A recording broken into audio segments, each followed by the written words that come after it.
It's the Opie and Anthony Show. Opie and Anthony. Radio shock jocks. Opie and Anthony. I refuse to sit here and think that radio has to be nice. Why? Why does radio, out of any other medium, have to be nice? We are being now held to a standard where we have to be nice and make people feel good. Go screw! Radio bad boys, Opie and Anthony. Controversial radio personalities, Opie and Anthony. Infamous DJs, Opie and Anthony. Talk show radio hosts, Opie and Anthony. Opie and Anthony. Opie and Anthony. Radio shock jocks, Opie and Anthony. Opie and Anthony. Shock jocks, Opie and Anthony. Shock jocks, Opie and Anthony. Opie and Anthony. Shock jocks, Opie and Anthony. Opie and Anthony. Shock jocks, Opie and Anthony. All right, I'm going to start breaking stuff. Seriously. Watch this. All right. Now we need a new one. Now we need a new one. Oops. Just throw it in there. All right, and now patch below. Wait, no, not yet. Yeah. Hold on. Please, hurry. Ready? Yes. I wanted you to smell it if it smells like Elio's pizza. That's all. No, that's all we're asking.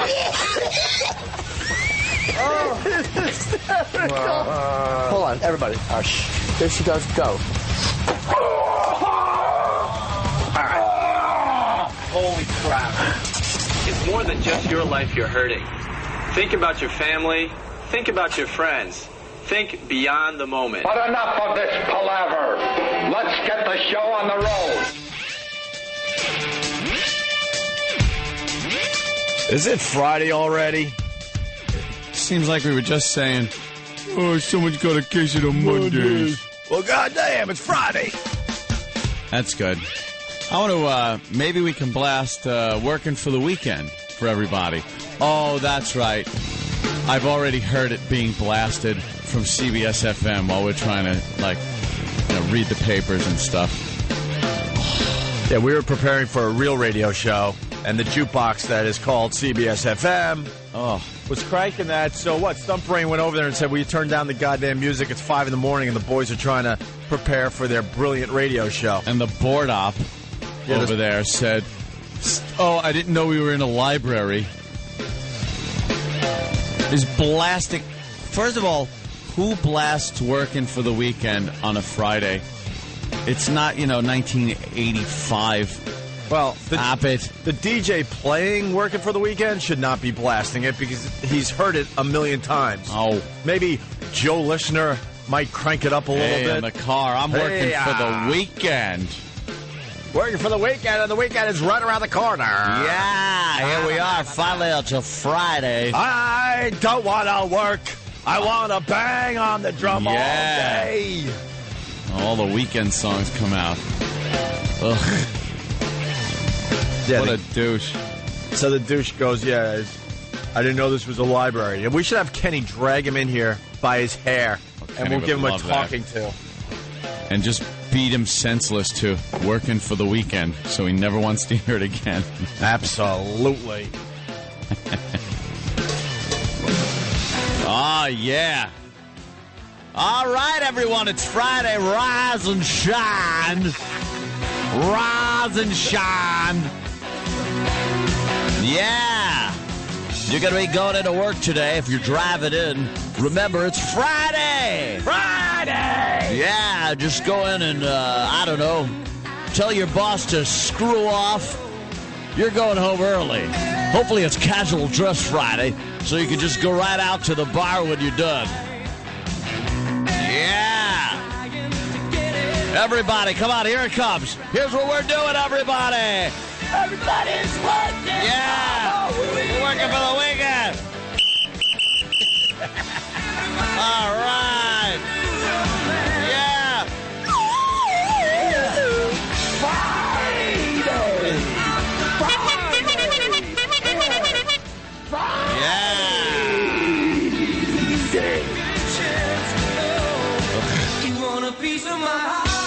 God, just a staple. How many years was this played on BAB on Friday? No kidding. You want a piece of my heart, you better start from start. You want to be in the show? Come on, baby, let's go. Yeah. You mentioned the song does blow. You mentioned what is it called? Casual Friday or Dress Down Friday? Dress Down. And you ever notice the boss could never get that right? The workers come in jeans and stuff, and the boss still has slacks and has the has the shoes with the little tassel. I wore a sweater vest today. And then it has like a little like a little short sleeve collared shirt. Yeah. It's like, that's not dressing down, you mo. Yeah. There's nothing fun about them. I know you guys are all creepily looking at me. I understand. Maybe I should put sunglasses on. Oh, it's fun. Yeah. My left eye is still swollen. That really sucks. Does it look like I got punched in the eye or what? No, I think you're taking on this Rocky Dennis quality. Oh, nice. Nice. It's like looking at our new governor. Oh, great. Yeah, Thanks. Opie has an allergic reaction to something, and his left eye is, it does look like you were in a fight. Yeah. But without, like, the bruising. Yeah. You don't have any bruising of the black eye, but the eye itself is exactly what your eye would look like if you were punched in it without the bruising. I didn't realize, like, the eyelid and the skin between the eyelid and the eyebrow. Yeah. It gets so puffy and big and expands so much. You sort of look, it's kind of like almost an alien. Great. Or, like Asian. Yeah. Kind of thing. You kind of got a few things going on there. I'm suspicious about a certain type of oatmeal I ate the last couple of days. Oh. Very suspicious. Did you have, like Jimmy's, that wonderful mapley tasting? Oh, okay. I'm very suspicious of this oatmeal. Yeah. That I decided to try and had the last couple of days. It's the only thing I ate differently. What about a little ice pack on it? I've tried everything. I was on Benadryl all day yesterday, so I was a loopy mess playing Tiger Woods golf. That must have been nice. I played for 8 straight hours. I was drooling and just playing Tiger Woods golf online. Just slouched on the couch. It's like a beautiful day outside, I guess. I saw the sun just shining brightly and nicely, and I'm just drooling and just awful. It was chilly. I mean, it's definitely a little better today, but I got a huge one in the back of my head too that you can't see. What? Because my hair's in the way. Little knot. Yeah, absolutely. Oh God. So I don't know what to do. What the hell happens? I don't know. You're like a veal. Well, if you want to be sure, you should eat the same thing today. Oh, yeah. See what yeah, happens. there you go. Just like house. Yeah, I'm drinking water and Yeah. having crackers today. What would you do if you found out the only thing that would take that swelling down is a kiss on the eye from one of us? I could do that with my eyes closed. That's an easy one. Nothing has to be swollen for that except maybe. What do you mean? I mean. So I'm going to do about an hour today, I think. Is that it? Yeah, I did, 3.5 yesterday. I'll do about an hour and a half. You guys will be in good company. You guys will be fine. Bob Kelly's coming in today. And Bobby. And a lot of guests. Yeah, what is this? Guest day? Well, we got G-I-G. You got Michael Chiklis coming in. You got Omar from The Wire, also known as Michael K. Williams. Mm-hmm. And Dane Cook's calling as well today. Oh, he is. Yeah, I think his movie's opening today. Yep. Friday. Supposed to be His and Bob's. Huh? His and Bob's. Well, Bob Kelly's in that. Was in the Dane Cook movie, or he at least filmed a lot of scenes, and we're finding out today that Bob Kelly was left on the cutting room floor. Oh. His pal did not get him in the movie. Wow, that's, oof. That's a bad one. Well, maybe he just stunk. Well, that's exactly what it was. You have to, you got to put out a good movie. Dane, here's what you should do. Like, why doesn't he do this? Kevin Smith was smart. He put me in his movie. I had 2 lines, but you bet that I'm going to be Pete and Paul promoter. Yes. Smarten up, Dane. You got a movie star sitting here. 1 line. But you will talk about that movie. Like it's Apocalypse Now. Yes. Oh, yeah. I don't care what it is. There you go. Hey, what's that that new Spike Lee movie? See the trailers for it? Well, that's the one we were supposed to see yesterday. Right. Like, what is that about? I saw it. It's one Mike K. Williams is in. That's why he's coming in. He's promoting that. Oh, okay. Did you really see it? That's where I went the other day, yeah. Oh, good. Then I'll be able to, see what it's about. Was it good? Was it? Yeah, it was weird. It was, Oh, boy. No, I dozed off at one part because I had no Oh, time. Jeez, that isn't... That's coming in, for God's sake. But no, it's not a knock on the movie. It is... That you dozed off? I was on no sleep for like 2 days. Oh, okay. And I'm in this little comfy chair. Well, you could ask him what happened when you were sleeping during his movie. No, it wasn't his stuff. It was a group of black soldiers, but it wasn't... It was about this... they're in Italy during World War II. I don't know how true of a story it is. And It was an odd movie, and there's little a statue-y thing. Yeah, there was a statue head that the one guy was carrying with him for luck, that they had, like, someone had shot off a statue.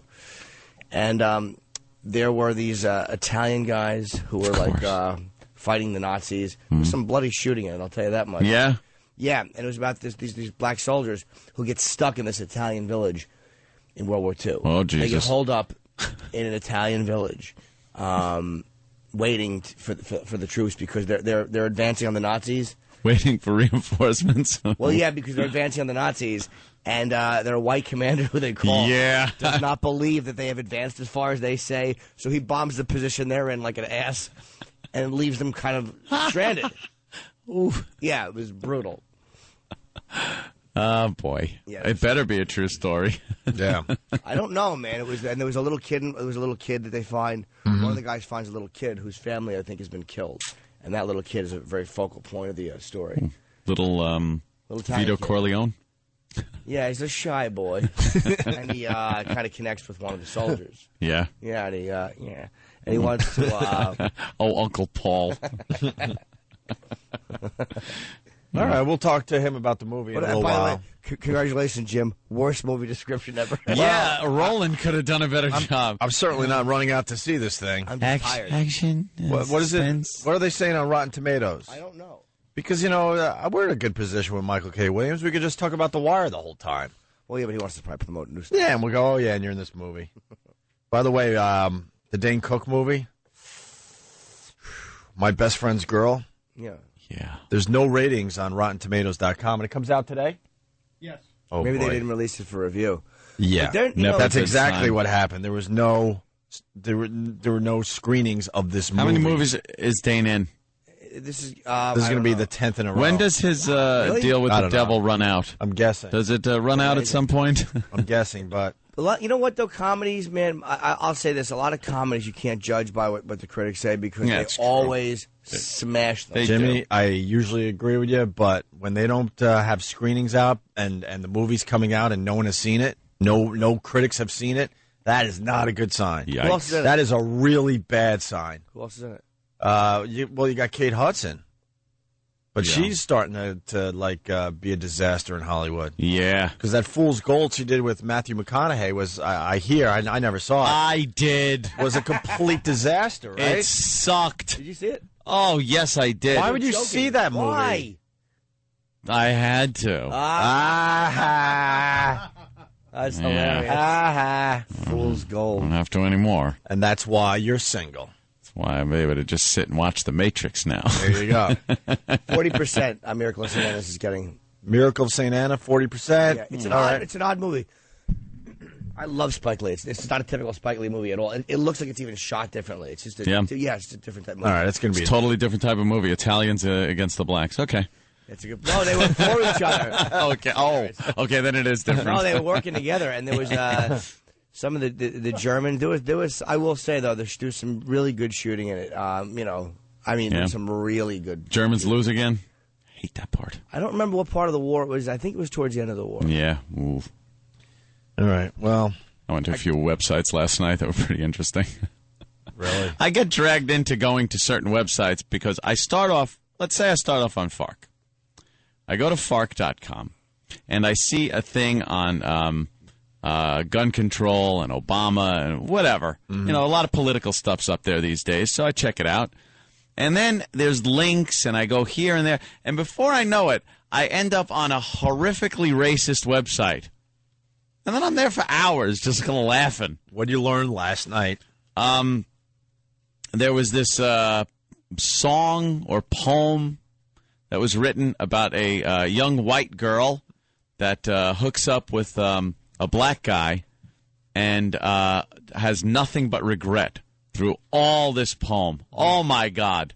It goes on and on. From her point of view, they have kids together, and she says awful things about the kids being mongrel children, and that she can never go back to the being a member of the white race. And, right. Oh, my God.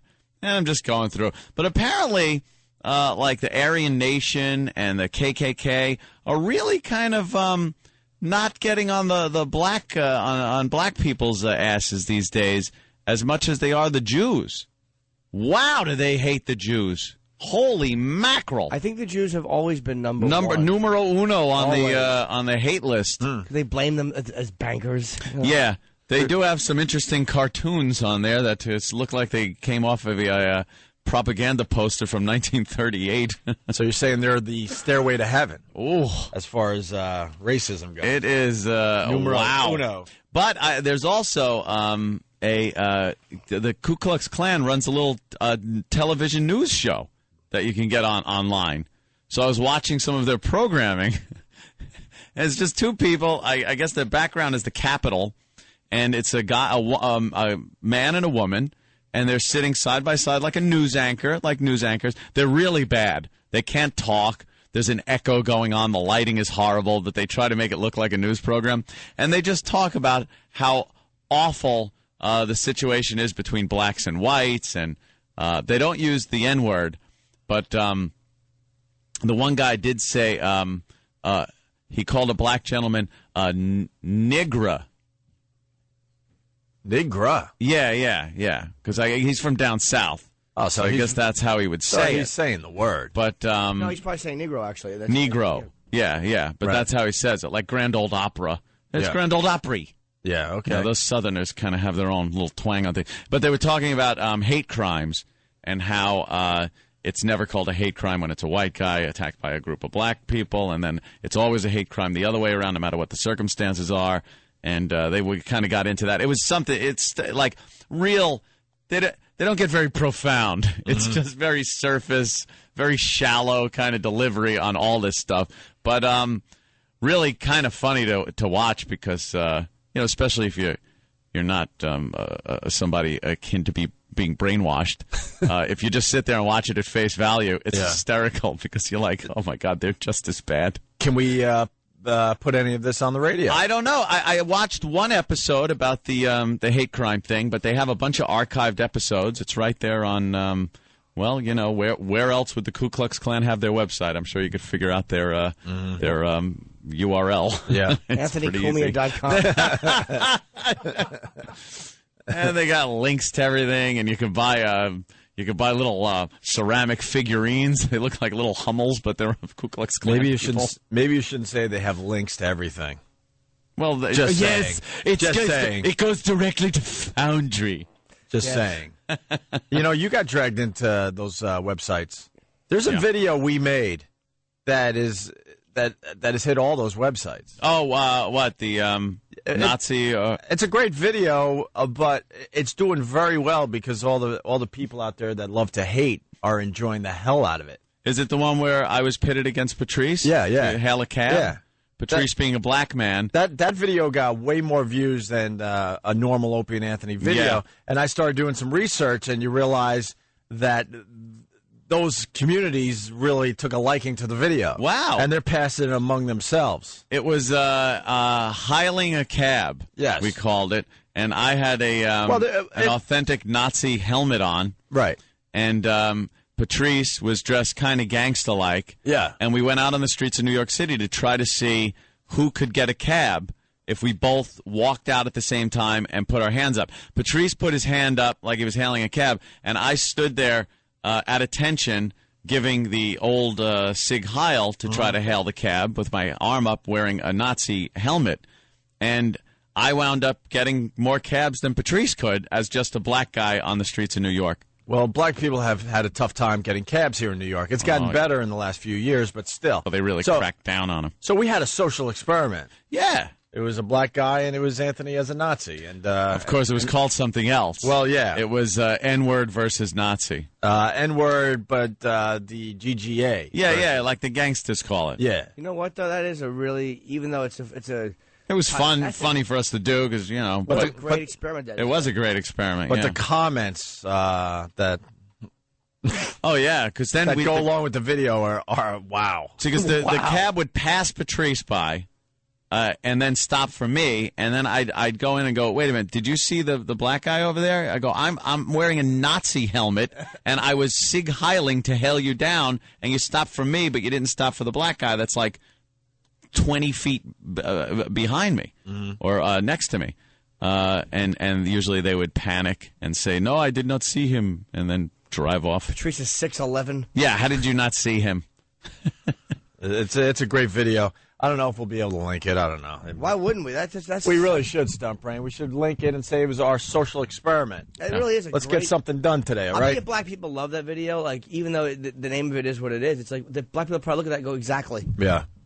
I don't know why that was my impression of being the black guy. Exactly. Exactly. All right, we got to take a break. Jimmy went to Yankee Stadium for the last time, it looks like, last night with Stunt Brain. I want to hear about that. How that date went. And also, a lot of people are calling in asking how the hostage exchange went. Of course. We'll get an update from Anthony next. It's Opie and Anthony. Opie and Anthony, Jim Norton.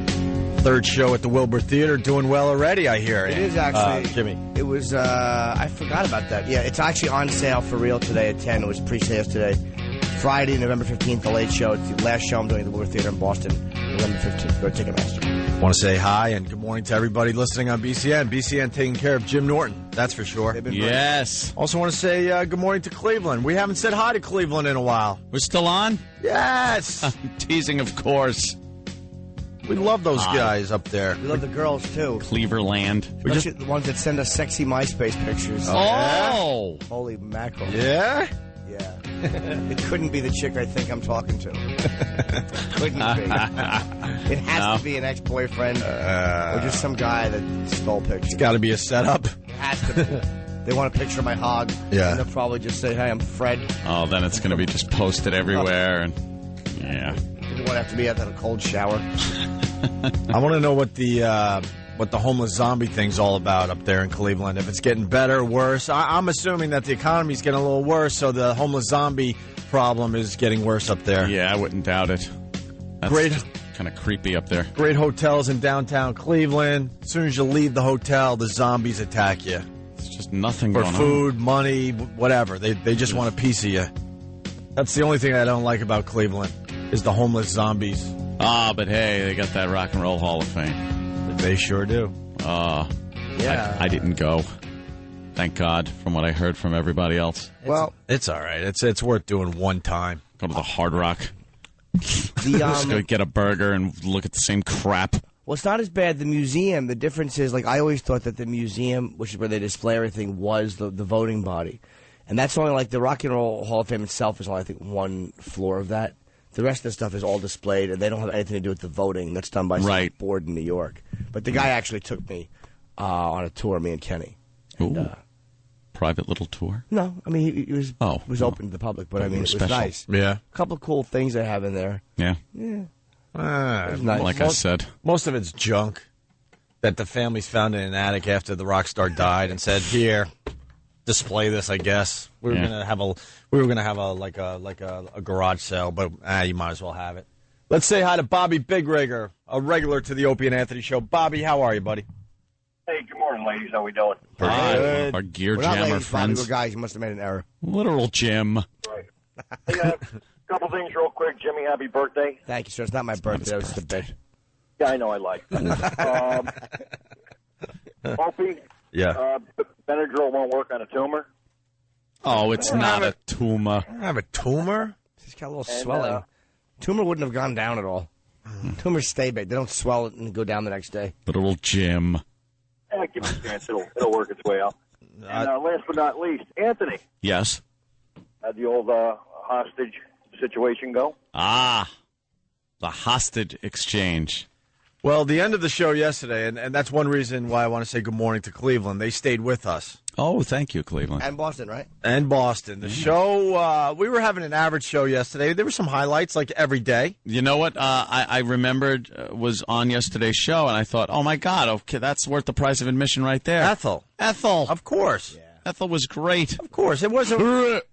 Yeah. It wasn't one of our better shows, but there were highlights. Every day there's highlights. Sure. And then Anthony hit it out of the park starting at around, 8:40 yesterday, going almost to 9:30, giving a lot of details about the breakup of Antolini. Yeah, that was a little... Is that what I was talking about? Come on. At this point, everyone knows Antolini's done. And I guess we left it, Bobby Bigrigger, with Anthony leaving the show to do the hostage exchange. What we learned was that a couple things left Anthony's house that shouldn't have left the house after the breakup. Yeah. And for Anthony to get these items back that he really wants back, I must exchange goods and services. Right. You have to pick up $500 worth of dry cleaning or something like that. Worth of dry cleaning. And buy a new camera. And a new digital camera. And bring that, and then you get your stuff. And then I get my stuff back. And everyone's wondering, how did it go, Anthony? Well, it went very smoothly. I had no problems whatsoever. There wasn't any arguments. Very good. Because I didn't go. Poor man. I did not go. I was driving. All intentions on going to pick up the dry cleaning, which is somewhere on 2nd Avenue, I believe. And can I tell the people, you have to drive by this dry cleaning place to go home. So it couldn't have been easier for you. Well, it was in that direction. The bridge is closer. So when I have to either make a right on 2nd Avenue or keep going straight, or keep going and hit that Queensboro Bridge for homeward bounding, I just can't make my hands turn that wheel. You chose homeward bounding. I wanted home bad. I was a little sleepy yesterday. Yeah. And when I got home, I went right to sleep. So, I thought maybe if I wasn't, in the right frame of mind, I was tired, cranky, that might not make a good situation. I love it. Mr. Avoid Everything. So, yes. So, I was thinking today. Today's a better day to do this? I think today I should just really stand up, take the bull by the horns, as they say, put away my procrastinating, and give Keith the money to go over there. Keith will hand over money and clothes? Just cash. Just cash? Just cash. Here's $500 for the dry cleaning. Here's a few hundred for a camera. Buy my stuff. Yeah. The dry cleaning, $500. But what did you do on the dress? No, I just threw that number out there. I don't even know. No, it is. It is? Yeah. Because I remember you said it could be a few hundred. It's $500 worth of dry cleaning. Dude, she's never worn the same thing twice on a traffic report. Right. There's 8,000 types of clothes. Well, there was some texting going on yesterday. Did she ask when you were coming over? No, there was something about being impatient, though.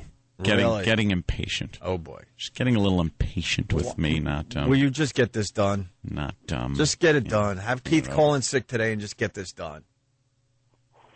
Yeah? Yeah. Yes, Mr. Avoid Everything. It's not avoid everything. It's avoid ex-girlfriends. You had every intention of doing this yesterday. That's what I do. I avoid them. Why? Why? Well, because it never works out well. And then I got a text from another ex-girlfriend that was... trying to get me into some kind of business deal. What? Oh, believe me. What is that about? I don't know. And which ex-girlfriend?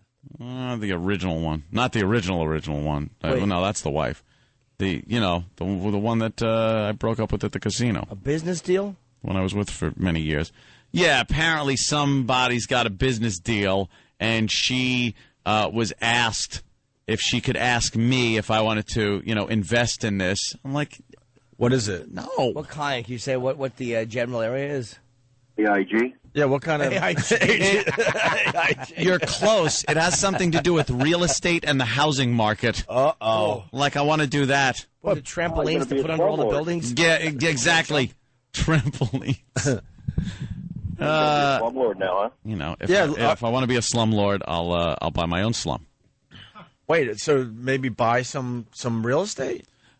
No, invest so someone else could buy real estate, and I will get a return on my basically money. Someone needs help with a mortgage. Yeah. Yeah, that's what it looked like to me.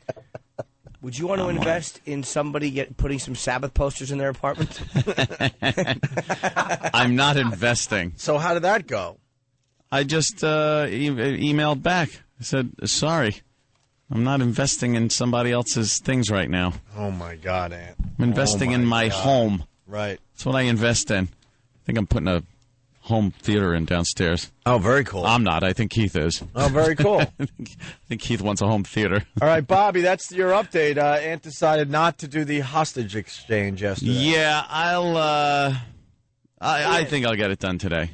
Yeah. Yeah, well, if it's any consolation, been in a similar situation for about a year and a half. I just don't feel like driving down to Florida to get my stuff. We'll see. Yeah. All right. If you're willing to invest in a trucking company, let me know. Yeah. I'm not investing in anything. I'm investing in my mattress. Just throw money in there. The stocks, it went up 400 points yesterday. My stuff stayed the same.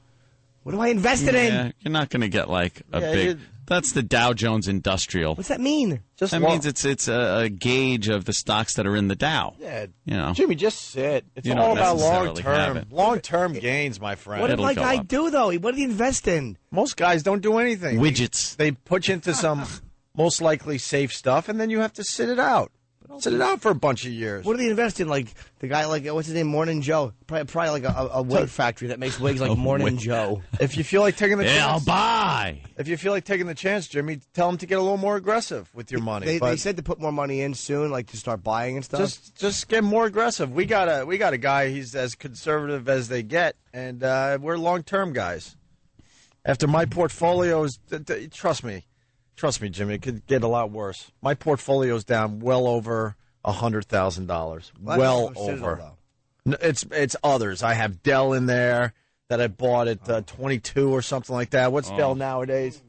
Yeah, exactly, and a bunch of other things. I have an effing cancer drug that was supposed to cure breast cancer. That was supposed to like set the world on fire. I got in double digits. That thing is a penny stock now. No. Oh my God. Oh, this guy, this shyster, this boiler room, stockbroker. This guy was basically one of those boiler room dudes that I learned since then. But this goes back to when we were at NEW and they were handling the merger that was going on at the time, and I thought he was trustworthy, and he got me in this cancer drug that's supposed to cure breast cancer. Oh, brother! This is 8 years ago, and what this thing is dead. What are they waiting for? Dead like many women because they didn't get the drug. Are they saying that they thought they were going to have? It doesn't work, or the FDA won't approve it? It never took off. This was a biggie. If it worked, it would take off. Of course. Of course. I got had is what I'm trying to tell you, Jimmy. You know what you invest in? I know I've gotten this. I'm so lucky to have gotten this email from Nigeria. Apparently there's a lot of money over there, and I just got to send some bucks over to have it shipped over here. Yeah. Yeah. There you go. Nigeria's got a lot of money, apparently. Hey, Stop, literal Jim. Hey, going back to Texas before we move on to other things, because it's kind of important. How did A-Rod get a divorce within 2 months? He opened up his vault and let it spill out all over her. Is that what happened? That's what happened. That's all it's about. What did she get in this? So if you get a guy that's so wealthy like A-Rod, and he's willing to take a boatload of money and throw it at her, the divorce is over in no time. If it's the guy that wants to, keep what he made of his own talent and hard work and not give it to some freeloading bitch, and those are the divorces that go on and on and on for years and years and years and years. And I'm reading the article here. Listen to this. If this doesn't piss you off, Anthony, today. Are we allowed to say that? I forget. Yeah, okay. Yeah. In her divorce petition, Cynthia Rodriguez, 35, demanded. I demand. The couple's $12 million waterfront estate in Coral Gables, Florida. Holy mother of God. And equitable distribution of all assets acquired during the marriage. She demanded, not asked for. I demand. The hell did she do to get a $12 million waterfront mansion? They should have just put her in during the postseason. Because she probably would have done better. I'll give her that. God. But these divorce cases and these divorce lawyers, you're brilliant, Ant. Can you imagine? All right, this woman thinks she deserves half of what A-Rod's making. We suggest, Your Honor, that she plays, we'll even throw her in right field. We demand she plays right field for the Yankees. Yeah. For a 3-game series. And let's see if she's worth half of what A-Rod is worth. If she's good. If she catches one lousy fly ball out there, we'll give her half. Yeah. She demanded, Anthony. Is that amazing? It's Is that amazing? How long are they married? A few week. years. No. I don't know. How many years? One kid, two? I would guess no more than 5 or 6 tops, 5 years, right? something like that. Something like that. 2 kids, married, and caught cheating pretty much, or it looked like he was cheating. That's a rough one. Oh, yeah. To get over. That's a rough one. It's not. It's not a rough one where he should lose half of what he made. No. But infidelity, I'm just saying, in a court, that's a really brutal one. A lot of times it doesn't have any bearing. Really? Infidelity. The reason for the divorce has no bearing on the distribution of assets. I know that. Huh? Yeah. It doesn't matter what the cause was. Yeah. It's just, you get a divorce and that's it. It might weigh with, it doesn't even weigh with the judge or anything. Like I said, it's all a mathematical little formula they figure out. And if you settle before the judge figures it out, then it's over that way. And I guess he was willing to cough up all that money. He's got a nice chunk of change. Yeah. But believe me, doesn't matter how much you have, you're not happy doing that. Yeah. I mean, and then he's got kids, so now he's got this tie with her. Thank God. Can you imagine? Thank you, God, for keeping my little swimming spermatozoa away from her egg. Could you imagine? Because if I had to have any dealings with her on a weekly basis to see a kid, could you imagine?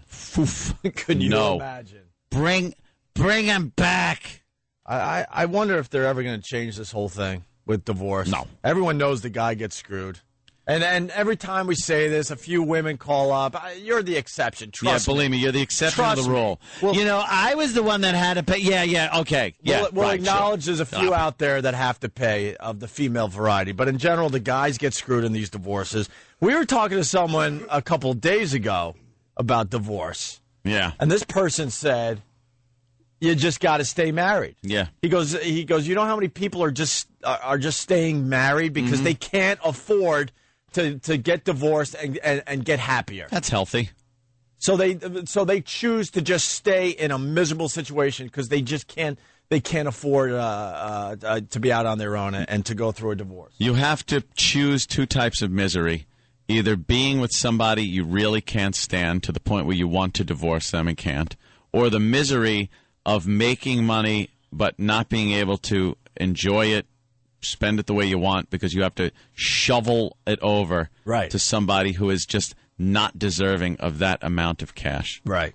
Those are your choices. Have fun with it. There you go. And another example today, A-Rod's wife is just reaping the benefits of what A-Rod did. What A-Rod did. Lotto. It amounted to her girly parts were a lottery ticket. Right. It was a scratch-off ticket. Right. A-Rod used his, he didn't use a quarter. Yeah. He used something to scratch off. Yeah. And don't be confused. I think a woman deserves something. You don't want to throw them on the street with nothing, but there's some of them you do. But somewhere, of course. But somewhere in between, obviously. Yeah, there's no in between. A-Rod's wife should not be able to demand a $12 million waterfront mansion in Coral Gables, Florida. What the F did she do? What? For what? Exactly. Exactly. Ugh, disgusted. Speaking of the Yankees, who are so out of it, it's not even funny. Are they mathematically out, or are they just... Not yet. Them win last night. Yes, they won. They're pretty much they lose one more basically, and they're done. Stop! They're so done. They're out of it. But everyone's going to Yankee Stadium because this is it for the old stadium. 3 more games with Baltimore. We get the dumb pullout today. Baltimore. End of an era. Yankee Stadium opened April 18th, 1923. Closed September 21st, 2008. The new stadium, you can see right next to it, and it is cool looking, man. I got to be honest. You look at it, it looks like a really old retro stadium. Oh yeah, that's what they're doing these days. It's just nice. Yeah, it's going to be a great place to see a game. What are they doing with the old one? They're going to knock it down, right? They have to. I'm assuming they got to get some parking and whatever else. Yeah. And put new stores up and stuff. All and that crap. Yes. And of course, we're losing Shea Stadium as well, but no one cares. Like really they cares care about about that. Yankee Stadium. They just don't have the history there. It's just an asshole. That Shea Stadium has been the worst stadium in the majors for a long, long time. I remember crying in Shea Stadium because I had to make wee-wees.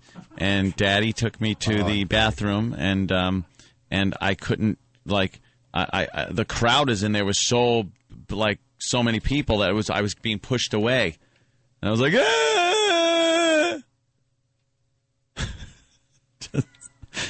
just a little crybaby. Well, you know what you were? You were 2 feet and a big thing of tears. big tear duct. Giant tear duct with little feet. You walked around wrecking everything for everybody. I did. I made everyone's time crap with my crying. Poor Anthony. Oh. No more poor Anthony. Not at all. No. Now instead of crying, it's just look the other way, go home and hold a gun. Psycho. Yeah. All right, let's say hi. Liquids from other parts of the body. Oh. That's true. Yeah, he doesn't have enough fluid left in his body to actually cry anymore. Dehydrated. Not down his own cheeks, but other people's. Let's say hi to Charles in South Carolina. Charles. Hey, good morning, boys. Good morning, Charles. Going back to that divorce, Jeff Gordon got divorced a few years ago, and in his defense, he tried to use the fact that he risked his life basically to get all his assets and his earnings, and his wife wound up getting his house in Florida, the Learjet, the yacht, and she got actually the wait staff and everything. And I guess he got caught messing around with some Playboy model or whatever, but I thought it was a pretty good defense saying that he risked his life every day to He does. Yeah, that's how he makes his money. I mean, we do this break all the time. I understand that, but what is it going to take for the court system to change their ways? I know who's very vocal about this is Alec Baldwin. He's like, he yells and screams about this every chance he gets. I think he's writing a book or has written a book on this. He really wants the laws changed. How about every other guy out there wants the laws changed? A female vice president. Hey, there you go. There. Look at what you've achieved over the years. You don't need us to support you anymore. How about breaking through that glass ceiling? You know, we have... You want to break through the glass ceiling? Do it on your own after a divorce.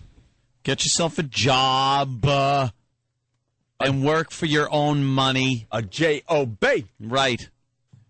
Speaking of female vice president, a little mess up on Fox and Friends. If you're a Democrat, are you a Democrat first or for example, a woman first that sees a breakthrough? I mean, there's a huge breakthrough here regardless of your party, correct? If you're asking me, I think the idea that she would appeal to Hillary voters, you know, the pro-choice versus not seems to be a much bigger issue than, you know, she has versus she, you know, has another body part that men have.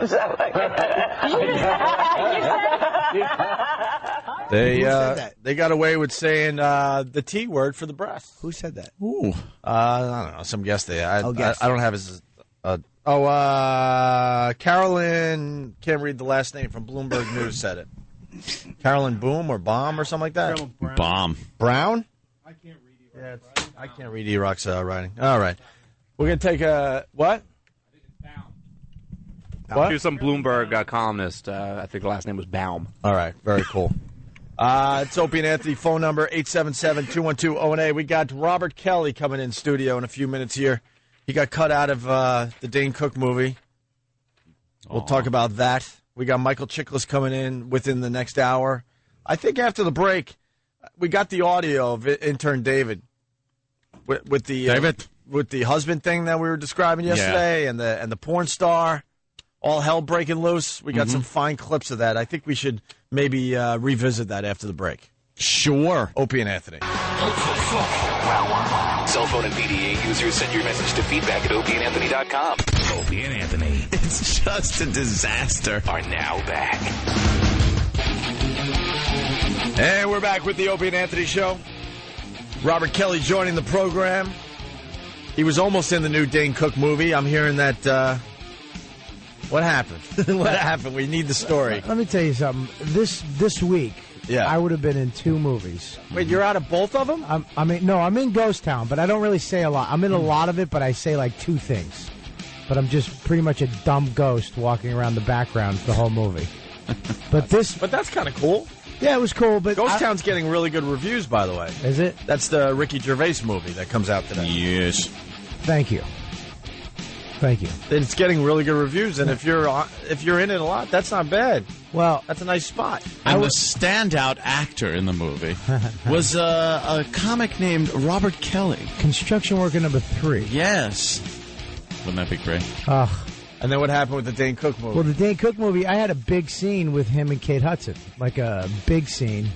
I was the strip club manager. I got to make fun of Kate. I called her a 4.5. Really? Yeah, all kinds of cool stuff. Naked girls everywhere.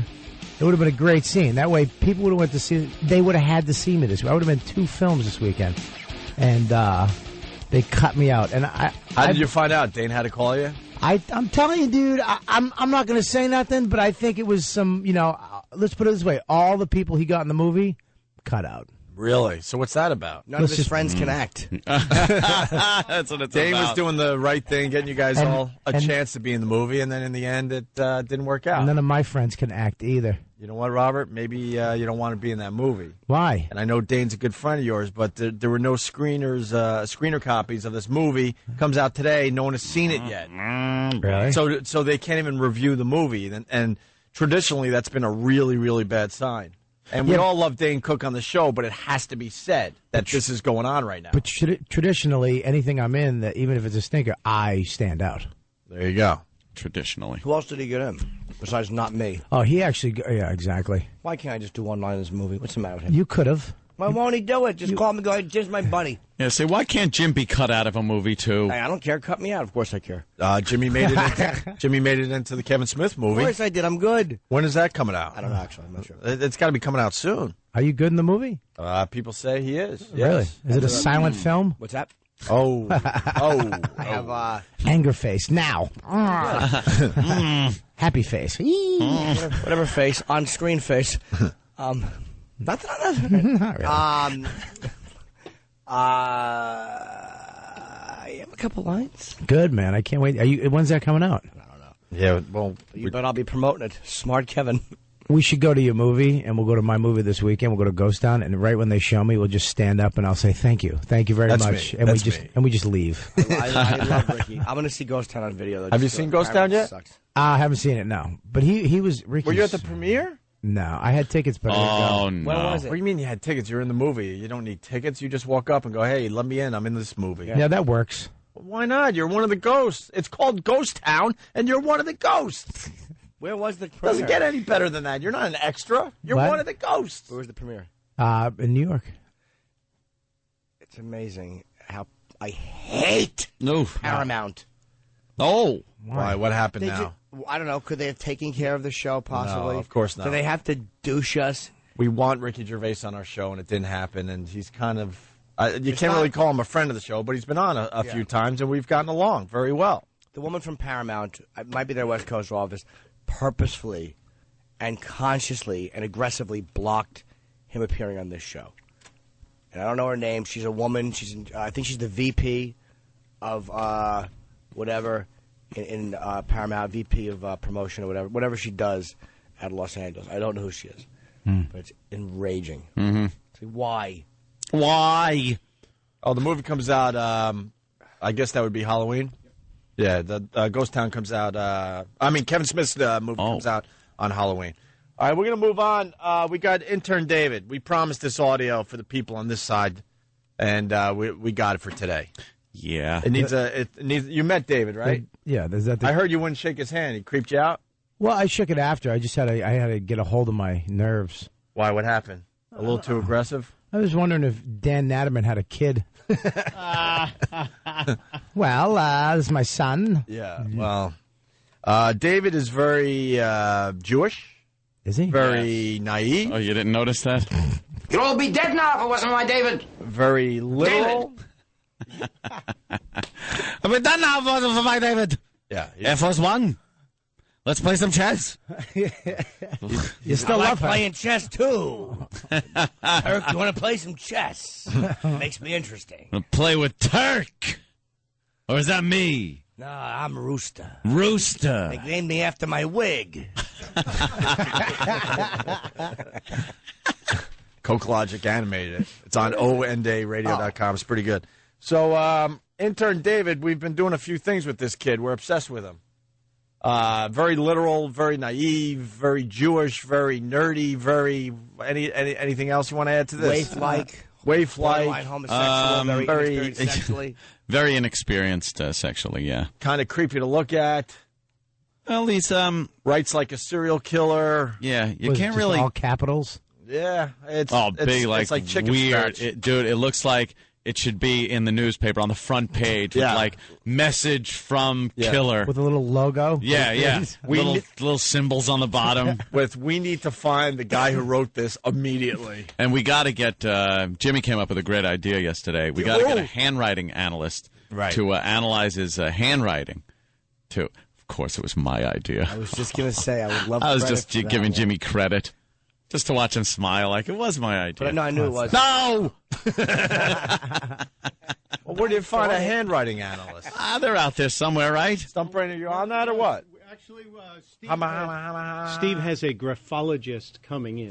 Graphologist. Yes, they have a link on Foundry. Probably wrong, dumbbell. They probably do graphite. They make pencils for a living. Yeah. The girls of graphology will be on my site. Yes. With their cams. Cams will be up. So logos will be splattered all over the place. So we got a few audio clips to get to. So let's get into this. So we had intern Dave. It's a big gear. We had intern David meeting David.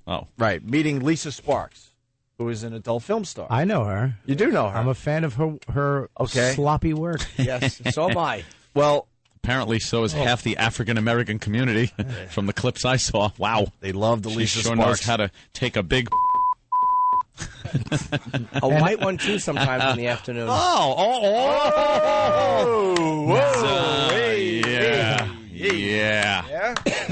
Yeah? Nice. Really? Maybe? All right. Nice. You never know. So listen, on the other side of the show, we have an audience check out the show. And we set up David and told David that this Lisa Sparks is a listener. David! And she was dressed very sexy with a very small skirt, and she's got the big boobies. So we're like, David, this is one of the listeners that comes by a lot, and we want you to, just interview her and talk to her, okay? So I think Anthony came up with the idea that we were going to ring the bell every time David looked at her big, huge boobs or looked at her tiny little skirt and what was going on underneath it, because we had her remove something. Yeah, she was just wearing a skirt. Yeah. Wow. That's it. Yeah. Yeah, and she's got that Midwest meter on a lake look. Like she pulls up on a canoe. Excuse me, have any cigarettes? That's a good description. I could definitely see that scenario happening. Excuse me. Before you know it, you're just pounding on a rock somewhere. Yeah, some tent.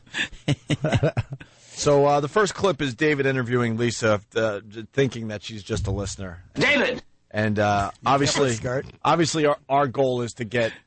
They're from Independence Day, right? Yes. It's killing me. Yeah. You'll all be dead now if it wasn't my David. My David!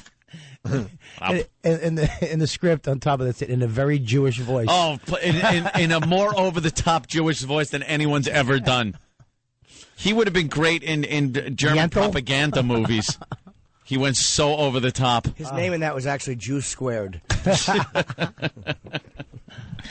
Terrible performance. All right, so here's the first clip. Trying to get to these clips. All right. All right. Yeah. Because we got a lot to get through here. David interviewing Lisa, and you're going to hear the bell ring every time we saw David taking a peek at Lisa's boobs. And sometimes these were very protracted looks that he was taking. Yeah. Oh, yeah. Upper pantyless skirt. Yeah. Yes. And this is the get-to-know part of the bit. All right, here we go. Okay. Yeah. I'm all yours. Okay. Just get that. What's your name? My name's Lisa. Hi, Lisa. Where are you from? I live in Kentucky. Kentucky. What are you doing in New York? I have friends here and I'm visiting. I listen to the show. I'm a visitor. Oh, that's great. Where in New York are you staying? Over near Times Square. You know, where all the fun stuff happens. Oh, do you like Times Square? I do. It's fantastic. What do you like about it? It's all the pretty lights. Definitely. They're very pretty, aren't they? Absolutely. You're a big fan of the Opie and Anthony show? Absolutely. You listen every day? Not every day. But every morning? I do my best. It's an interrogation. So, what do you do? What do you do for a living? I run websites. I'm a webmaster. Oh. I'm a computer geek. What kind of websites are these? All different kinds. I've made a ton. And you like get contracted by the companies to make websites for them? Absolutely. I'm a nerd, I know. What makes you so experienced in website making? Just done it for years. Did you study like computer science in school? No, actually communications, but same difference. So how did you get experience? Like when did you make your first website? Wow, 1999. Oh, and what was that a website of? Do you remember your first website? I do. It was a picture one, had pictures on it. Was it for a certain company or just on your own? Just on my own. Oh, okay. That's good to know. How long are you going to be in New York City for? I leave on Friday. Friday? It's just a couple days. Nice little short trip. Oh, are you upset to go back home? No, I'm ready to go. No, because I like my house. What about New York? You don't like New York? No, I love New York. So then why would you leave? Because I live somewhere else. Maybe you should move to New York. Okay, maybe. Why not? I would. You should. I like living in Kentucky. It's nice and mellow. Where do you live? At that point was when she moved her legs a bit. Yeah. And he just got quite a view and would not stop staring. He was not. So she was so desperate. She was at the point of going, "Hey, my boobs are over here," because he was looking. He was actually good though, because he did keep talking. He had a question for everything. He didn't stutter and not talk. I mean, it was. Oh yeah. Now, this is where we got to fill in the big blank because it got so crazy over there. We really can't replay it over here. Yeah. But it went from the get to know stage to there was some stuff going on. Well, she admitted she has a husband, but the husband's back in Kentucky and she doesn't care about him. There was David's. I think really, I don't believe what he says, but I think this was his first time of really touching and caressing a woman as he did on this day. Spots that you normally don't touch on, mom, maybe when you're kissing her. Says who? Yeah, exactly. Hands like this, you bet. Yeah. That's right, Mom. Get it over here. Yeah, so he was really getting into it. She, at one point, they were sharing a chair together. He was sitting in the chair, taking up all the space in it, so they couldn't sit next to each other. So she had to sit on his lap. Oh. And apparently he enjoyed that very much, from what she said. And things were going on. Yeah. Things are going on. She was kind of chair dancing at the same time. Oh, yeah. Yeah. It built up. It started off slow, but he was really, really getting into it. Mm-hmm. And he thought he was safe. He thought, okay, her husband's in Kentucky, and she doesn't care about her husband. And he went for it, right? Yeah. Oh, yeah. And do we need to say anything else before the next clip? No, I think that's pretty much it. All right, then we surprised David with this. You going to say something? I was saying, I'm just hoping the husband comes in and then David takes his glasses off and has superhero powers and just kills everybody in the room. Big J on his shirt. Able to leap tall banks in a single bound. Well, this is what happened as David was really getting into it. Spank her. You could spank her. Just a little tap. A little love tap. You want me to show you how to do it? Yeah, lots. She'll show you. See? She doesn't mind it at all. She likes it. Exactly. Yeah, keep spanking her. Can always go back to this. Yeah. What you doing? What the are you doing to my wife? Huh? Don't be mean. No, don't be mean. I just on the radio, and this is what I'm coming to see? What's wrong with you? You're not supposed to be here. Shut up! I'll deal with you when we get home. Okay. As for you, why are you touching my wife? Why are you touching my wife? I didn't know. I didn't know. Why are you touching my I wife? didn't even know you were here. I didn't know you were her wife. Look, it's dude. We told him to be respectful. Dude, we just thought that we didn't know. We thought you guys were broken up, and we're not broken up. She said that the we're not broken up. All right. Hold the guy back. She knows it as well. Morris, hold the guy back. I'm this sorry. is not good. We told him to be respectful. Yeah, He was a. Ooh, this ain't good. He was nice. Nice. He didn't stick anything in anywhere. David? I'm going to stick something in him in about 3 seconds. How about that? David, you at least owe the guy an apology. Yeah. No, it isn't an apology. She's going to get an ass kick in about 3 seconds. Yeah, he was petrified. Yeah. This guy was so good. Yeah, it was just a listener that showed up to watch the show, and we're like, we got to him, we're like, you think you could play the angry husband? It was a black guy, a short black guy that was just like just a monster. Yeah. You've seen just a him. monster. He's there a lot. He comes all the time. He barged in, got right in his face. And David was pretty much yeah. crapping himself. That's why he's not talking much right there. He's like, oh, my God, I'm going to get killed. How many times have I been in that situation, waiting for the door to open up? What are you doing? Delivering food? And then it continued with the angry husband. Get up. Get up. Look, there's no need for Get violence. up. Dude, there's no need for violence. He was just... He was just, oh, my God. Holy Wait. All right. Oh, my God, now. Now there's going to be a problem. David. Wait, stop. David, run. What do I do? David, just fucking get out of here. Run while he's being held back. Run, get out of here. Lock the door. How do we lock it? Stop.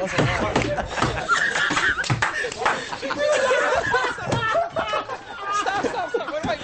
They got audio. I got to stop this for a second because he ran out of the studio in a complete panic trying to find a place that he would be safe. Found an office, and that's what you hear. How do I lock this door? How do I lock this door? We're laughing, but he can't hear us laughing because we're like, holy crap, he bought this thing. Yeah, where's he? I think he's in the back office. Yeah, he bought this thing, and you hear us just laughing because he's no longer in studio. We can't believe this is working so well with this kid. So McLovin just ran? Yeah, he looks like McLovin, absolutely. Stop.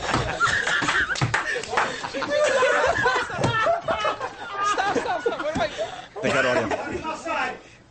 Just believe the husband or is it Outside, all right? Wait.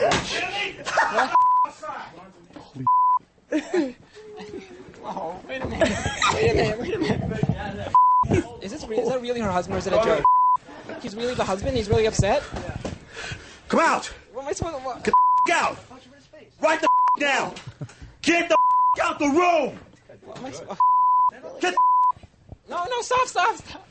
Wait a minute, this is too much. Wait a minute, this is... Get the out of the room. I can't do this. Get the out the room. Get the It's my second day of internship. I'm not gonna hit him. Get off me. Get off me. Get off me. Get off me. Get the It's my second day as an intern. So funny what you try to come up with to survive. It's my second day. Like, he's going to go, I didn't know that. I thought you'd been here a while. If you were here for a week, dude, you'd get a nice knuckle sandwich. And the beauty is the angry husband is outside the office just pounding on the door trying to get in, and he's like, oh, my God, just praying the lock's going to hold. Poor kid's heart. Oh, and when he went to run and fell. Yeah. Oh, it was great because he runs like it's a combination between like a guy that really can't run and a girl run. Like a flamingo? Yeah, he's horrible. Like that kid in gym class that just couldn't run and everyone made fun of him. That's pretty much it. I think that's what this clip's all about right here. Wait, am I supposed to... Oh, wait a minute. I think this is... Yo, Dave, run out the room. Run out the room. Run, David, just run. Get out. Run, David, run. David, run. Get out of the hole. Run. Go downstairs. He fell. Yeah. Go downstairs. He fell down. Come on. Oh, God. Is he yelling, where did he go? Yeah, he's gone. Is this on video? Yeah. Yeah, it's on video. It's classic. We're going to have some videos up on the websites The greatest early punked- next week. Oh, Greatest jeez. punked ever. Yeah. What's she doing there? Well, some Lisa Sparks pictures are up on our screens right now. I have yet to see her in a movie or a still picture with a white guy. Well, her specialty is the black guy. Really? Apparently. Yeah. All shades of black, too, I Jesus, see. they're all sitting on the edge of the pool. At one, it looks like a diving board. Yeah. Yeah. This guy, you can bounce off of that and dive in the deep end.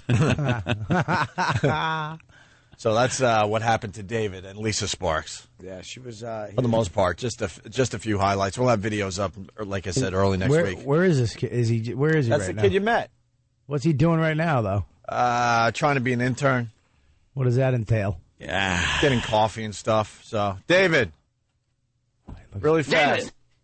David. Yeah, just grab a mic. Grab any one of those. Oh, boy. So, you all right? okay? I'm okay. Yeah, I'm okay. Yeah? Yeah. How scared were you when that was happening? Very, very scared. I was petrified. Pat Duffy looks like he wants to kill him for some reason. Yeah, Pat Duffy doesn't like it. The violent I can tell. Pat Duffy. Why? Just stay away from Pat Duffy. Pat Duffy's Pat Duffy doesn't like anyone. Pat, why don't you like him? Yeah, Pat, why don't you like him? Here we go. Pat wants to kiss him. Yeah. David, what was going through your head when all that was going down? I was just like, oh my god, this guy's gonna about to deck me in the face and knock me unconscious, and I was Deck me in the face. furious. I thought I was gonna be wind up in the hospital or something. I was really scared. Yeah. Because you were I really didn't know, having a good. You were having a good time with Lisa Sparks. I was having a good time. I also didn't know how tough he was if he could get past your holding him back. I didn't know if he was gonna break loose and get me. Yeah. David's a boy slight of build. Yeah, but he's got fantastic posture. He really does. All sociopaths have great posture. God. He just stands. Look at his shoulders are back. His ass is up. Yeah. Perfect for looking through the dead prostitute driver's licenses. Did you tell your parents what you did? Not that thing. I didn't tell them. No, and they don't listen. Their friends don't tell them. Some of the word doesn't get back to them. Uh-oh. Well, what happened? There's some news. Oh, what? What happened? My father discovered the Opie and Anthony website on his own. Oh boy! I did not tell him about it. He discovered it on his own. He went looking. He typed in your names in Google and found your website. Well, he's an IT guy, so of course. Yeah, exactly. Well, he must have at least liked the St. Pat's thing. You know, being Jewish. Where does he work? B&H? No, he saw the kosher sports. Oh, what did he think? He thought it was hilarious. Oh, all right. There you go. That part he liked. Oh, that part he liked. The other part you'll be getting a subpoena for. What didn't he like? Some other videos that he saw on the website that have nothing to do with me. What or did the he radio like? show, probably. Yeah, exacy. What didn't he like? Yes. Some particular videos that he saw were. You don't know what the watermark was too big? Yeah. You have any examples? I have an example. I don't want to mention exact examples. You could mention. Just mention. I can't mention. Why? It'll offend people.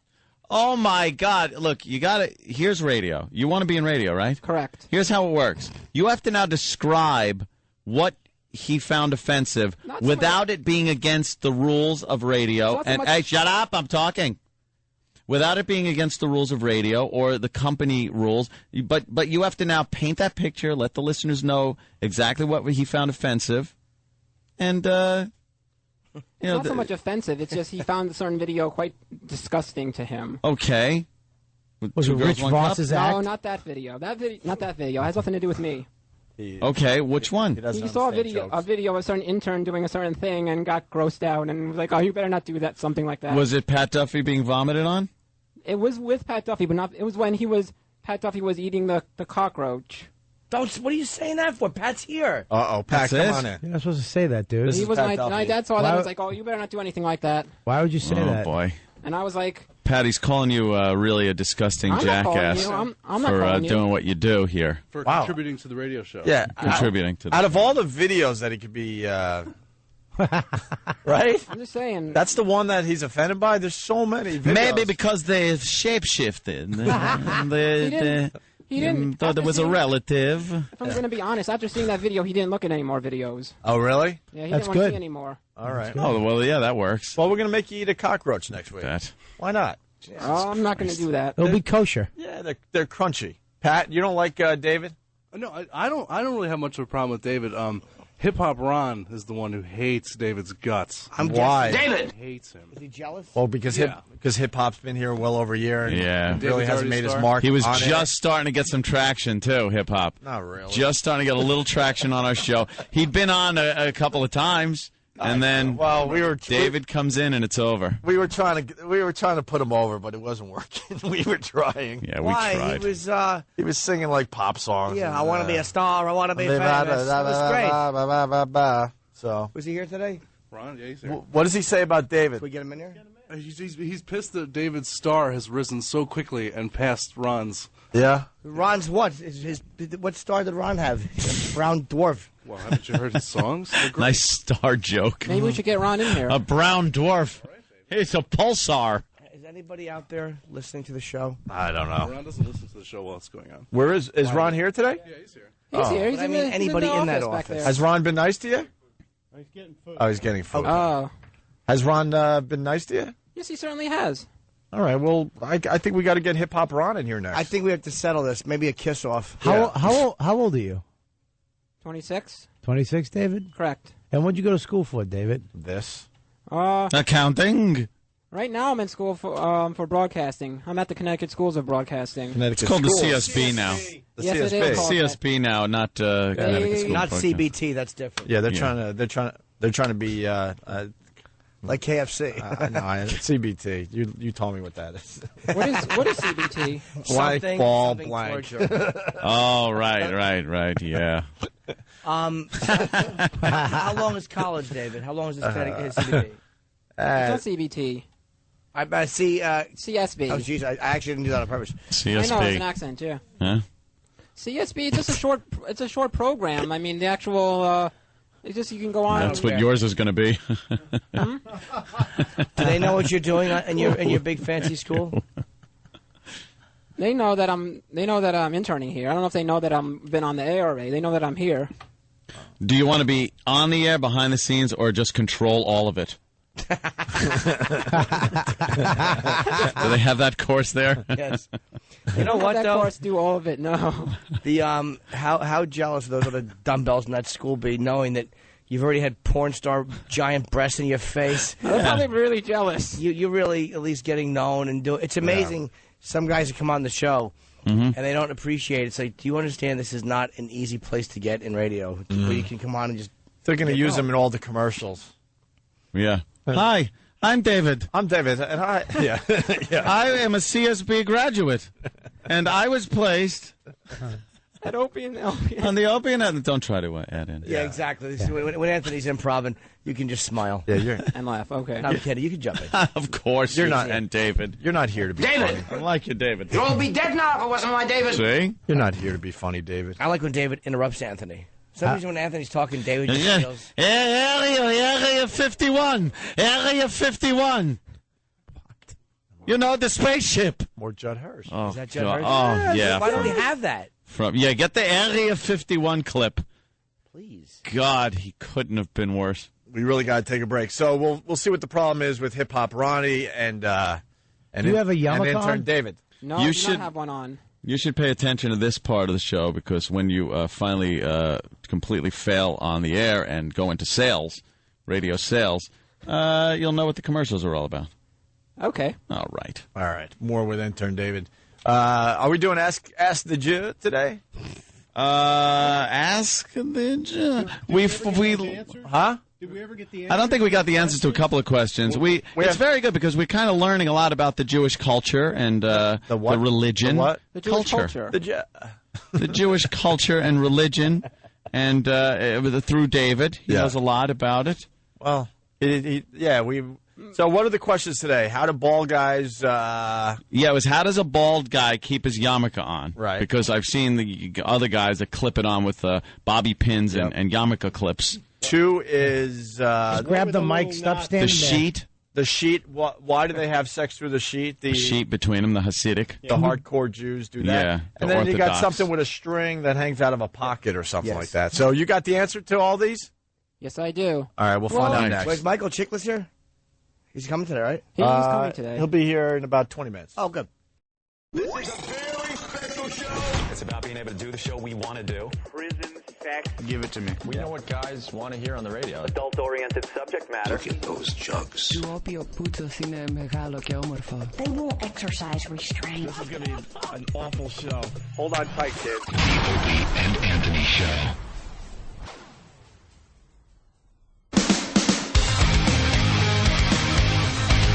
We got a busy show. Michael Chiklis will be in studio in a few minutes. Here we got Robert Kelly in studio. He's in the new movie Ghost Town as one of the ghosts, getting 78% positive reviews on RottenTomatoes.com. And then I'm cut out of it. He's cut out of the Dane Cook movie, so he could have had 2 movies that he was in this weekend. Oh well, skyrocketed. That would have been my big hit too. The My Best Friend's Girl. Because you had a big part in that. A nice part, right? A talking part. People were like, "Who's that guy?" Yeah, like they did with Jimmy in Spider-Man. Slow and steady, Bob. That's the way I look at it. That's it. Slow and steady. Hey, Mother always said it's a marathon, not a foot race. Oh, good gosh. Yes, Mother was very wise. Yes. We got the Judd Hirsch Area 51 rant. This is from Independence Day, where Judd Hirsch does one of the worst roles of his career as the father of Jeff Goldblum. And he is so over-the-top Jewish. I don't know what he did. Like, did he screen test and they just said, no, you got to really Jew it up more? And it's so over-the-top, it's distracting. I wonder if he made that choice. Like, because he is Judd Hirsch. I mean, I don't think he screened. Judd Hirsch? They probably just gave him the role. Do you want to do that? Yeah. Wasn't he jealous of Andy Kaufman's success during the Taxi years? Oh, maybe. I don't know. Was he? Well, I read a thing. Even though he was very funny. He was very funny, but Andy Kaufman outshined. Louis killed all of them, but that's Louis did. Yeah, you're right about that. Here's Judd Hirsch with the rant. Area 51. You'd all be dead now if it wasn't my David. None of you did anything to prevent this. There was nothing we could do. We were totally unprepared for this. Don't give me unprepared. Come on, Julius. It was what, in the 50s or whatever, you had that spaceship. Yeah, that thing that you found in New Mexico. That thing that you found in New Mexico. Roswell, New Mexico, yeah. No, you had the spaceship and you had the bodies. They were all locked up in a bunker. Where was that? David. I don't know. Area 51, right? Area 51. You knew then. And you did nothing. You did nothing. And you did nothing. My head is tingling. It's so bad. My head is tingling. It was a little movie, so what's the big deal? A little independent film. And his awfulness. and then we didn't know. We didn't know. All right, Mr. President.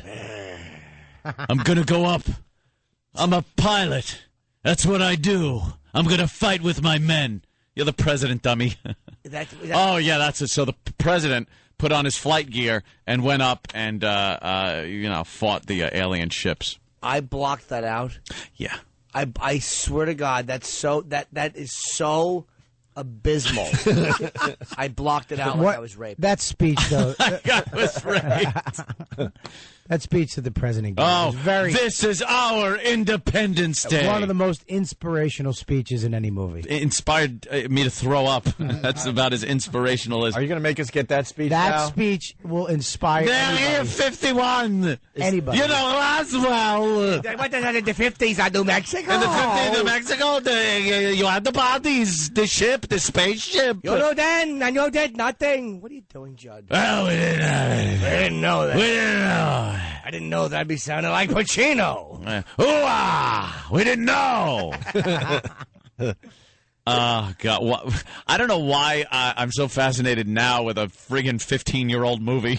But the most recent one we've talked about. Yeah. I know. It's just been on cable so much lately, and for some reason, I'm compelled to watch it. We do this from time to time. We did it with Twister, so maybe this is the new Twister. Yes. Maybe I got to go see this movie again. Got to go see it like it's still in theaters. I got to go rent it or whatever. Twister, it's coming this way. It's already here. Bill Paxton's fantastic acting in everything he's been in. Whew. We're doomed. We're never going to get out of this place. Why don't you put her in charge? Well, the president fought the aliens, though. That's brilliant. Yeah, he sure did. That's some brilliant writing. Right, instead of hiding in a Who bunker, saw that coming? Like you really would.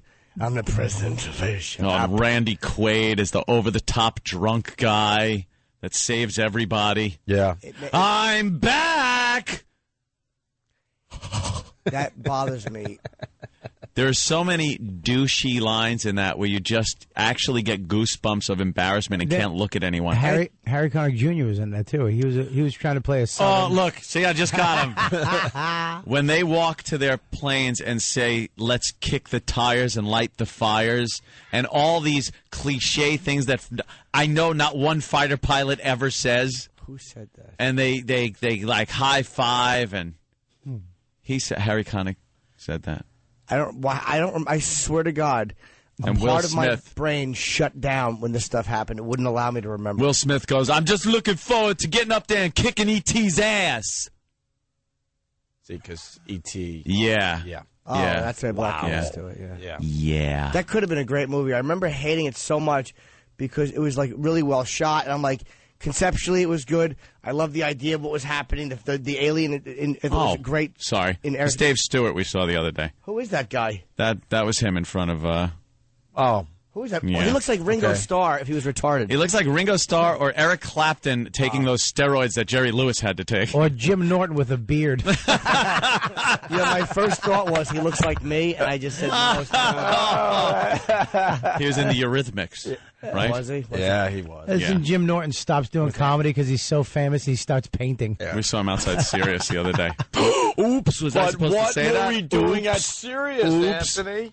You're just walking by. Oops. Sirius That's XM. right, we were. Of course. So, nothing going on there, right? No, not a thing. No. Hey, why don't we get the guys to watch Independence Day and get some fine clips for Monday's show? Yeah. Because it seems like there's a lot there to There's go find. so many awful clips. It could be our new Twister movie. You have to get the Twister speech. we were obsessed with, and we played all the clips, and that was a blockbuster, man. It made a lot of money. Sure did. And you look back at that movie and realize how god-awful it is. It's terrible. And I'm thinking now Independence Day is the same thing. Horrendous. All those extreme, yeah, man, we're tornado chasing, man, playing the music.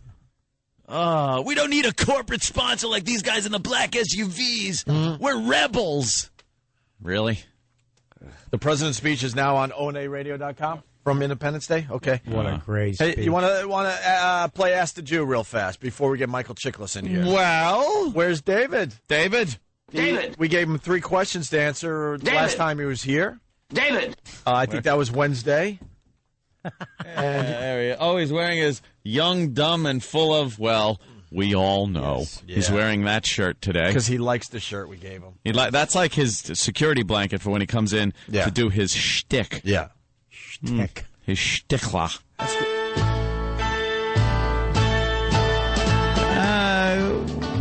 Welcome to Ask the Jew. Well, do you have answers for us, Jew? Yes, I do. Very good. Don't hold back, Jew. We will find out. Okay. Okay. Yes, whenever you improv, just say things like, okay, yes, one-word answers that contribute nothing. It's very noticeable to all of us that this David doesn't have a sense of humor. Yes. Well, I think he wants to, but he just is one of those people that don't. Well, let me ask this. What do you find funny, David? Good question. Because you obviously don't find Anthony funny because you don't laugh. You're not picking up on any of very his literal humor. I'll with tell you what me. he finds funny. The story of Easter. Jesus. Oh, yeah. Wait. Yeah, really. What do you find funny? Because Anthony's a very funny man, and you're not laughing at anything he does. Okay, I don't take it I know, I'm not. I don't take it personally. I understand that. It's not that I'm not laughing at it. I'm just in a zone right now, and I'm prepared to give these Oh, answers. Oh, he's in the zone. He's in the Jew zone. Hey, These answers right now, so I'm not really like. David, what do you find funny? A lot of stuff is funny. Anthony's a very funny person. I never. Thank you, I never said David. he No. wasn't. What do you find funny? What makes you laugh? A lot of stuff makes me laugh. I don't know, Like? Apparently What? not. like I don't know, comedy stuff. All right, what comedies do you find funny? No, just like comedians on TV or anything. All right, what Funny. TV shows? This guy doesn't know what funny is. What TV shows do you find funny? A lot of them are funny. Oh, my God. my You don't have God. a TV, do you? You don't have a TV, David, do you? No, I have no TV. No. Wait, what? Wow. No, I have a TV. Oh, wow. Okay. Well, that was okay, you funny. got me there. So No, I when have a you, TV. you were when you were a child, were you beaten forever? Like when you were specific? Were you beaten for being specific? And you've learned never to be specific about anything. What TV shows in particular? A sitcom, something like that? Yeah, sitcoms are funny, sure. But what sitcom What do you sitcom? find funny? All of them are funny. I know Oh, some. No, my no, God. all of them are All right. not funny. Anthony, we are so on to something. All of them are know, not funny. I don't think he knows I don't know. what funny Seinfeld is. is funny. Seinfeld, a fellow Hebrew. That's a funny show. You find that funny? Yes. What other sitcom? Wait, Anthony. I think that's universal. No. Because it was easy to say Seinfeld because True. the pressure's on him. What did you find funny about Seinfeld? All right. All the jokes about it on the storylines, everything is funny. Say more general. Any episode in Nothing specific. particular, Yes. or any situation in that show that you Yeah. found very funny. Just the interactions between all the characters. Oh my God, we're looking for something specific. You want me to name a specific episode? Yes, a Oh, specific yes, moment. an episode. One moment that a made you moment. laugh on Seinfeld. A moment. It's easy to say Seinfeld is How a about funny show. I'll give you an example. And you want to be my latex salesman. Yes. Look, and he goes, yeah. So that's an example of a specific thing that I found hysterically funny on the show. There you go. Right. Now, what about you? And don't pick that one. Oh, obviously not. Mm-hmm. I like the episode when they're driving the car and they have to get the last drop of gas. You know, that one's funny. Do you remember that episode? How about the one where Jerry and Kramer are arguing, and Kramer goes, "Tomorrow, Jerry," and then Jerry's whole callback is, "Tomorrow." Yeah, I don't remember that one. All right, good, 'cause I made it up. If you said yes, you were a liar. I don't think this guy knows what funny is. I really don't. How about a funny movie? I like lots of funny movies. He cannot be specific. Just when we want I can be specific. Just when we want to arrest David, he comes up with something new. You can't be specific. You're not being specific. Like, did you find Passion of the Christ funny? Gosh. Oh, man. I have not seen that movie. Of course, he booed. I have not seen that movie. No. You just read about it. Correct. All right, what? Ate bonbons and then heckled the screen. What movie did you find funny, David? One of my all-time favorites is Meet the Parents. I think that's a hilarious movie. That's funny. Okay. Get out. Oh, boy. Get out. Ouch. Out. What's the matter, Up? You didn't like that one? First one was good. It was all right. The first one was good. I think it's overrated. But They that, say it's the top-grossing comedy of all time, I think, at this point.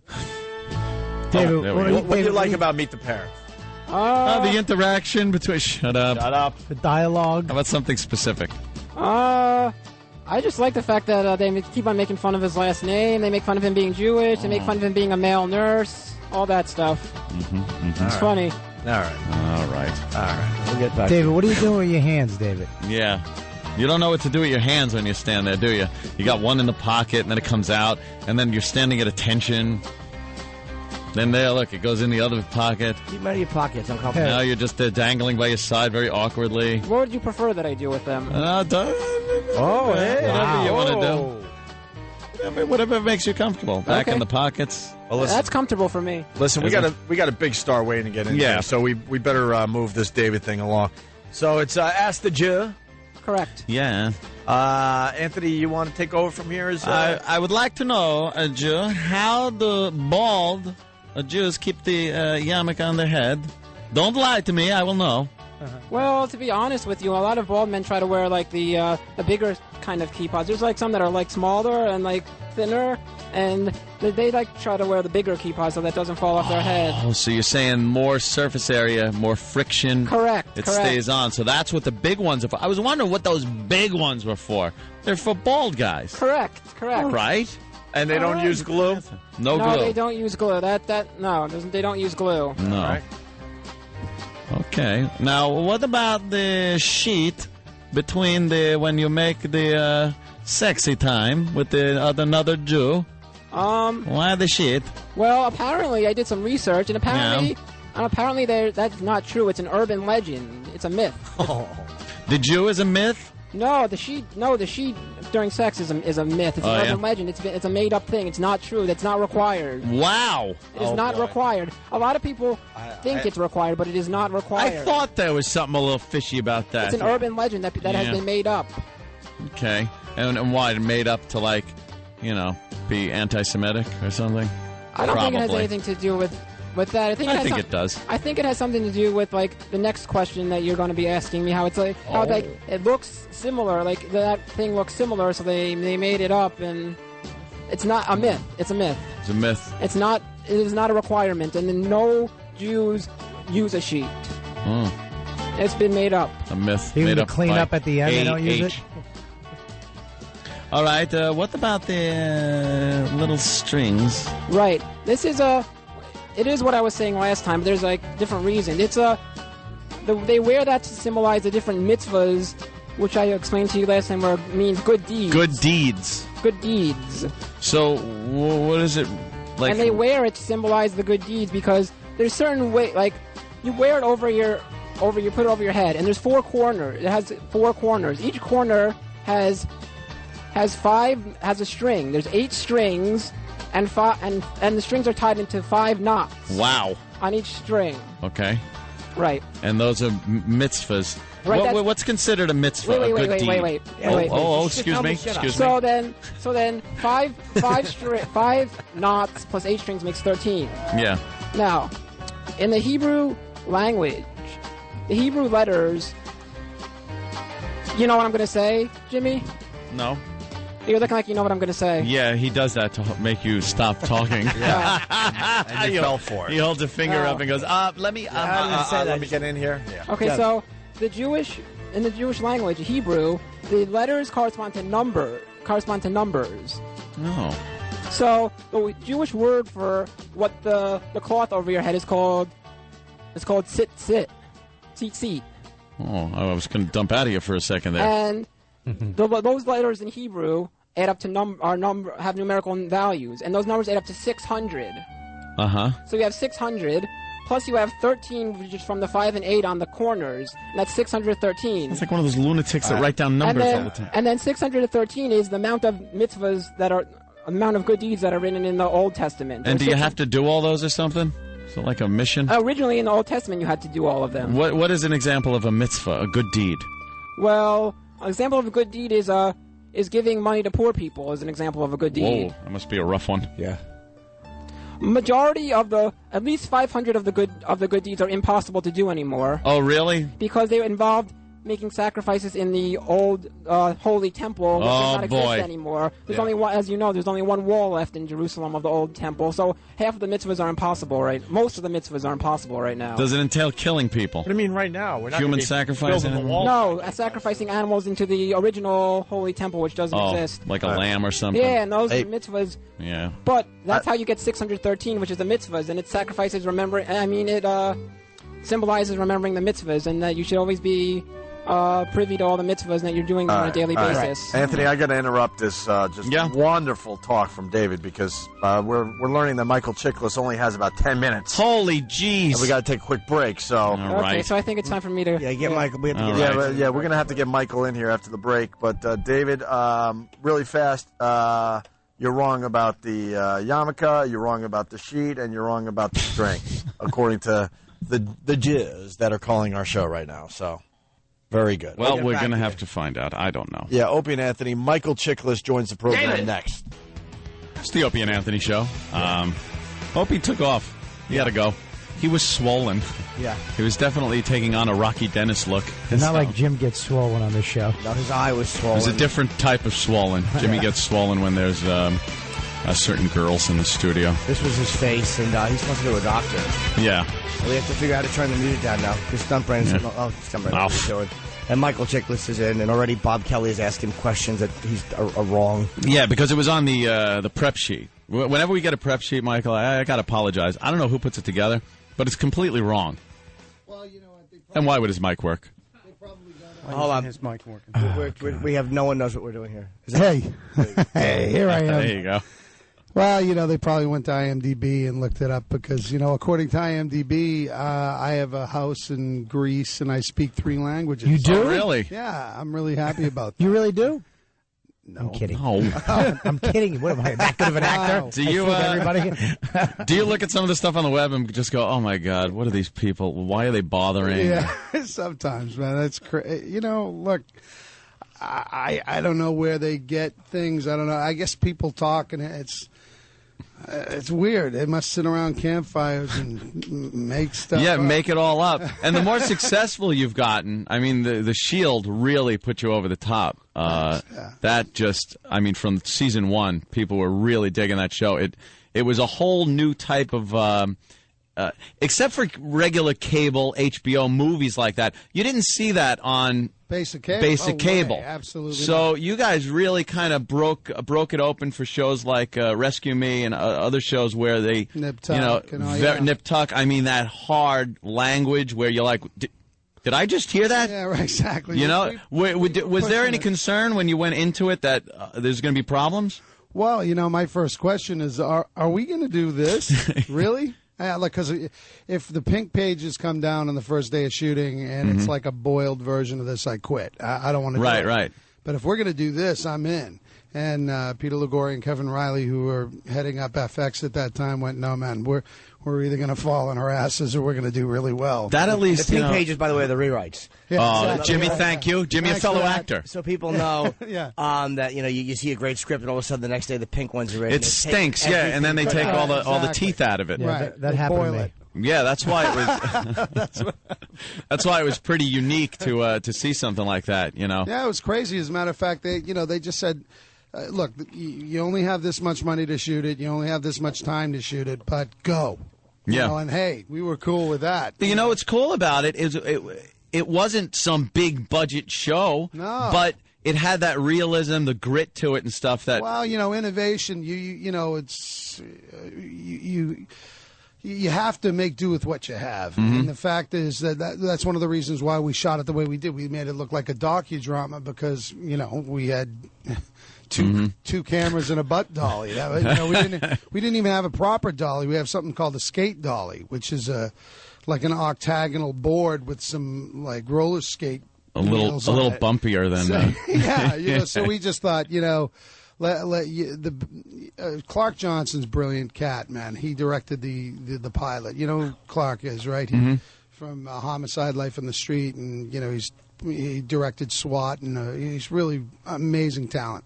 In any case, he directed the pilot, and he wanted, the camera to be like another person in the room. Right. And he created this sort of docudrama look, which makes it really visceral. It makes you feel like you're in the room with us. Yeah. And it's a very cool way to shoot a show. I guess the whole show's wrapping up, though, huh? Yeah, this is it. 7 seasons. I can't Amazing, believe it. 7. Yeah, time flies when you're having fun, man. Yeah. We had a great time shooting this show. It was really life-changing for all of us. Tremendous amount of attention. We, essentially created a network, changed some things up in the business. And, it's cool to be kind of part of something historic like that. But, and also I'm kind of spoiled because I've been playing Vic Mackey for 7 years. It's not every day you get a role like that, and so I'm kind of like looking at stuff and going, really? Really? But I will say I got lucky, I got this cool little part in this Spielberg movie. He produced this movie called Eagle Eye. Eagle Eye, right? Now, yeah, and it's a very cool movie. And Shia LaBeouf he's the real thing, man. The kid's cool. He's a very cool What's guy. the gist of the movie? This is this is the movie that I've seen promoted in IMAX. Yeah, man, it's heavy. That looks fantastic. Where it's you have 30 seconds to leave the room, like that. Yeah, that right. awful, creepy call right, voice. Exactly. Well, you'll never look at your cell phone or your computers or your credit cards the same way again. I heard him in an interview. The CIA guys were there, and they were like, "Can you really do all the stuff they do in the movie?" And they played him back a phone call he had on his cell phone from a couple days before. They just recorded it. There's some Yeah. See, but he's been around the campfire. He's making. I almost swore. That's all he's right. making stuff up. I didn't say that. Shyla said that in an interview. You're making it I up. swear to God, I don't lie. Jimmy lies. Wait, all you the said time. I'm a Catholic. Bobby lies all the time. Shia LaBeouf said it on an interview yesterday. Yeah, well, actually, he said. man, something that was really cool is I played the Secretary of Defense in the movie, and we shot at the Pentagon. Oh, really? Yeah, and it was trippy. That's got to be a little rough to get the permits to do that. Yeah, check it out. I actually flew in and landed on the green of the Pentagon in a Black Hawk helicopter in post 9/11 Cool America. was that? Unbelievably cool. We were walking us around the bowels of the Pentagon. I turned to this 5-star general and I said, "General, you got to tell me, how did this happen?" And he said, "To tell you the truth, it almost didn't. We weren't going to let this happen." And I thought, God damn it, this is an American film crew in America wanting to shoot an American film. Why can't we do this? And he made it happen. And I applauded the guy. I was like, way to go, man. That's cool. It's funny how sometimes if you get a little bit of celebrity, or as you have a lot of bit of celebrity, how people will kind of cut you some slack. It's like, hey, you want to see the room where we keep the real films of the Kennedy assassination? It's amazing. I felt like, George C. Scott in Doctor Strange. He's going to see the big board. We went into that room. We went into the room where they, they plan attacks in. It's Yeah. crazy. It's insane. And it's funky. You walk in there and you have a cell phone. I hear this voice, and it's the computer. It knew that I had a cell phone in my pocket, and I had to take my cell phone out and leave it at the door. Damn. It's weird. And there are some iffy pictures on it. Photos of your own genitals. Speaking of celebrity weirdness, we walked in, and when you come in, you have to show a picture license, or ID to come into the Pentagon, and these hardcore Marines up there, and everybody in the cast and crew that's walking in there is pulling out their wallets, and I started to pull it out, and I hear, Vic Mackey is in the house. and I look up, and the Marine's like, you, sir, do not need any photo ID. Come with me. Thank you. You walk in and peel off the rubber mask. Exactly. I've gotten in. It was very, very cool. That's one of the coolest things about being an actor is things like that. To do. Why am I here? I don't belong here. Yeah, I know. Exactly. Someone's going to. You always feel like you're going. And believe me, I'm not trying to equate myself on any level with celebrity, but you do realize. Neither am I, Bobby. But you do. It is an odd thing how people do kind of give you that little leeway, or hey, I listen. Really? Yes, Jimmy? No, I'm actually agreeing with you. I'm yeah. with you. Now, another thing is you've had really good success with your career coming from a spot where you were told by certain reviewers that you'd never work again. Yeah. Have you ever seen some of those people? I need people? to clarify something. It wasn't reviewers. It was the business, the power of the business. It was worse. What happened? That was when he did Wired. The first 20 years ago now. Yeah. I did when I did my first movie. I landed in this movie called Wired. Which was based on a book. Movie, yeah. Thank you. Based on a book by Bob Woodward, and it just was a controversial mess. And I understand you play Belushi, right? Yeah, I understand the reasons why. Bob Woodward's an investigative reporter, and when he writes, he doesn't write with sort of flowery, forgiving language. He writes, this happened, this happened, this happened, and in black and white, it doesn't sound very good. You know what I mean? And it reads very much as an indictment against the people who were around Belushi, as if they were somehow complicit in his death. And right. I can understand in retrospect why everybody was so mad. And. Listen, it's got to be a certain amount of vindication. I can't believe I'm still talking about this 20 years later. No, I know. It's only so reason, weird. The only I'm reason over it. The only reason I bring it up is that you've had such great success after that. So it's almost like I know me personally. I'd be like, hey, screw you. You know what? I'm glad I didn't. I fought that instinct. Really, I think that's the single biggest reason why that I did survive it was I didn't fight, and I just went, you know what, this is a lot bigger than me. It has nothing to do with me. If I throw my hat in the fray here, I'm going to get my head chopped off. I'm just going to work. I just want to. Like you said, it's 20 years. I just want to work. Yeah, it's 20 years ago. You just want to do something. And plus, I was coming from the place that Belushi was an idol of mine. I loved that cat. I didn't want to hurt anybody. I wanted to play this guy. I loved him. Yeah, everyone did. I mean, well, yeah. Or and by the way, or it was. Can I tell you the specials for this evening? I was waiting tables. Yeah, exactly. It's 23. Man. Play Belushi, wait tables. Huh. What restaurant was it at? Different mindset. Formerly Joe's on West 4th Street in the Village. It's no longer. That restaurant's it's not around anymore? No, apparently you made the right it's decision. defined. Yeah, I think I did. And by the way, can I call myself out? Like when you said you were in the Pentagon, and I said yeah, you don't belong there. Like, what am I doing here? That was an implication that I have been in similar circumstances. I just, what a phony I am. I was booted off the set of Two Girls, One Cup. Not having the proper credentials. I'm a fraud. Oh, great. But your career, though, I mean, you played so many different, you played the Commish, then Curly from Three Stooges, which is a hard gig. That's a tough one. That was a tough gig. Especially being from Massachusetts, and you're from Medford. Yeah. We're hardcore Stooges fans, and Curly was God.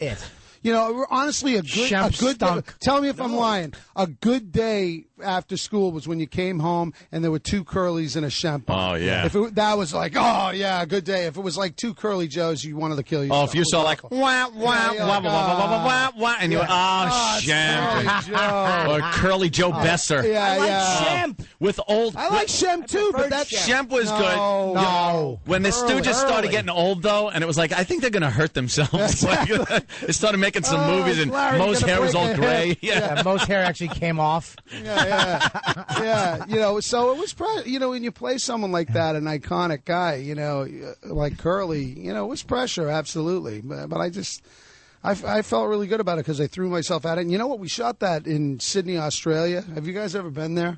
Go. Are you single? It's the only place I want to go, like, out of this country right now is Australia. I'm not single, but I'll throw this ring out a window for a good whorehouse any day. How much is it? Wow. Is our money good over there? Are there a lot of girls over there as per guys or something? Yeah, it's very overweighted in that way. Yeah. I mean, it's just a beautiful place. It's unbelievable. It really is. The only problem is it's so damn far away. But the Australians are cool people, man. They're really laid back. Because anything that goes wrong, the first thing out of their mouth is, no worries, mate. It's the first thing they say. You know, so they're like, Sets the we'll mood. fix it. You know, you're like, okay, cool. You never saw an Australian guy just snap? No. Just lose his mind? What are you doing? This stinks. Forget it, I'm out. No. Never. What are you doing? And then there's like thousands of miles between the cities, too, aren't there? Like, it's not like you can just go from Sydney to some other city without getting on a plane like doing a New York to L.A. or something. Yeah, everybody is on the outer rim of this continent. Yeah, because the middle is just the outback, I guess. It's nothingness. In the middle, it's a desert. There's nothing. Did you go out and do any of those, little wookabat? We went into what they refer to as the outback, but they're Grand Canyon. Oh, okay. It was incredibly funky. We were in this all-terrain vehicle and not like an SUV like you see this was like the Bush mobile for 3 hours on no road, and I was so sick as a dog by the time I got out of that car because you're like just beat up, just killed and we got out of the thing. It was beautiful. But the guy's telling us there's like 190 different kinds of venomous snake. Oh, fantastic! Yeah. You know, I mean, you didn't want to. No worries, mate. He's like, nah, watch out for the vipers, mate. I'm like, so you just don't even want to walk away from them at all. I'm like, hold me. It was crazy. Well, Michael Chiklis, I know we got to get you out of here, but what do we got? Eagle Eye. Yeah, man. Is that in IMAX now? I really wanted to see that. I had no idea. Let's go see it today. DJ Caruso is one of the most brilliant directors in the world today. He just knocks it out of the park. It's an unbelievable movie. Shia is unreal in it. Billy Bob it's great. is Billy Bob. He's fantastic. Awesome. Rosario and Michelle Monaghan. It's a great cast. A really, really good movie. And when is that? Is that out now or 26th? 26th, and of course The Shield. Yeah. Final season. Any little insight you could give us on anything? What's going to happen? How this is going to wrap up without ruining anything? Well, put it this way: it's the last season, so stuff happens that you can't take back. I think people are going to be hurt. I think some people are going to be hurt. Stuff happens that you can't. Oh, take okay. back. All right, that's good. Please tell me you did something just to do it, because you knew it was ending. Like in the last episode, he comes out of the closet and they no. like Broadway chorus thing, and then people are like, "What is that? No, happened? It's like so. That sucks. Show is so good. Freeze, Buster. No, that doesn't happen. Oh God. Well, look for that. When's that starting up? It already did. Dude. Oh, it did. Okay. We're in Sorry. week 3. Week 3. Yeah, stay with me. I told you that. I and you're like, no, DVD everything. Yeah, but I will tell you though, really honestly, the last 7 episodes of The Shield, I'm more proud of than anything I've ever done in my career. I think particularly the last 7 of the best shows I've ever produced. Yeah, I hate to talk stuff, but I'm telling you, it's so well written. The performances are really strong. Every single one ends with a, "Oh, you gotta be you gotta be kidding me." What? And a lot of action. it's like a freight train. That's really cool. good. Yeah. Yeah, I'm so psyched, dude. You know why, too? Because you're like my hero because you're famous, you're a star, and you're I'm bald. Yes. Like, when I lost my hair, I was like, it's done. I'm done in the business. And then you But came your along. talent was attached to it. I knew that was a softball. There was just so many things that anything could stick we to. could put our heads together and make an ass of ourselves. But no, you're right, dude. Bald guys, you never. What are you gonna do? I mean, you can't play like Billy Zane lost his... Jack, or you can't. There's nothing you can really do. Name him. him. Daddy Warbucks. Name him. What? Well, we go back can and play a there's lot of nobody things, now. man. Billy A lot of Zane them. became bald and he was out. Yeah. Black people, a lot of black bald famous guys. They look great bald. True. Well, Yeah. great. I'd love to talk about Chicks this all day. dig bald. You know that. They do. We got to take a break. Get Michael out of here. Michael, All right, I'm thanks outta so here. much for And Eagle Eye. coming in. Eagle Eye. Shield is on now, and Eagle Eye. I really want to see this movie, especially in IMAX, man. It's September 26th, which is a week from today, and season 7 is on FX Tuesdays at 10 o'clock. Groovy. Very good, Michael. See Thanks you so guys. much, man. Thanks for calling the Opie and Anthony FU line. Here's the latest batch of FUs. You have 5 new voice messages. First voice message. Yeah, I'd like to give a big you out to my girlfriend and a punk-ass boyfriend. Next message. I want to give a big FU to my boss, Brian, who's always making me work late and smelling his wife's tampon. Next message. Yeah, I just want to give a big you to our dispatcher, Trish. All she does is us every night we're on, all day. Call after call after call. I don't care if people call 911. Call someone else, you Next message. Hi, this is Ryan. I want to leave a big you to Drew, this douche I work with. This is the second time he's me in 2 days. Now I'm stuck down in the middle of God knows where with the wrong keys to the building that he told me to grab. You, Drew. You. Next message. I just wanted to give a big you to all my girlfriends. I don't even know why I hang out with you bitches. You guys are the fakest people I know. So you. End of new messages. Call the Opie and Anthony FU line. 866-FU line 1. That's 866-FU line 1. Thank you and goodbye.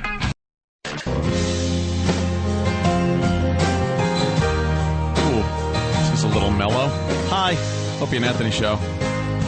Wow, we got to go right to the phone. Celebrities just love the Opie and Anthony show. Ricky Gervais. Yeah. Ricky, Yeah. hi. And, I love being a celebrity. Well, you are one. Yeah, that's right. Now movies and everything.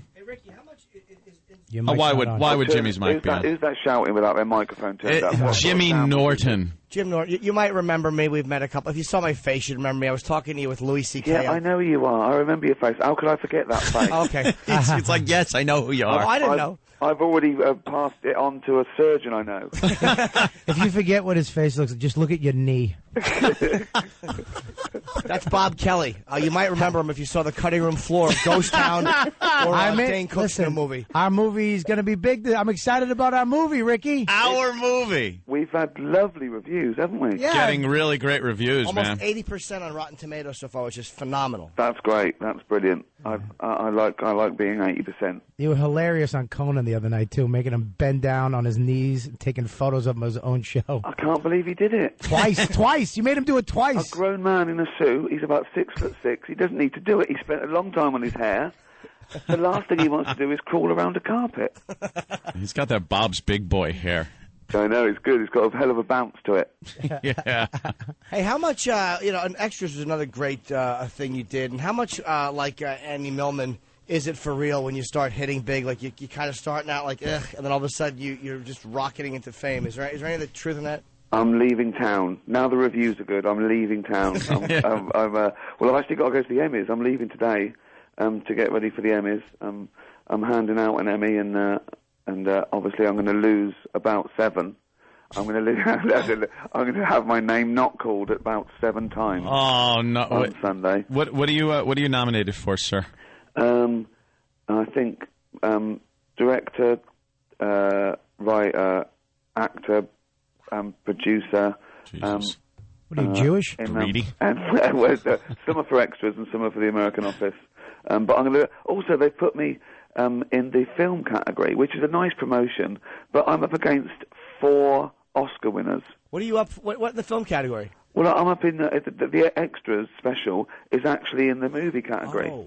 They've put it in the movie category because it was like 85 minutes long, which is nice and it is flattering. And we sort of secretly made a movie. I was sort of practicing, but then to be put up, I'm up against ridiculous actors, real actors. So I've got real no chance. actors. Who are you up against? Because I mean, Ralph Fiennes, Paul Giamatti, Wilkinson. Just ridiculous. They all stink. I'm tired of all of them. You got a great shot at winning. Who wants to see Ray Fiennes again? It's like we get it. Oh, I like Ray Fiennes. He was great. Have you seen Bruges? It's brilliant. No, but I'm just kind of being partisan because I like you so much. Well, yeah. Well, I still want me to win more than them. As much as I like them, if I'm pitted against someone, then I want me to win. For example, even if I like you guys, but if we were in maybe a gladiator arena, right, and it was a battle to the death, I'd have to try my hardest. You'd have to kill us. Are you going to try to look gracious when you lose? Are you going to clap and smile like, "Oh, I'm glad he won"? No, are we in the gladiator arena now, or just the Emmys? Ricky, please. If you lose one, the first one you lose, please on camera just mouth the words to someone. He sucks. How did he win? He sucks. Because they'll go to you every time. I know. You've got to choice. You either can clap and really pretend that you want them to win, which is ridiculous. Yeah. Right, that's ridiculous. You can sort of clap and sort of smile, and that's good, okay. Or you sort of whisper to the person next to you just for something to do. Yeah, yeah. Like you're just getting on with your life. And then everyone's speculating, what's he whispering? I bet he's, pissed. Yeah, I like it when they really are surprised. I always assume that if you're there at the awards show and you're nominated, you want to win. So you're not clapping and happy that somebody else won. Of course you want to win. Yeah. Of course you do. I mean, I actually do go to award shows more than I do other things like this because it would be a slap in the face not to.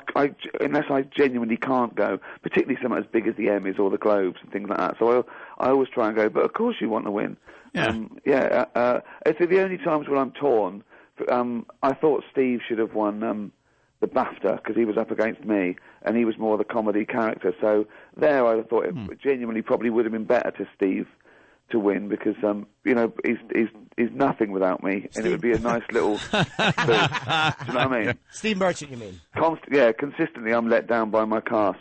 I keep proving that I'm what keeps everything afloat. And to be honest, I think I'm carrying Ghost Town, if we're being totally honest. There was one construction worker that was there was like a string of them. They look like have you seen Village People now? They look like that. Yeah, I've seen the cowboy walking around or something, but with his open chat. Yeah. Remember the day where you were getting chased in the park down that hill through the underneath the bridge? Yeah. I got yelled at by the director that day. Why? What did he say? Because you were on set? No, we were running down the hill, and I was a little heavier at the time. Right? Oh, did he? No, I think when he shouted, "Run, fatty," he was talking to me. No, I was running down the hill, and my arms started flailing and making circles, and I just ran by the camera with my arms like propellers, and people were laughing, and I was like, oh, my God, I just did something funny in the movie. And then all you hear is him go, why did he do that with his arms? And then, but he said to me, he said, you didn't look fat. He said you looked camp. Well, he actually walked up. He goes, why did you do that? I go, I'm fat. And I walked away. Which is the answer for every question. Was. Yeah. That's what I say. It's a disease now. Everything's a disease. I have no responsibility over this.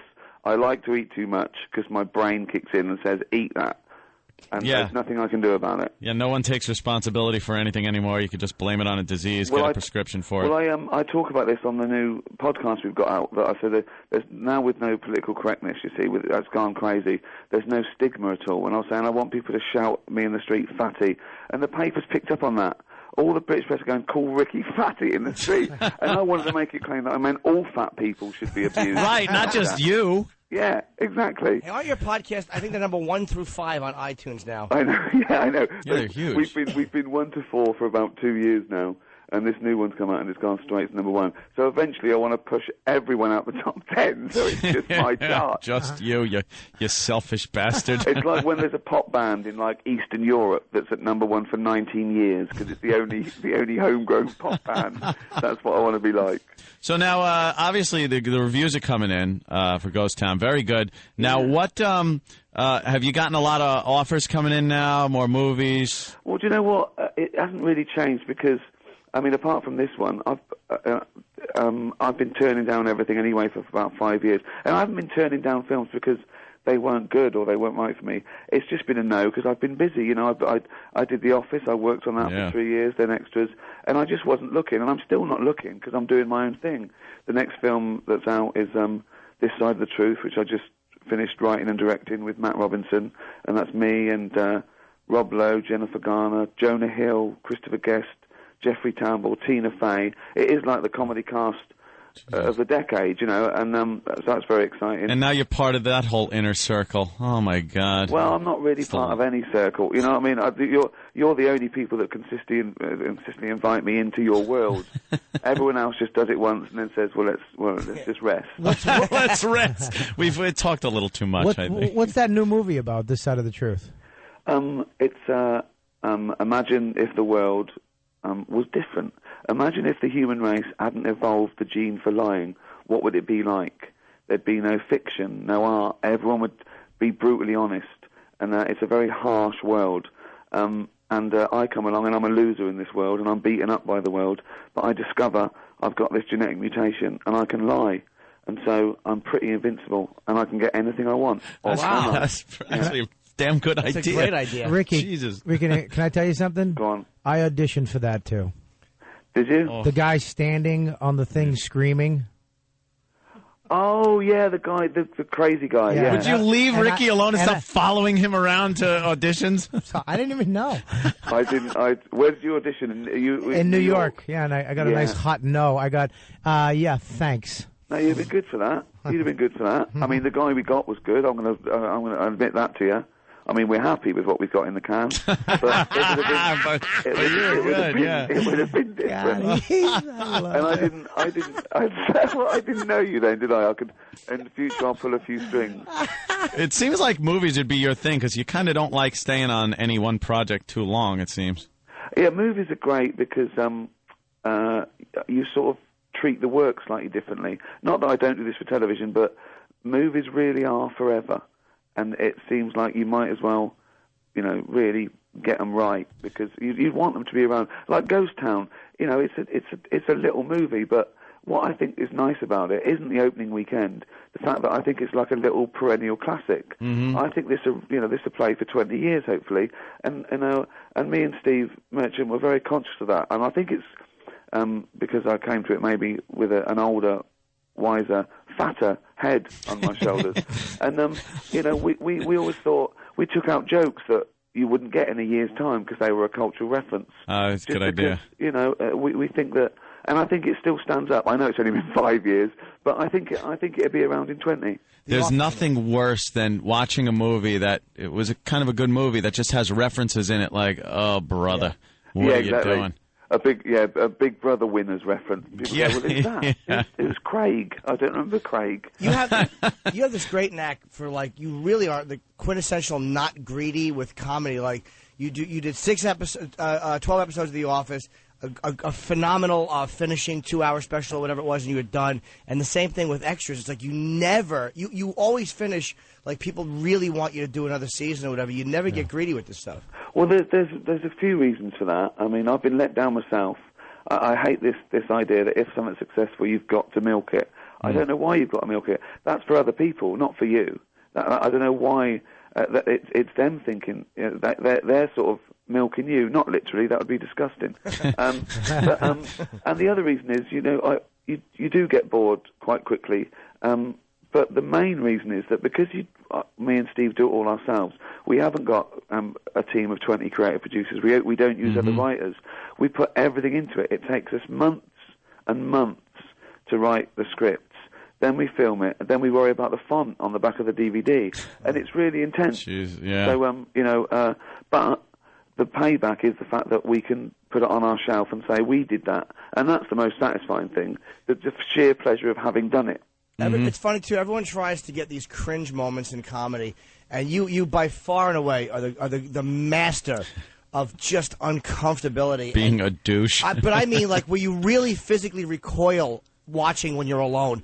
And in extras, I think the moment that got me the most was when you're at the awards show and the doll of you is giving that awful, you having a laugh, that horrible catchphrase, and the guy is trying to give this touching speech, and it's just, Oh, yeah. Well, great, man. Well, I mean, I've always been aware of uncomfortable moments, but I've never got embarrassed myself. I mean, you guys the same. I think that we've got like this sort of shield, particularly if you're a comedian, but I feel discomfort for other people.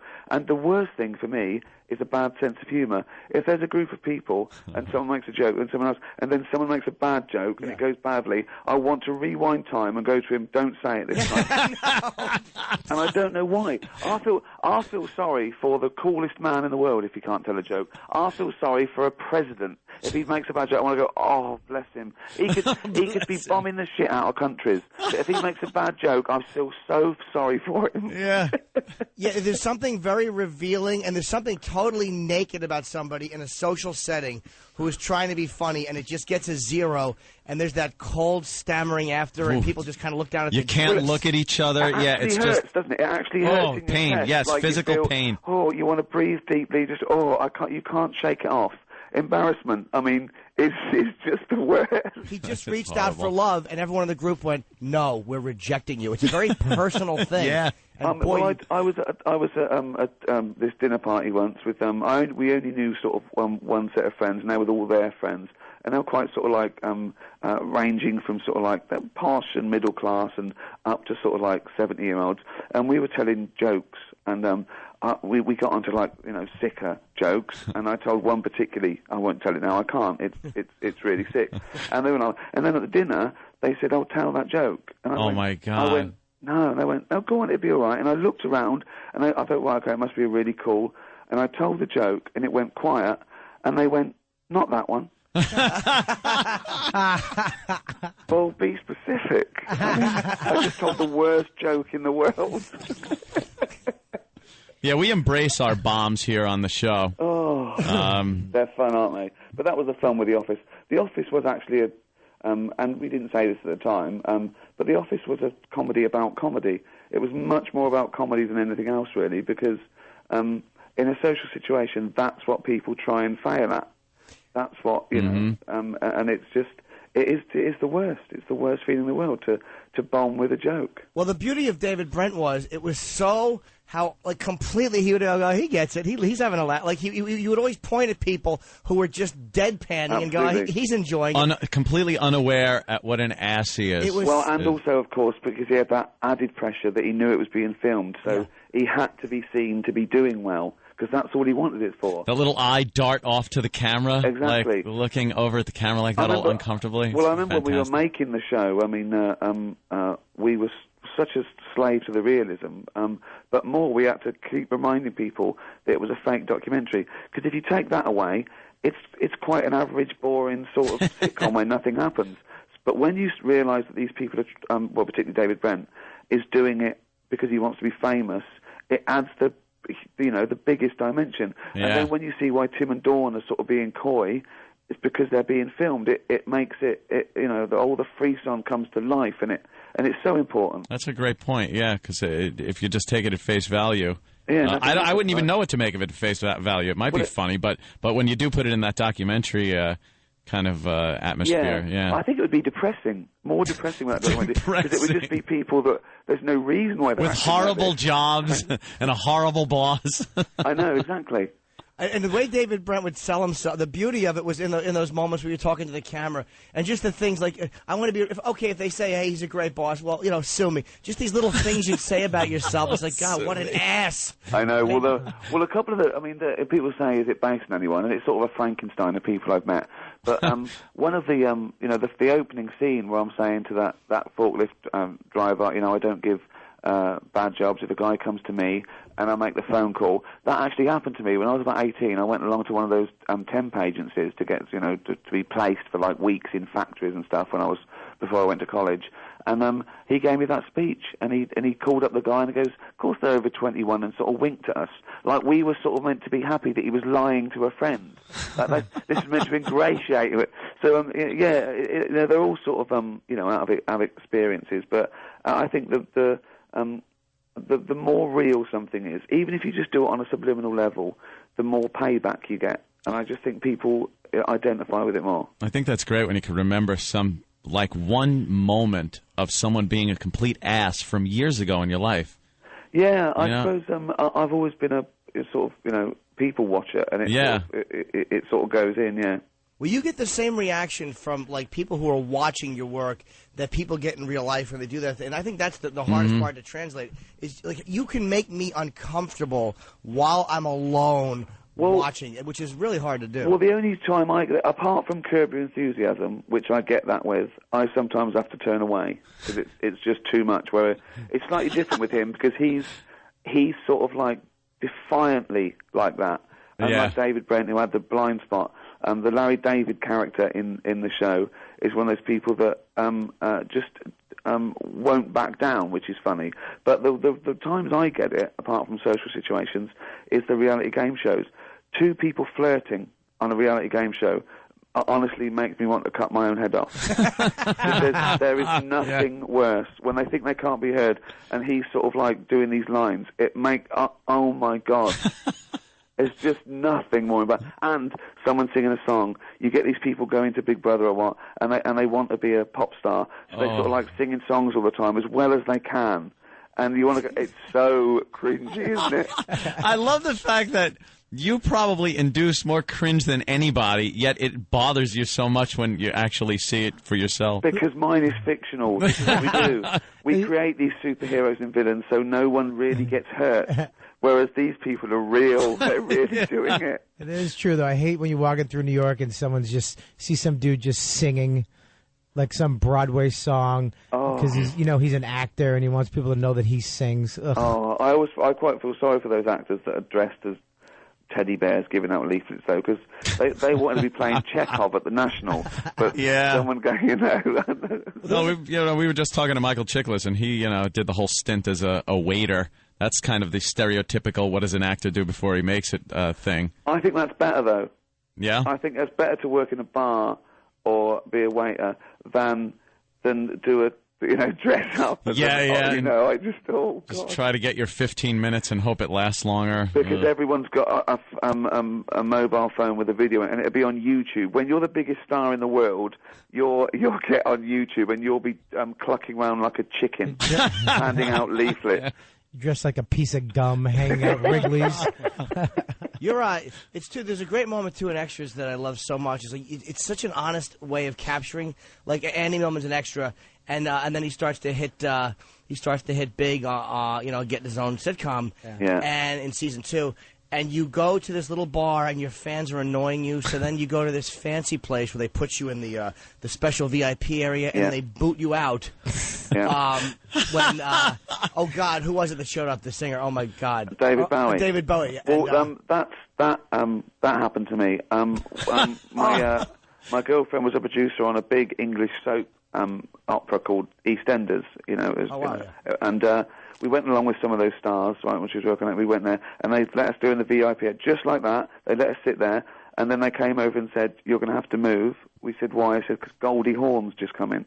Oof. And they moved these soap opera stars out of the way for Goldie Hawn to sit there. What year was it? 1979? Who cares about her? 1969. It was about 1992. She was over in England. I don't know what she was doing. So it actually happened. But the David Bowie thing was sort of like that.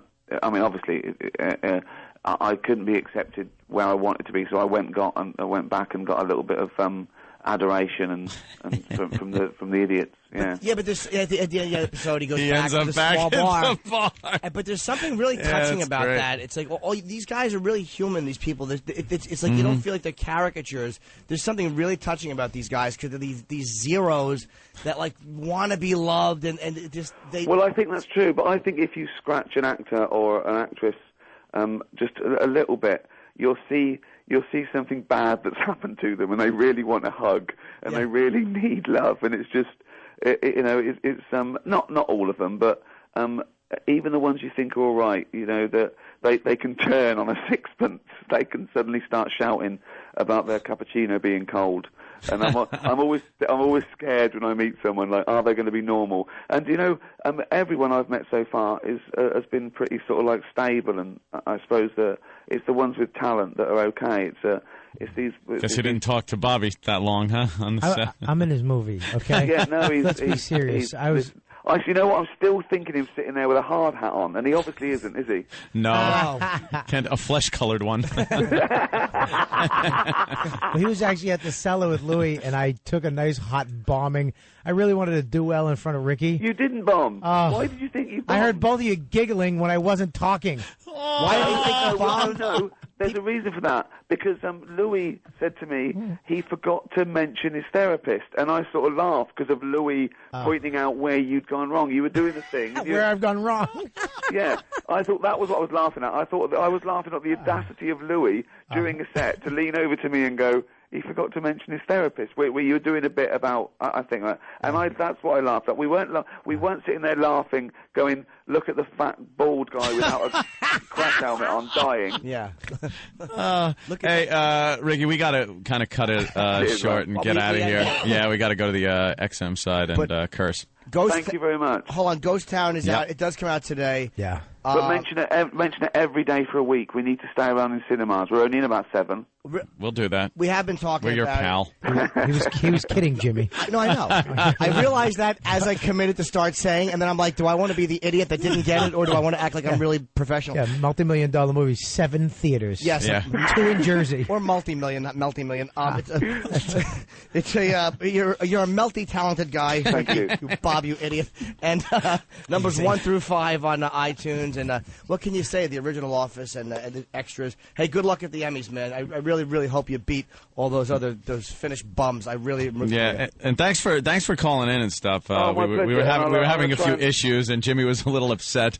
But I'm glad you called it. No, not at you, of course not. I'm going to try and pop in next time I'm here as well. Yeah, when you're in town, just I'll talk about you on my blog today, RickyGervais.com. I'll talk about the Opie and Anthony show and all my friends in New York as I leave the city. Very good. Thanks, Ricky. Take it easy, Ricky. Good luck, man. Later, man. Bye. There we go. What fun. What a fun caller, man. I know. He's fantastic. And you can't help but just, dump adulation on the guy. He's too good. Because it's great. Everything he's done, I've watched. And I felt really sad at times and it's like, God damn it, I'm such a fanboy. And how does that, like you said, you're sitting alone, you're watching him in 2 dimensions, and you're just, you're cringing. So you've seen the original Office? Oh, hell yeah. Okay. It's fantastic. You got into it after a while, right? Yeah. He's a complete douche. Yeah, but he's such a nice guy in person. He could totally be a dink if he wanted to, but he's just a sweetheart. Played it off like he does on the shows. He'd be an ass. Yeah, what a sweetheart. Friendless. I'm going to hug him.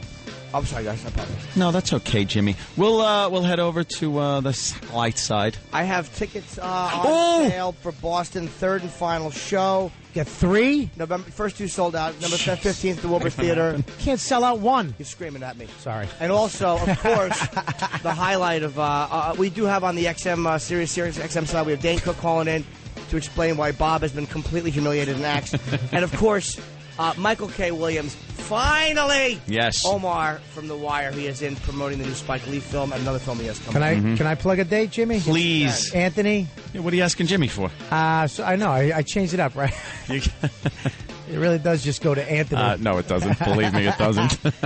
October 24th, I will be at the Wilbur Theater in Boston, the new Comedy Connection. Tickets are on Ticketmaster or wilburtheater.com. So if Jimmy doesn't do 7 more shows, feel free to come by one of mine. You know, Bill Bloomerhead's like, Jimmy, 3 shows. Look, we got to get out of here, so we'll see you over at the satellite side. Have a good weekend for those of you not joining us. Bye-bye.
Ooh.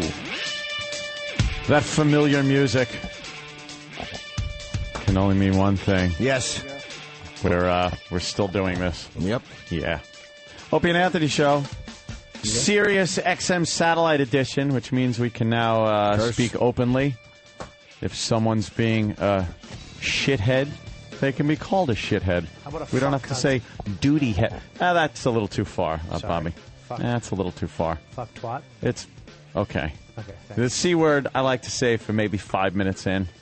Just let the people that initially tune into the program think we actually might have a show instead of just we come on here and curse. We've had a good show so far. Yes. It's all shit to me, though, from before this. We had Michael Chiklis came in, Ricky Gervais, great call-in. We love Ricky. Yeah. And Dane's calling in a little while. Fantastic. But Michael Williams. Yes. Michael Williams joining us from The Wire. I cannot be fucking happier. Man, thank you. Thank you for calling me down. Omar. Cannot be. I've never wanted to get a guest in. Maybe Ozzy Osbourne is the only comparable guest to me to get in. You are a hard guy to get in studio. It was just a lot of stuff that was going wrong, and we were trying for a long time. Apparently, he was a busy guy, too. Yeah, you know? trying to pay them bills. Yeah. Job, you know what I mean? Yeah, he's in the new Spike Lee movie. Yeah. Coming Miracle out. at St. Anna's, which I saw. And there's another movie you're doing, too, right? I got The Road coming out, the new Cormac McCarthy book. That'll be out on my birthday, actually, November. And then I got Brooklyn's Finest with that Fuqua directed. And I got to be opposite two of my mentors, Don Cheadle and Wesley Snipes. Don Cheadle's great. Phenomenal. Yeah. I just saw his movie Trader the other Man. day. When you called me to go see that movie, I was in Trader that day. There's a guy that climbed from like just kind of a peripheral player to a fucking star, you know? The guy Hotel Rwanda was like, wow. Man, I've been following Don since Devil in Blue Dress. Really? Yeah, he kind of popped on my radar since then. His performance in Boogie Nights was great. Amazing. I That mean, whole movie was great. No, yeah, they were the whole seamless. movie was Yeah, it's one of my fantastic. favorites, And yeah. he didn't have a huge part in it, but it was just like when he's at that bank just going, at that bank, please, he has can to you, break out the bank." please, I just need that. You're like, oh, God damn. You're not being fair. Yeah. Like, that's such a childlike thing to say to an adult. That's such Yeah. a basic reaction. You're not being fair. You're not It was being great. fair. This is not fair. This It's is like, not yeah. fair. I could do this. I want to open my His stereo store, his electronic Yeah. stereo store. Him and his big dick and his fucking porn career. You know what I mean? And his cowboy outfit. When the murder happened in the diner, the sheer look of fear in his face with his hands up, like and the blood splatter. And he saw that cash laying there. What? And his awful fake dreads that he had that fucking dread wig at the party. My favorite moment is just sitting there with those shitty dreads trying to look intense. I believe that was on the New Year's Eve party, right? Yes. The dress, yeah. Oh, it's a fantastic. And then you see him in like Hotel Rwanda and stuff. It's just fantastic, you know, really. I bugged out on him at the first day at rehearsal because I went on this whole tangent about Talk to Me and the Petey Green story, and I was doing all the I'm Petey Green.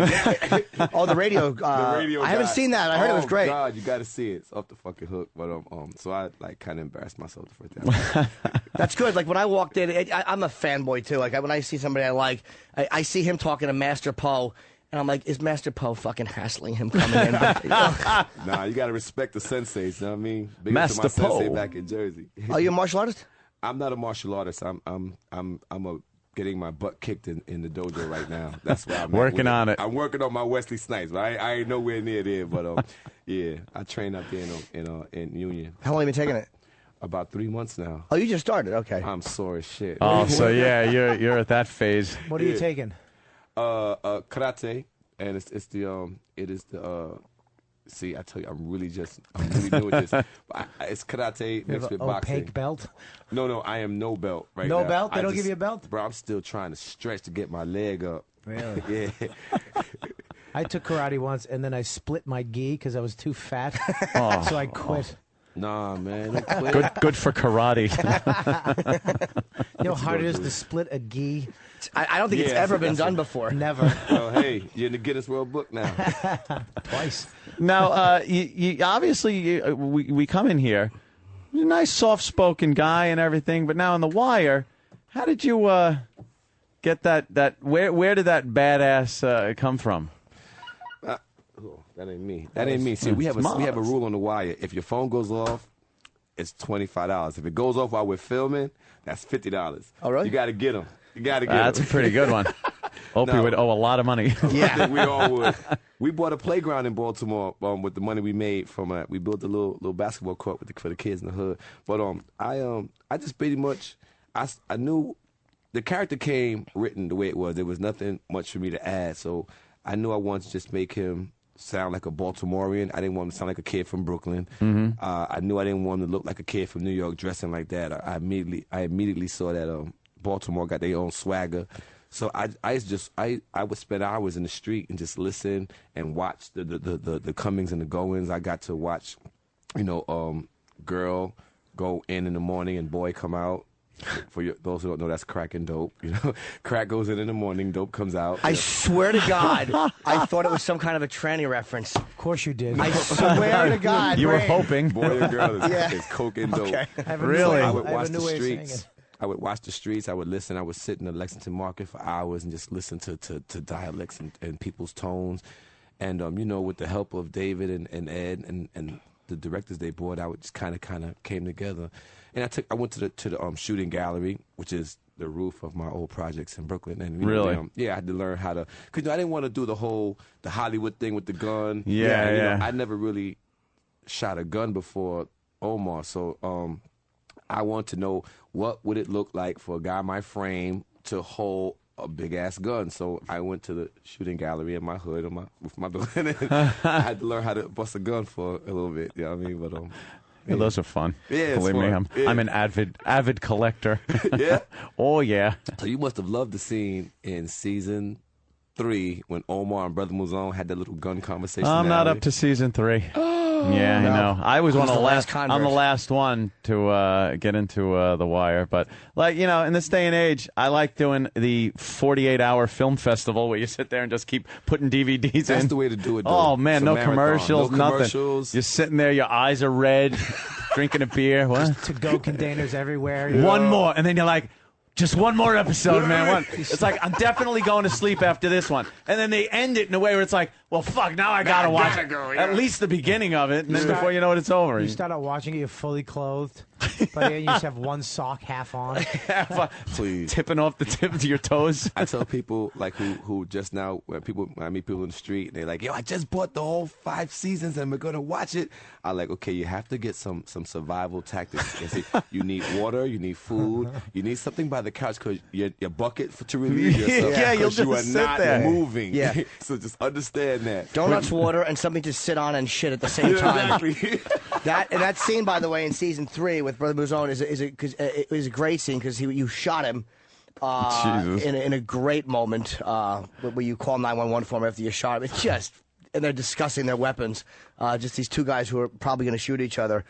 Discussing their weapons. So great, you would love man. that. Fantastic. It's such a. Everyone I've turned on to the show fucking goes out of their mind for the show. They're like, why was this not higher publicized? Because the critics loved it, but never nominated. I've mentioned that many times, which is sickening. House and all these fucking dumb shows that are nominated. House. House. Oh, the doctor does Once it again, he's got to find out why a child is bleeding from the ass on an all-new House.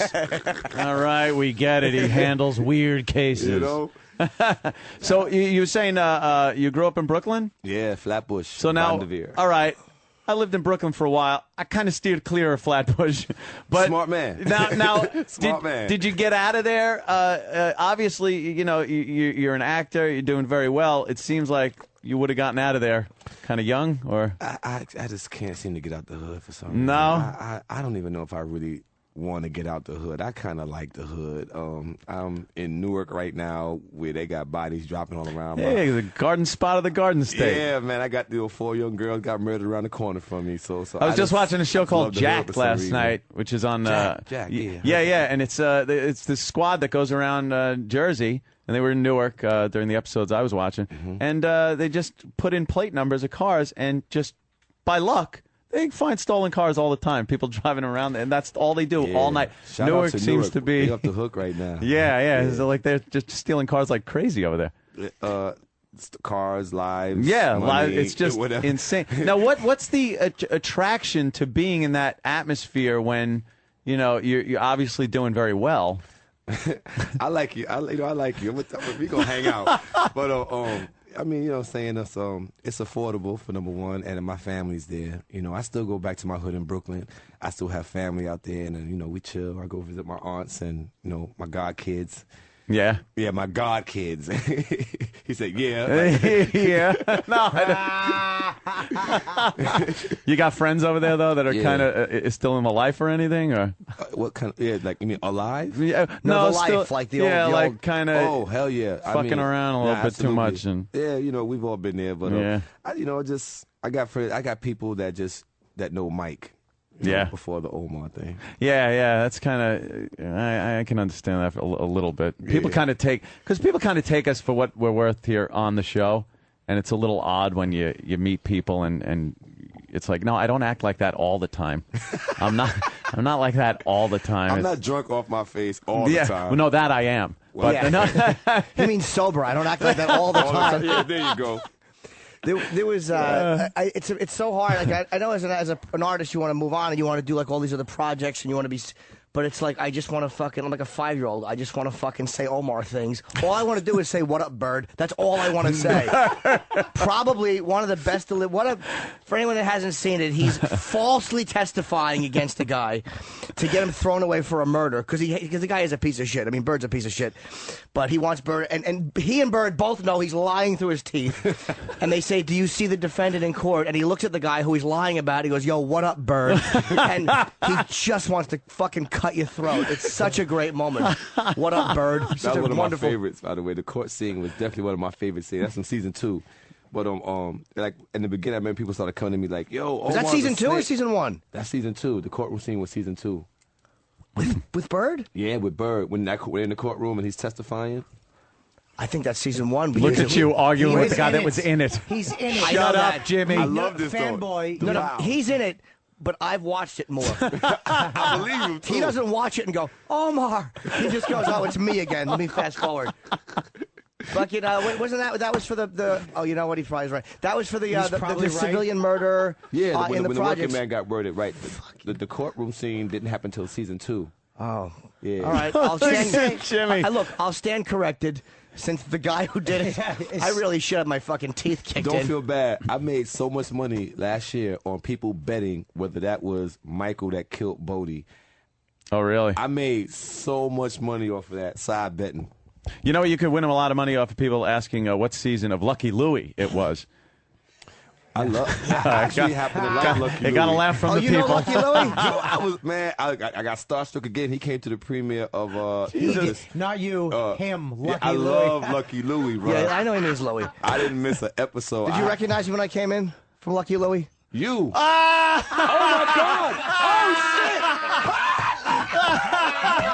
Holy shit! I'm laughing, but this is pissing me off to no end. Yo, you the neighbor, the crazy fucking neighbor. I love you. You and the fucking does this piss me janitors off? who walk around naked all the time. Oh yeah, Rick Shapiro, comedian. Fuck, I love that shit. You got me cursing, man. Damn it. Dude, no, that you don't know how much this pisses me off because I hate when he really likes an actor and they come in and know the motherfucker. I hate love it. Lucky Louie. Dude, I watch that shit every time. I made the joke to goof on him, and it backfired. I'm thinner now than I was then. That's probably why he didn't recognize me. A man walks in shape. It's kind of hard to see. That face. You know, it's a shape, all right. Exactly. Ask Sensei. When you was coming down the hallway, I said, I know that face. Yes, I swear to my God, I was telling Sensei that. Damn. In the hallway. Yep. Damn it. That makes me very happy. I'm sure it does. It makes me miserable. It made me mad. He took it off the air. No, I'm not going to cry. But another guy from The Wire who was actually a fan of Lucky Louie was fucking Method Man. I think me and Meth had some conversations about Lucky Louie. Yeah, we talked about that. We talked about your show and said we had lines from your show. We bring it on and we laughed. There was something. You know, I smoked a lot of side pot. I'm afraid episodes of fried, but you had a few one-liners on that show that we started running them. Man, I had skits from Lucky Louie. Did you see what happened? He was like this, and that. Oh, that makes me so fucking happy. How'd you like his acting? Was his acting good? Man, that whole show was incredible, man. That was real life comedy, like very Honeymooners-ish. Yeah, exactly. Yeah, definitely. Like you know, the X-rated version of Honeymooners. Yeah, the R-rated. And Louis never sweetened any of the laughs because every comedy sweetens them. They all balance the laughs and they put in these little laugh tracks to even it out. Yeah. And he never won. People would complain, some of the critics, that the laughs are too loud because these little fucking pussies, they're used to these sitcom laughs that get evened out. Louis didn't do that. If No, it you had bombed- real people in there laughing. Yeah. That's what you real needed laughter in there. That's what you needed in The Wire, a little laugh track.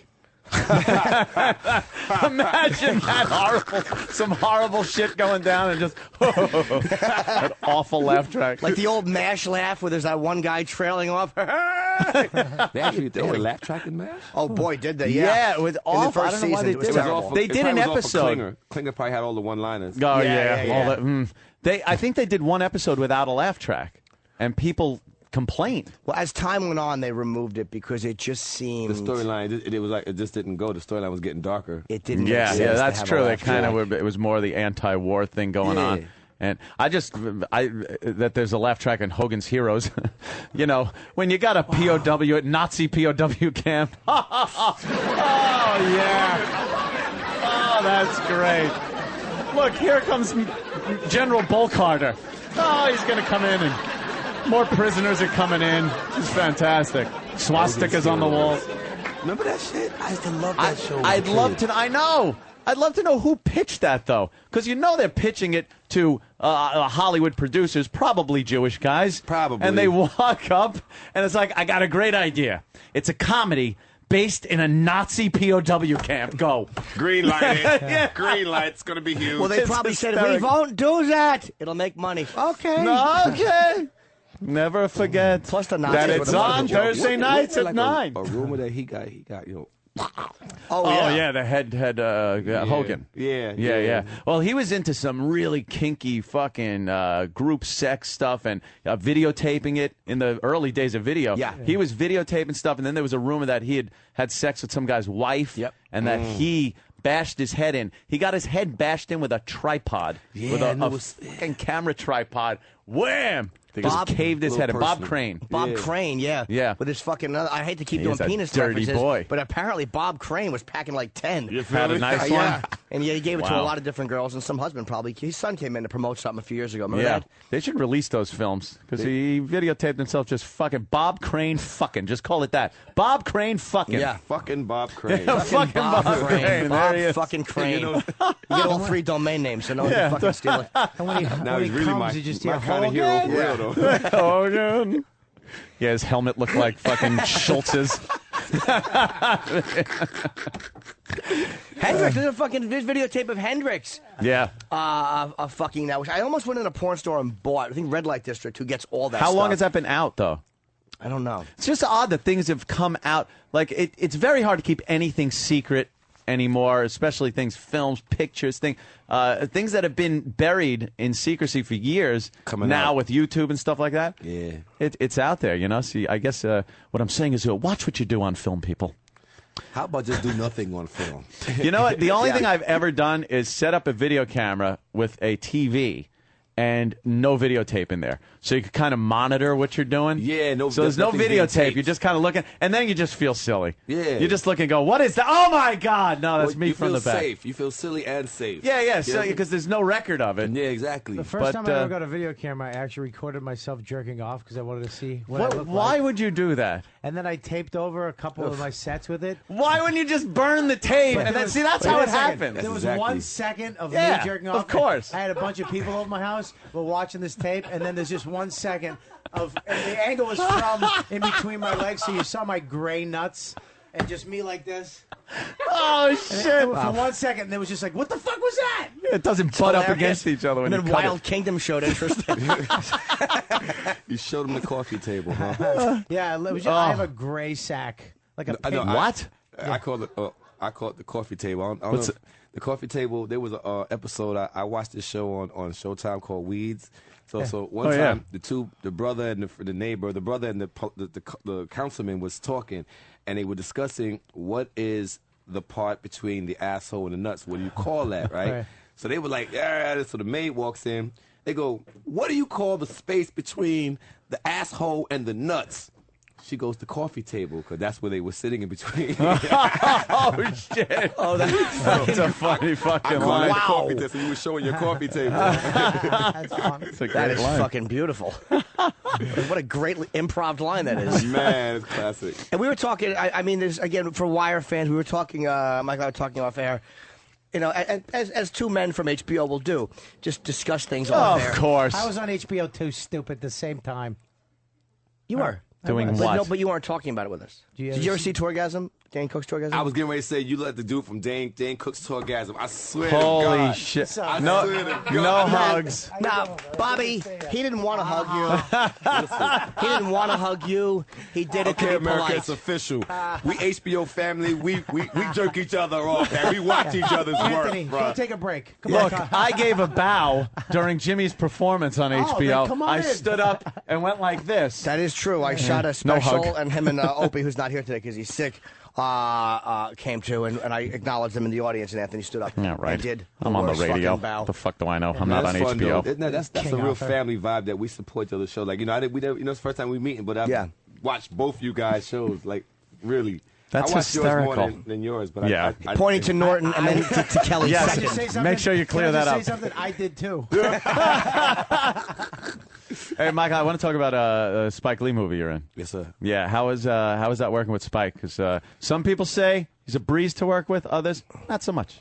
Well, I'm on the breezy side. Oh yeah. Yeah, you know, he didn't. I didn't have to audition. He wrote the character in, and he had me, you know, Wow. flew me in on his private lair, you know, and had me land on top of the hotel. Now I'm just bullshit. Yeah, right. But, he did write me in, and he did make me the offer for the character. He was Was that because of the Wire? Seeing you on the Wire? The Wire, you know, and you know, it's just I had a great time working with him. I think he caught me. I was with him like 3 weeks out there in Tuscany. I think he caught me, Michael, maybe like none. He caught me Omar the entire time. Shit. And whenever he saw me, wherever I was at, whether it be the restaurant or when I first got to work, when the set, anything, whenever he first saw me for that day, Omar coming, Omar coming, Omar coming, and I was like, Spike, you're killing me. He's phenomenal. He's real quick. He knows direct. He knows what he wants, and like I like to call him the method director because this dude is just really he's a genius with just creating scenarios and these scenarios and putting you in it to live in it even when you're not on the set. Like we went through boot camp. You know, he put us up in this really high mountain where like your ears would pop in the Tuscany, and you know you had like wild stallions running around. It was, you know, the boot camp was like really rough conditions weather-wise, but it was nowhere near as extreme as what those actual soldiers went through when it was going down. But we got to get a taste of that. We shot in the actual space where the massacre happened, which is the Scherchko River in Tuscany. So it's like a lot of history. You could feel the eeriness. Wait, was that a true story? I didn't know if it was a true story. Yeah, true story. Okay, it was. Well, I mean, not about the miracle with the whole head thing. Yeah, no, but I mean, I'm like talking about the war. I learned. I learned this just as I go. So if I sound smart, you know, it's by coincidence. But apparently, in World War II, when Hitler was trying to take over the world, having his pinky in the brain moment, he was next to go on to Italy in this part of this region called Tuscany, and this was the first time that I believe General Patton, he said, "Yeah, give them niggas some guns. They want to fight, let's fight." And he gave blacks first time guns, but it was like minimal. You know, we had muskets. yeah, the bare minimals. And we went out there, and in this river, we got massacred. And it was wow. And it was because and they got massacred, and there was he was calling in and saying, "This is where we are. Bomb the position." And the white commander didn't believe that they had actually advanced across the river and was bombing behind them like a fucking dope and not hitting the enemy. Yeah. So that's why they're stuck here, and they wind up in this little Italian village. And there's one guy, he taps into every fear a man has. Who was the guy? Bishop. A guy with a real slick dude who just wanted to fuck the Italian women, and the one guy's fallen in love with the Italian girl, and Oh, and then Bishop just keeps going over. He's pretty much talking about how black Americans have huge dicks. You know, he's trying to hint that to the little dumb guinea broad. And there's a scene where... Do you know your great-great-great-great-grandpa? Oh, I love this guy. Yeah. And Walken's so angry. He licks his lips and he mouths... He can't get the gun fast enough. That was hysterical. But, yeah, it was a fucking... Spike Lee's actually very funny, too. He's the kind of fucking... He's got great comic timing when he's in his own films and he does funny shit, man. I love Spike. Man, he's a genius, you know. Was he in the movie at all? No, not in this one. Not in this one, yeah. I don't think he's put himself in one of his kind of takes out of a period piece, since, if you... since X. He hasn't been in one of his projects, in one of his joints since X. Yeah. Yeah. He should be. He's always funny. It's like a Hitchcock thing. Maybe he got compared to Hitchcock too much. He didn't like it because he would always... I'm really talking quickly. And he would always... I drank a lot of caffeine today. Wow, you are going... You're on. What are you, boy or girl? That's what is that? That's a girl. That's a girl. Girl is up, boy is down. I've made that mistake, as we all are well aware. But we were talking. You know what? Hey, look, some of them sometimes, especially it's Fry High Day. What the hell? Some of them are so passable. You know, a lot of the Asians are too. But when you get to the Spanish, a lot of times, forget about it. Hi, Poppy. You got to touch the Adam's apple. Yeah, that's right. And if they have one, you hand them the money. Yeah, you mean. And for you guys, we do a studio audience here. They're not mic'd today, which is hi guys. Are you enjoying yourselves? Thank God. Shit, I almost went up on TRL. Yeah, it's kind of cool. Total retards live. And it's funny. I didn't realize that, Michael. I don't realize when you're on a series, you watch it the same sometimes as the fans. But there was a scene where a guy named Bodie, who's up at the end of season 4, he became a huge character. You sure? Season 4? Yeah, it was. Yes. Well, the fact is, I'm quite sure that Michael was right about season 2, that scene, and the fact that I debated him. Yes. On not only a show he was in, but a scene he did. Like he wouldn't remember when he did it. Of course. Man, but I love it though. It's just that's what we're here to do. You know what I mean? But he said he was very sad when this guy got killed. Like I was surprised that you can get head. It's a sad. Like I didn't say sad. I said I fucking cried. You know, and I did. Man, when first of all, big ups to J.D. Williams. He's a phenomenal actor. I've been watching his work since he was a baby on Oz, and it's just to watch him. He's on Broadway right now. He's getting ready to do Broadway, the Roundabout Theater. I'm just so proud of him, man, just to be in his presence. But when they killed Bodie, I'm sitting there in Newark, house full of dudes, and and we're sitting there, and like I knew it was coming, but I didn't. Man, just to see it, and it's just so I had to turn my head. I was like, "Damn, it caught me." You know that unexpected crowd. You just didn't, your eyes get real. It's where you're sitting and everything's fine, and then you go, "Oh, yeah," It's like, what did I just do? You have to blink quickly. Quick, blink, quick blink. Lest my friends think I'm a faggot. Man, I couldn't even look at the screen no more, man. And then what got me when Poot came and said, he grabbed him by the arm and said, "Bodie, you don't got to do this." Yeah. Man, and then he just pulled him off and said, "Man, this is my corner, and I'm a rock out with my cock out." And it broke my heart. You know what I mean? I guess because you work on the show, you go to the office. It's like 4 years I've been working with this dude, and friendships kind of happen. Yeah. We're down there and you form these bonds, and I like the character. I like the dude that plays the character, and then to see that happen. It kind of like, well, he's not going to be at the office next week. Right, so you guys are seeing not only a character kill, but a guy who you like who's not going to be there for the next season. Yeah, that's the reality of it. Same thing when they took Idris, when they took Stringer Bell. That was a hard one. That was a real hard day at the office. And you're the one who did it. Hard day at the office. You fucking popped like 16 bullets into him. The two of you shot him together. That was a great scene, too. Wasn't that intense? That Dumbbell trying to get involved in real estate when deep down he's just a murderer. And they fucking gave him a good killing. Oh, boy, did they. But you were happy to see him go. After the way he fucking killed... D'Angelo. Oh, boy. He fucking had D'Angelo killed. He was fucking his woman. Oh, he was a terrible dude. Yeah. Wow. Yeah. He was a big, handsome dude, too. Like, if you're in jail, that's the last guy you want checking up on your broad. No, yeah. Oh, bro. 6'5" and when well I tell built. you, the female gender came at me with such hatred. Really? I didn't answer my phone for a while. It was. I'm talking like my mother caught me and cussed me out. Like, "Ma, I'm your son. You killed fucking Stringer, baby." Nah, but it was hard for a while. That's pretty funny though when your mother gives you shit for stuff that you do like that. Real talk, my mother does not even watch The Wire. Oh, okay. She doesn't support it. My mother tells me all the time. She goes, "I couldn't listen to you today, your show. I don't listen." I'm like, all right, well, you're kind of out of the demo. You're like 70, but maybe once in a while to see if I'm still employed. They once in a while just check in on me. I think she still thinks like this is just me and my friends hanging out. She's waiting for me to get a real job, kind of a thing. You know something. I think our mothers must be sisters. Yeah, it's one of those things. One where of the things, right? A trade. A trade. You'll have it your whole life. Get an education. Something to fall back on. I'm like, Mom, there is no plan B for me. Like, Mom, I'm sitting in my house. Got some broads over here. I'm drinking champagne. You want to come over? Don't worry. But yeah, come over. We'll smoke a joint. You know what I mean? She'll be there. She's crazy, too. Yeah, Your mother? Yeah. Yeah. She's a party animal. Jump on this conversation, but my mom's right. I should have been a hairdresser. Why, Bob? You're doing great in your career. Really? Yes. You're in a movie with Ricky Gervais. Yes. If the new Ghost Town movie, Bob. You're in that? Well, no. Let's phrase that carefully.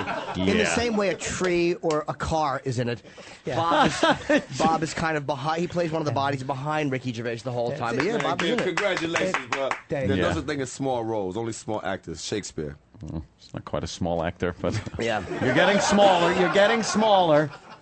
I'll give you that. I hate the fact that Bobby's losing weight. This guy. Oh, you should have seen him. He was a disgusting fat motherfucker. Yeah, really. That was just Wait a minute. obese. Wait a He minute, fell wait. into the category of obese. He'd come wait a in, minute. and when he left, we'd just be like, "How fucking fat is Bobby getting?" What? And- You never told me this shit. Yeah. You made a couple fat jokes. They were cute. yeah, Called me obese. I never made a fat joke about you. None of them were jokes. Yes. They were sad observations. But now he's losing a lot of weight, and tons. And he looks good, and it's ruining our whole fucking thing with him. You're fucking dieting yourself off the show, is what you're doing. You're not going to be able to come on. We'll be like, oh, Bobby Kelly's here. What do we talk about? Nothing. Nothing. At least you could breathe. Yeah. Yeah, it's not. Well, you know what? You know what inspired because when he was on Lucky Louie, you were a heavy boy. Yeah, I put a lot of weight on. Yeah. Craft services. I was. Tell me about it's it. phenomenal. You just eat fattening food. When I saw he started losing weight, but he had his HBO special, and one of the photos they come in and take photos. He was laughing at one point, and his neck was back, and he had 5 layers of his neck, of skin. but they were 5 different colors. Like it went from purple to black. Looked like some yellow. exotic bird. It looked like a pelican. I was heavier, but I wasn't as bad as he. The photo that this was. No, it was bad. It looked like you ever have roast beef and it goes bad in a rainbow. It sounded like it was that bad. It was bad. He was the color of bad roast beef. Wait, can we get that picture?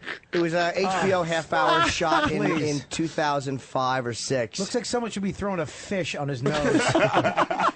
All right, so it's not flattering. It's not a good photo. You look good now. Thank you. I look all right now. I look better now. But yeah, that's how you know I was bad. I really was a chubby fucking Lucky Louie. I see some of that footage. I'm like, oh, you fucking pig. That was some of the shit that was classic. They're hilarious. Yeah. You watch Californication. No. Oh, no, Weeds. You said Weeds. Okay. Yeah, Weeds. Weeds is a What good show. was some of the early stuff you did? Like, what was like one of the first things you did as an actor? The very first thing I did as an actor was a film with Tupac Shakur and Mickey Rourke called Bullet.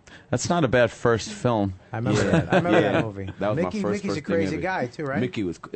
I spent like one day around Mickey because our scenes were different. But Pac, I got to hang around him a lot more. But when I did meet Mick, he seemed a little quiet. He's laid back, reserved, just easy going. Do you look back on that though and go like, oh, what was I thinking? Like, because we've done this to ourselves a lot. We take our early works and we bring it into the show, either play it on video or play it on audio, and just cringe like, what the fuck was I thinking back then? As far as my acting career, there is nothing that I would cringe at. Now, I had another profession before I started acting, which was dancing.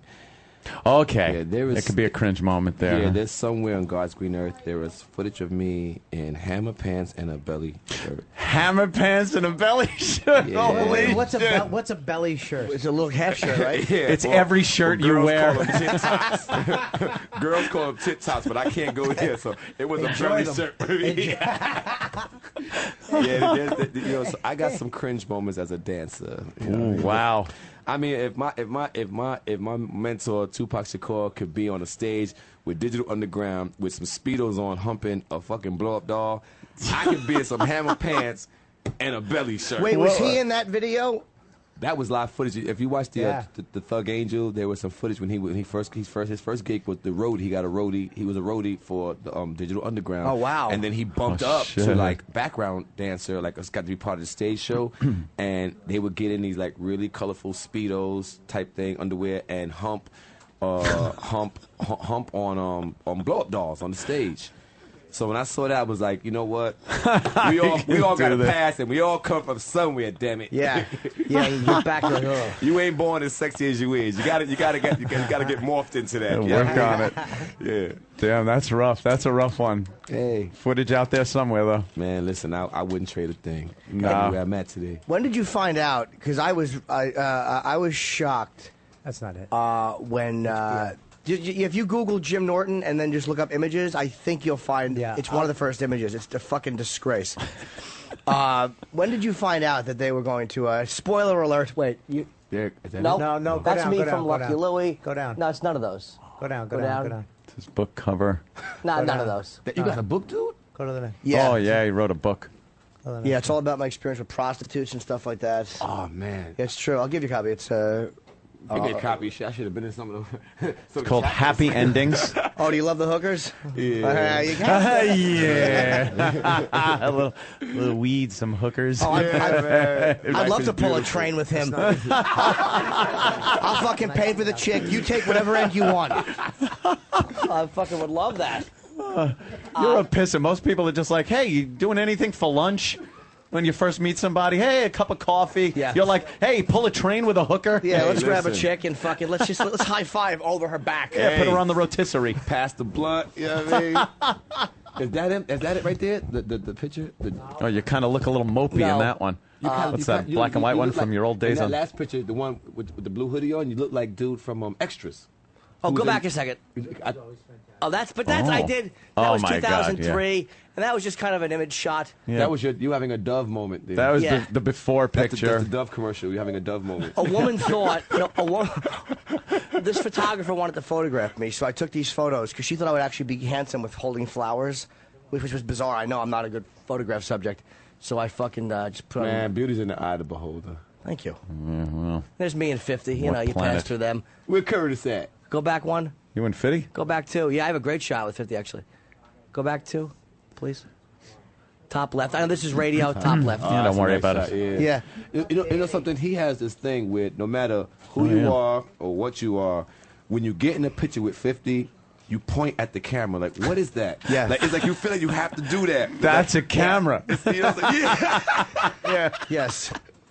Everybody is like, it's something when you know, so it's like, I never saw people do that before he started doing it. Like, pointing the camera. Like, that's a camera. That's a camera. And that's a photographer But behind the camera. You just do it. I don't know why my hand it's went a up. 50 thing. I'm telling you. He's been shot. At least he has a reason to be kind of gangsterish. I put my hand up like, yeah, 2 peas in a pod. Yeah, I flew to Cancun with him. We were on doing an MTV stuff, totally separate. It was coincidental that we were sitting together. All right. And I Glad tried. you cleared that up. Well, I didn't want him to think that I was trying to imply that Fitty and I do gigs. And I tried talking to him, and I just ran out of steam after like a minute and a half. It was fucking humiliating. 4 hours of silence. I found it. Yeah. You Where? look like a middle-aged woman who's. Oh God, damn! Yeah, You okay, look like that's you should be just selling stuff on eBay in Albany, New York. not the most flattering. Look at that neck. Look at those lips. All right, the smile Wow. is not good. It's a jovial moment. I really am. But you were in character. You were, it wasn't like you were posing for the camera. You should No. be pulling your head off, saying 2 weeks, 2 weeks, and have Arnold under. Yeah, that's not a. Get ready for a surprise. Listen, just remember, I got a belly shirt on somewhere. And hammer pants. And hammer pants. It don't get no worse than that. But I had hammer pants on, too, in my first headshot, because I started comedy in 1990. Should have a hammer over your head. I believe me. And it would bounce right off. A fucking the claw end fucking buried in my coffee table. There's a photo of me with hammer pants. I used to wear those workout pants. I didn't wear the belly shirt, but I thought that was like a really cool hip look from 1991. Yeah, remember that? It was, you know something? It was hammer time. For a time, it was for like 10 minutes. I actually bought a pair. There's a window. At Pier 1 Imports. Oof. I bought. They weren't real hammer pants. They They were sales for a ship. I wish. You know what? I really wish I was fat again right now. I know. Because you're on fire today. I can't. These are just great. Just annoys me. Dude, you can't do that, but I got liquid in my mouth. Fucking hilarious. Because as soon as you say that, we're all thinking of, all right, fabric pig, fabric pig. Smart asses. Wow, that was a goddamn smart ass. That was a good one. gem. You say working with Tupac. Is it surprise you or upset you or anything that nothing's been really solved in his murder? It's a little upsetting, not too much surprising. But, Yeah, it is a little upsetting. I mean, no one's talked. Disappointing, rather, I No should one's say. talked. I mean, everybody has their theories and maybe more than theories as to what happened. Do you have? And I'm not even saying to say what it is, but do you have your theories of what happened? Yeah, I do. Tupac Shakur was murdered. All right. I'm going to go along with you on that one. There you go. I know. All that right. I Now know the that big for one. Sure. Who do you think did it? I got the answer for that one too. Yeah. I am absolutely positively. I mean, I know for a fact it was not me. All right. All right, it was. That'll never be solved. Like or Biggie, you said mob hits. I mean, guys that are just gangsters. No one's gonna fucking rat anybody else out. when they within like a week of Tupac, of them killing him, like a string of murders happened. Yeah, like, yeah. The dude that he was fighting with in the Vegas club got murdered. His brother in Jersey got murdered. It's just like it's just It's just such an odd thing, a crossover between entertainment and the mob, because it's pretty much it's mafia tactics. It's it's fucking old Cosa Nostra stuff mixed in with popular music. Yeah, so might a be lot of mafia people tactics, but I don't know if it was the mob per se. Well, no, not the mob. No, I'm not talking, the Italian mafia, but that just the That- thing of yeah. real life and entertainment that really are. It's like fucking Sinatra shooting Dean Whoever Martin. shot that car, they knew what they was doing. With the whole Cinemass thing. It was. It wasn't they were just popping off with the hand twist like this. Right, with right, the hand yeah. twisted. They were very good Turn your shooters. sights up, gentlemen. Yeah. Please, could you just turn your sights up? I think you'd save a lot of kids that way. Just What do you mean by turn your sights up? turn the sights up. Yeah, that sideways shit is this for the. It might look cool in the movies, but it really doesn't. It looks so old school It now. looks real old it's so school. 80s. Yeah, it is Buck, 80s. Buck. Yeah. Who It's just like, wait, did you're that? gonna shoot yourself in the foot. You know what I mean? The King of New York. There was I think when Fishburne got shot, I think the cop who shot was Wesley Snipes.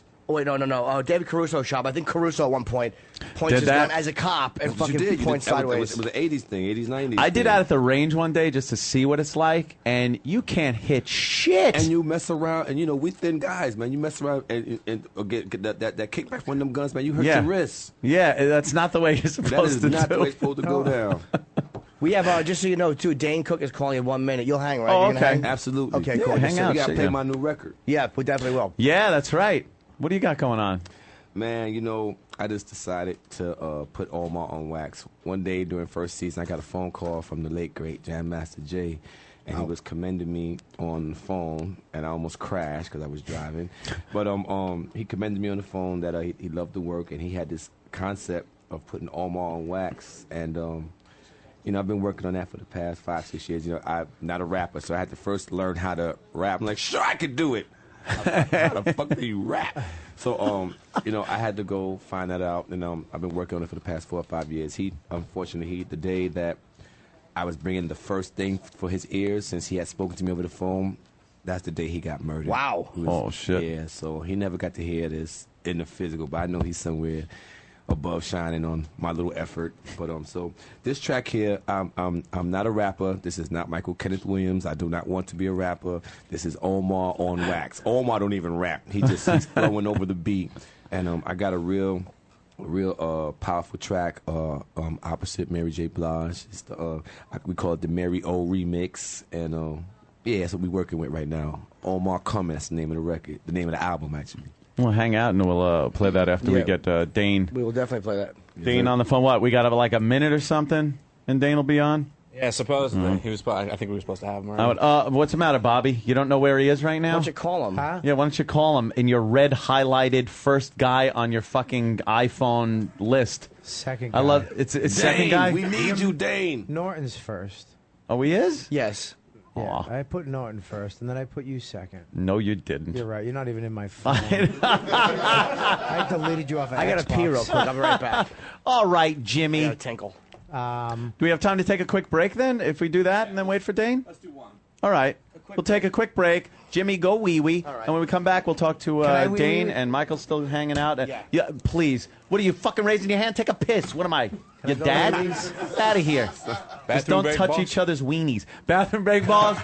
Shaking it off, boss. He's actually, we got him right now, actually. If Well, tell him to fucking wait. Guys are taking a piss. We'll take a quick break. We'll be right back. Okay. Every knee must bend, every head must bow, every tongue must confess, thou art the greatest of all time. Ella, A. Yeah, we suck. Opie and Anthony, y'all. When you walk through the garden, gotta watch your back. Well, I beg your pardon. Andrew, we're back on the radio. Yeah, it's all right. Yeah. Opie and Anthony show. These people bothering Michael for a picture. Why would you do that to a celebrity guest? I'm kidding, of course. Jimmy's the worst. I'm the worst. And I'm officially a family member of the Opie and Anthony show. I have my T-shirt. I'm official. Look at that, yeah. Got the T-shirt. Been taking pictures with the audience. We've brought them in. Yes. Yeah, like we usually do on Friday and then regret it. Yeah. Look at that. Patty's here, of course. audience While you're here, but I wouldn't tell you the things he was calling you. Yeah. Oh, my God. Yeah. Well, they know. They hear it on the phones. They hear it in live appearances. They know what they are. Usually it's just the bleacher scum. But today you're the audience. Yeah. Kidding. Hi, Patty. By the way, she's a 50. How old are you now? 53. 53-year-old virgin. She's never. Up, Patty? Yeah, that's stalker Patty. She's never been with a man. And well, you know, I'd love to talk to you about it again, but actually, I wouldn't. We have. I lead a good, honest, clean life. Oh, shut up! We got Dane on the phone. Jesus Christ! Let's go to Dane Cook, who's been waiting patiently on the phone. Dane. Hey, man. Dane, congrats for being in Bob Kelly's new movie. Look at him. He's got a good laugh there. No, I was in Ghost Town. Ooh. Because I'm not in yours. Yeah, what? Dad, we had to cut Bobby out. Bobby's on the. Bobby will be a featured DVD extra. Oh God, what happened? He just didn't bring it. All right, at least you're honest. Yeah, that's not what you told me. He didn't bring it. Bobby just didn't bring the high caliber ha-ha that he usually does. He was lackluster on that day. You know what? Can I just say something? I think he's being really truthful. Yeah. I think he is. There's not one fucking... And hurtful. Yeah. And Bobby will try... The scene was hilarious, but, you know, that's the whole thing with these damn movies. You know, you do it and your favorite stuff always ends up, you know... But that was telling right there. Bobby's scene was hilarious. It's like one scene. Yeah. Hey, look, it's one scene more than I had on the cutting room floor. I know, you chatty Cathy on any fucking talk show you're on. Don't feel bad, because I went around bragging to everybody. I think I told the world that I was in the new Incredible Hulk movie, and I ended up on the editing room floor. Actually, I made it to the deleted scenes. I found out, so I guess Ed Norton felt about me the way Dave feels about it. I was lackluster that day. You didn't bring it. I didn't bring it. Well, Dane, Jesus Christ, you pumping out a few movies? Yes, indeed. Really funny ones, actually. When does Satan have to come back and take the soul, though? This is it. Is this it? The last This is the last one. And then, part of the Satan deal is I would be relegated to, like, off cable. What do you have 2 movies out? No. All right, it's just one. Okay, I just see him on all the time. Yeah. You're on my television constantly. I know. Jesus, Sorry. get off. Don't be sorry. You bring laughter to my life. That's Michael K. Williams, and the fact that he's like a fan of yours, it's kind of hurting my heart because he likes you more than he likes me. Well, he's good looking, man. He really is a handsome dude. Damn. He doesn't have the chin neck thing going. Multicolored pelican neck. It doesn't look like he gets something you get at the bottom of the ocean. There's a little light on it. Something hovering around the Titanic. So what is this movie now that you're in now? This week? Yeah, I mean, the thing about this, I've done a few movies up till now that I think, there's been some nice highlight moments. I've made some comedies that I think have highlight moments, but this is the first one that my company actually produced, and so I really got to, I get to get my stink in there. I get to get my comedy urine is all over this movie, which is great. You've marked it. Do a movie that really kind of took the essence of my comedy and put it in there in a fashion that was much more presentable. Instead of just being leading man, hey, I'm in the middle of the movie and Andy Dick's over here being a nutbag. Yeah. It was like, let me get in there and actually do my funny my way. So this is one that's kind of like, this is one that you're happy with as far as like from beginning to end. You're like, this is the way I wanted it to come out. Yeah, like with my other movies, I watch it and there's like, scenes where I would leave the theater and, not come back. But this one, I watched it with the crowd the other night in the premiere, and I was just, stoked because I knew, okay, great, when this scene comes around, let's see if that worked. Let's see if that gets the big yucks. And it's got to be a lot of pressure. I get to play like a villain. This is like the bad. This is like playing Darth Vader, but he uses his powers for good because Tank Turner is a hired gun. This is the guy you bring in. Let's say you cheat on your girl, or you do some dastardly deed. You can hire me to come in, date your ex, get to know her, drive her absolutely bad-ass crazy. You can say shit. Be this maniacal douchebag to her, so that she comes back to you. Oh, okay. That's kind of interesting. Yeah. Dan, can I ask you a question?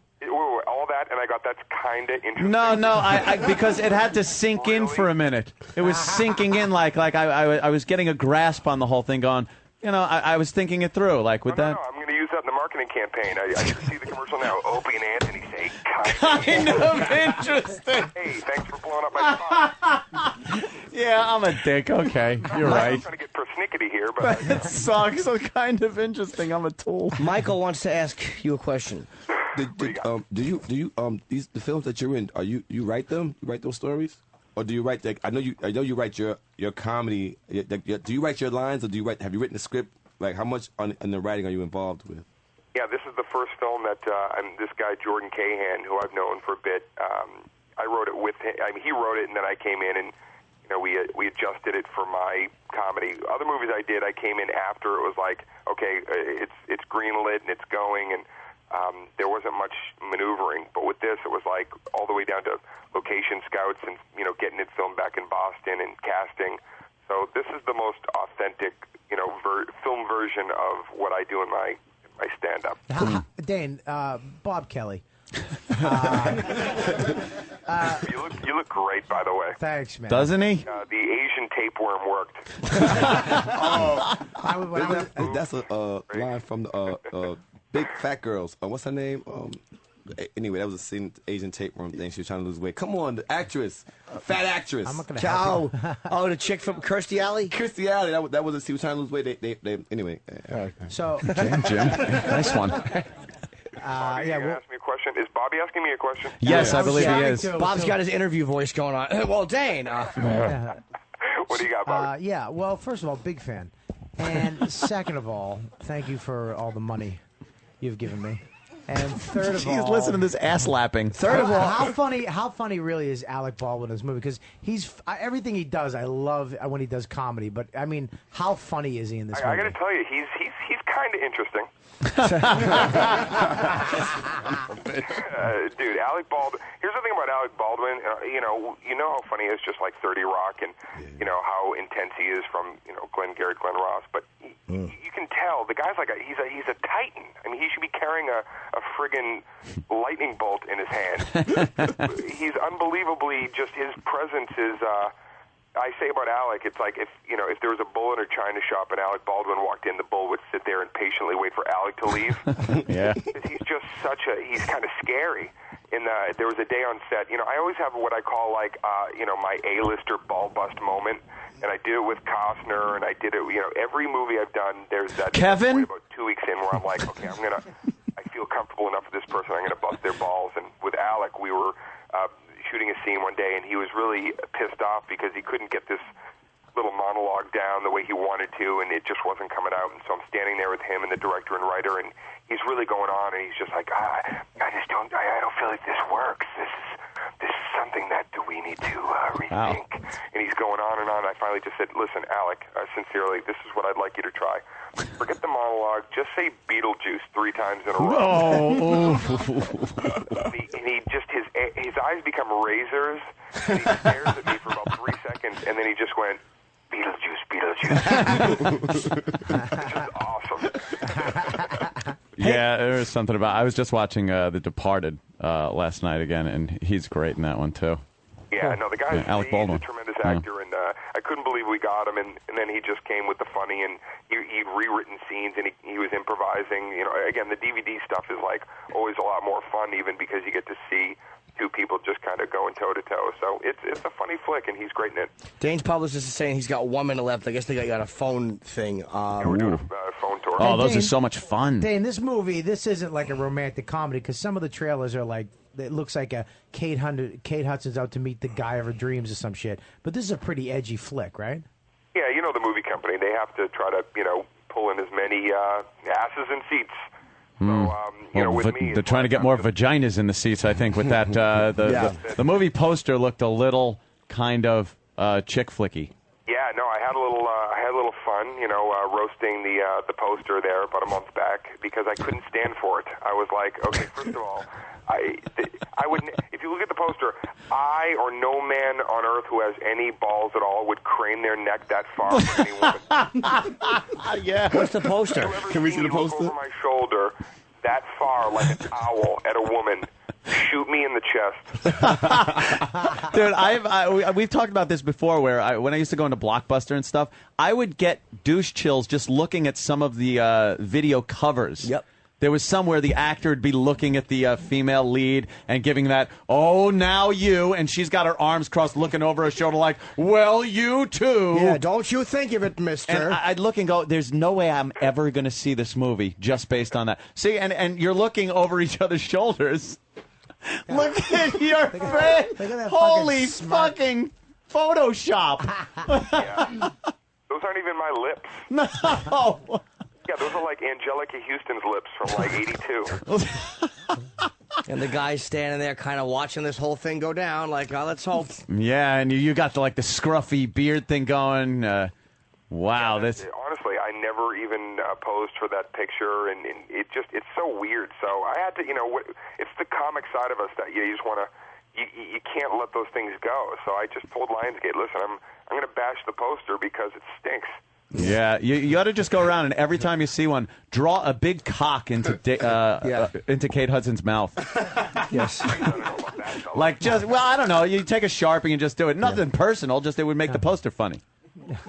Nothing makes a poster funnier than a real archaic drawing of a cock in someone's mouth. We all laugh at it. We certainly do, endlessly.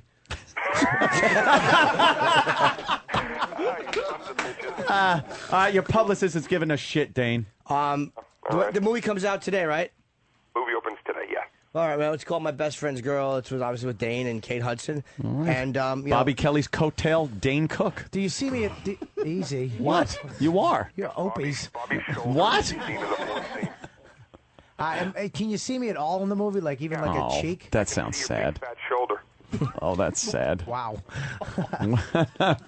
All right, man. Well, take care, Dane. And good luck, brother. Bobby, I should tell you right now, Bobby, your scenes are still there, but we actually overlapped Orny Adams' voice. A lot of people don't know who Orny is. He was like the comedian that got painted as a dick who was behaving like a dick in the Seinfeld documentary. Yeah, this is the most press that he'll ever get is us talking about him right now. Yeah. Me and Dane saw him on Runyon Canyon, and he didn't say hi to Dane. Why? And he said hi to me. Yeah. Why? Because he's a fucking dick. He goes, "Oh, I'll say hi to you." And Dane was like, He goes and then, to Bobby. He goes, "Yeah, I'll stop and say hi to you." and then he shook my hand, and then he goes to shake Dane's hand, and Dane was like, "What?" I gave him he goes, "What? You won't shake my hand?" He goes, "You just told me you didn't want to fucking shake my hand, you psychopath." Oh, he's nuts. He's an odd guy. That's why I Dane. like him, though. Dane Cook. On an up note. My best friend's girl. This weekend, #1 movie. Tonight. Yeah, that's tonight. Yes, tonight. Theater hopping later, checking people out and seeing if people. And also, I have a tradition that I always on opening night sneak into a theater and I masturbate next to a stranger to my own movie. That was you? Holy shit. I nudge them as I'm wearing my hoodie and I peek out so that they tell their friends, "I'm telling you, man, it was him. He was jerking off right behind me." I thought my popcorn was salty. I do the same thing in your movies. Every time you come on screen, I'll just go, "I know him." All right, Dane, thanks a lot, man. Good luck with the movie. It's kind of interesting. All right, yeah, enjoy it. All right, man, later. See you, bro. I didn't mean kind of interesting in Yeah, a you bad did. way. I was processing that whole scenario storyline, in my right? head, Yeah. and I'm Being like, high to, yeah, like, to that's make good. your girl Yeah, come that's back like to you. interesting. You Yeah. know, all right. Like you always kind of think of a scenario that you could put yourself in, and if that would work and stuff. So I'm like, oh, it's kind of interesting. That's That's good, all. Anthony. I did. Oh, Jesus. Bob Kelly takes a whole banana in his mouth in one. Dude, a fucking rookie cannot do that. You're a pro. He can actually really watch this. He can take a stalk of bananas in his mouth. You gagging fucking lightweight. Oh, and I love to see you in Slap Happy. Exactly. Too many Asian dicks, Bob. Fucking bukkake, your eyes all red. Red, dry, jismed eyes. That's what I want to see. Big fucking red eyes on you. Oh, man. Oh, yeah. Well, you know, we always got to acknowledge the audience, especially on a Friday. There's so many people that come in on a Friday. Where are you guys on, like, Monday through Thursday? Working or something? We're from Canada. We came all the way down from Fucking Canadians. Someone has good taste in reading material. Yes. What do you got? Oh, Jimmy's book. What a good man. Thank you, Jimmy. How many loonies did that cost you? Or toonies? well, They're stupid money. 6 months It's worth ago, more it was than ours cheaper now, though. than in the States, but now the dollar's gone the Yeah, other way. dollar's kind of coming back, isn't it? Oh, is it really? You had your day in the sun for a couple of months there. Yes. Now, Hey, our about a month. dollars, So our dollars more than yours, eh? I'm Yeah. so glad we could throw 10 your minutes. quarters away again. That's it. I hope a moose eats your book. Fucking stupid tin quarters. Yeah, what is that? What do you got? A loony, a toonie, and a 5? You don't even have like a dollar bill? No, it's gone. Yeah, what the fuck? You got to carry change in your pocket. It's terrible. That's stupid. Canadians jangling all over the place. Yeah, they probably cuts Get down rid on of the burglars. penny, though. The penny is going away. The what? The penny. We're getting rid of the penny. Good. What'd you say, Jim? Good for you. I said that fucking in Canada, there's probably. Let me explain. He thought my joke bombed. No. No. Nobody heard it. Let me say it. I was saying that because. Let me see if I can get this out without laughing. Because it's all change. I was saying there's probably not a lot of burglaries because you'd hear the guy jingling. We heard you, Jim. Canadian burglars linger longer. Canadian burglars linger longer. Yeah, well. Wow, so Canada. What part of Canada, sir? Halifax, Nova Scotia. Wow, Halifax. Holy shit. I once ate I know someone from Halifax. I once ate a chick's ass Yeah. from Moose Jaw. That's the opposite end of the country, Bob. Oh, sorry. Jesus Christ. Literally, right? Did you really? What do you do in Halifax? What do I do? Yeah, what do you do? I'm in lumber building supplies wholesale distribution. Of course, has company something called to do. Goodfellow. Of course, there's something to do with fucking Lumber. wood. Lumber. Something wood or fucking antlers. Something to do with. So you're, yeah. So how far? Let me ask you. How far? Not to completely ignore you. When did you find out? Sorry, I'm addressing I want to Michael hear a again. song. Please. We're going to hear a song. Yes. But I have a selfish question I want to ask. All right, go ahead. When did you? I hate to spoil it for people, but if you haven't seen it, you haven't seen it. When did you find out that your character was going to get popped? In The Wire? Yeah. About a. I didn't. Well, I always knew when I got hired, they told me Omar was going to die. I just didn't know when. But when it actually was coming, I got the script about a week before, about a couple of days, maybe a little less than a week. Just scratch out the part where you get killed and rewrite something. Hey, I had an idea. Omar gets elected congressman. No one will believe that. One thing I never do is scratch out anything that David Simon writes on paper. Very diplomatic. Yeah, just leave it alone. That was my worst TV moment. My worst TV moment ever. I couldn't. I was fucking. Mine was Torgasm. I love you, Bobby. You know I do. It was a good one. It just hit me right out of the blue. Yeah, I'm sorry. It's all right. It was fucking. I just sat there with my mouth open, fucking again in shock. Anthony's on sorry, fire. He really is. I gotta shut up. I'm sorry. But we're giving him. I'm giving him the biggest setups, and so I said, "Point to an asshole." Fucking. It really was. I mean, I fucking sat there and just I couldn't fucking believe it had just happened. I couldn't believe it had just happened the way it happened. It was so unexpected and so non-climactic in the sense that it didn't get to where you wanted it to go, and that's what he said he was going to do. That's being so into a show and into a character when something like that happens and actually affects you like that. Yeah, but he said on purpose he was going to hurt people. Yeah, that too, and that was the shot heard around the world. I don't think I've heard that much controversy over a TV character being shot since JR.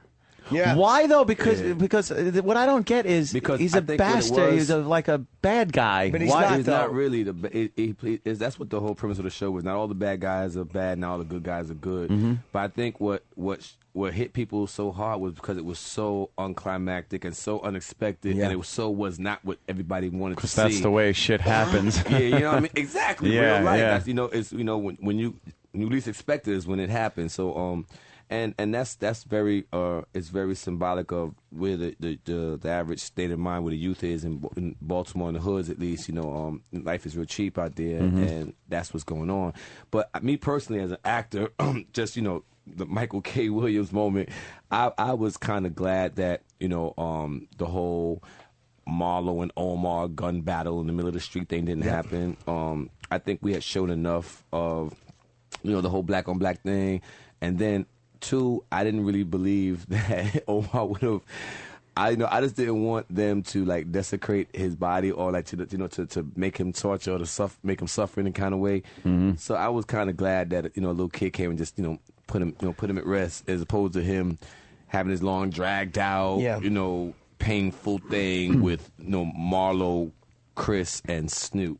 I didn't want that. It was leading towards this giant epic thing of these two Titan characters where it would almost become like, oh, that's what TV does. And when they kill him in a deli, it's fucking... I haven't seen it. It doesn't matter. Most of it happened. It was, you're like, what the fuck? It's not going to happen. It just... and it's done, and the cops are over them, and when they're not looking at it like Omar, like the fans are. The one cop goes, Omar got killed. He goes, Omar, really? And then he goes on with the investigation. Yeah, that's it. And his rival doesn't even freak out. He goes, yeah, I know about that. I thought you were going to come tell me that earlier or something. It's like shit, it's a matter of fact. And as a fan, you're like, what the fuck are you doing? That's how it's supposed to be. Very matter of fact. And I'll tell you something. Wendell Pierce, who plays Bunk, he had a huge problem with that. He wanted this whole this moment to go through his, and they were like, absolutely not. It's a matter of fact. That's too TV, right? That's just another day. And this year they did the whole on-demand thing, right? When you could get it the Monday. Mm-hmm. So the phone calls started like that Sunday night, like at 1:00 in the morning that Sunday night going into Monday morning. The phone call started, and it went on through the whole week. People would just get it on demand.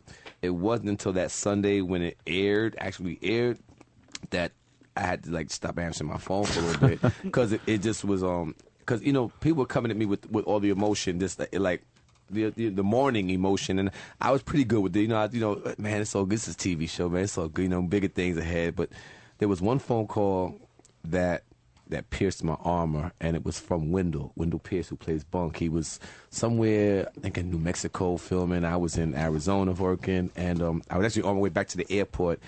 Car full of dudes, we smoking and going to the airport, getting my little mind ready to take this flight back to New York. And he calls me in the car, and he the conversation that we had and where he was at, as a fan of Omar, as a friend of mine, and as one of my mentors who he knows he helped me to help mold this character and to handle this type of phenomenon.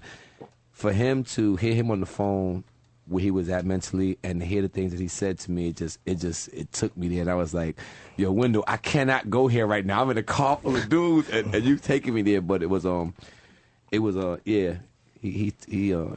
definitely pushed your buttons. He pushed my button. Yeah. He had me welling up in the car there. Well, you guys had an amazing scene together where the cop, Bunk's a cop, and he's just kind of criticizing the way you handle being in the neighborhood. Now there's no sense of community anymore, and all you do is you sit and listen to the whole thing, and then at the end of it, you stare straight ahead, and he hawks out the greatest wad of spit. I don't know why it works so well. It's just this fucking disgusted. That was such a great scene between you. That's probably my favorite Bunk scene. I've never had a bad scene with Wendell, man. We from day one, from when we were first found that we went to high school together. Oh yeah, a few years apart. Season 1, yes. Sure, that wasn't season 5. God Almighty, should shut my fat face. Wait, weren't you Ted? You weren't Omar. Yeah. Ted. I got some trivia for you. Oh, who was who when and where and who said for the first time a man's got to have a code? I'll say it was Bunk at that first meeting. Yes, absolutely. Wow, absolutely. Jimmy Norton. Yeah. God damn. Absolutely. And then what was the second time you heard it? Shit. Shemale, your apartment. No. The shemale said, I'm a man. And then something with code. I didn't have enough time to think about that one. I'm a man, now bend over. Yeah, exactly. I'm a man, now give me my money. Fucker. Before I cut you with a box cutter soaked in garlic. Gets right into the bloodstream that way. We've all heard the tranny stories. Oh, yeah. Right in the bloodstream, the garlic. And it won't heal. You'll bleed out. Yeah, it's very bad, very bad news. Oh, you shit. grind your knife in garlic, and then you stick and you turn. Oh, problems. Yeah. But when was the second time you heard man gotta have a code? It was, a man's gotta have a code. I'm going to guess it was, I don't remember. Master Poe? Man's got to have a code, Good code. I think it was an Omar callback. I just don't remember when it was. You got it. It was legit when he got arrested, and he had used that the get out of free jail card he got from season 2, and he was, because remember they framed him for the murder in the candy store, Marlo and them, and Bunk would say that ain't Omar's style. Yeah. And Bunk came to see and they was talking, and Bunk was like, man, even if you didn't kill this one, you killed so many others. That's why shouldn't I let you rot? He said, because you can sit me in here, but then the man who really killed that lady is still out there. And he gives him back the card. The man got to have a code. Oh, shit. Fuck, I would not have gotten that one. The first one I did. You didn't. I'm amazed. No, you're right, I didn't. I'm amazed you got the first one. Well, when you're a fan, you fucking remember these things. No, I got to hear a little of your rap song here. Absolutely. What is what is the gist of this? Now, like I said, this all started. This is just Omar on wax. Omar spitting. So the name of the album is Omar's Coming, right? But this track here, I was in Chicago working on my campaign with Obama down there in Gary, Indiana. Big up to my Chicago. Where can I volunteer for that? I got you. If you're serious, I got you. No, he's not. No, I'm not. He's a gun nut. He's a gun nut that I'm makes a millions gun nut. of dollars. Yes, he wants Wayne LaPierre, and if he's not around, fucking... No. I want my taxes cut and All right. bullets. That's pretty much what I want in life. I think that's pretty much the American... Yeah. Taxes cuts and my bullets. Believe me, McCain's. I have no love for McCain or the broad that he's running with.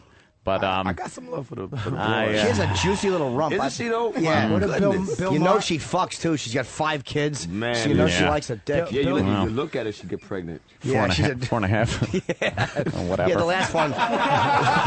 Something a little bad. The last one, the husband jerked off on her thighs and her feet happened to be up. Fucking leaked in. Jesus, what's wrong with Oh, damn. It's just fucking terrible, dude. Well, that's she's got a one of those right to life stances, so it's one of those. Sometimes abortion ain't a bad thing. Yeah, that's all I'm saying. Would you, if you had a fucking baby with? If I found if he out, had a scientist, he'd abort it. I don't give a shit. I don't want any kids. Yes. Fuck that noise. It's a future president. Yeah, well, it's got That's a hanger it. in it. Fucking beat it. There it is. Your first exam is going to be from Doc Martin. Right in the fucking belly, you bitch.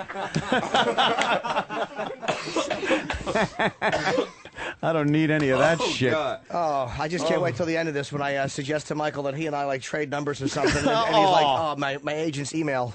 Oh, negative. I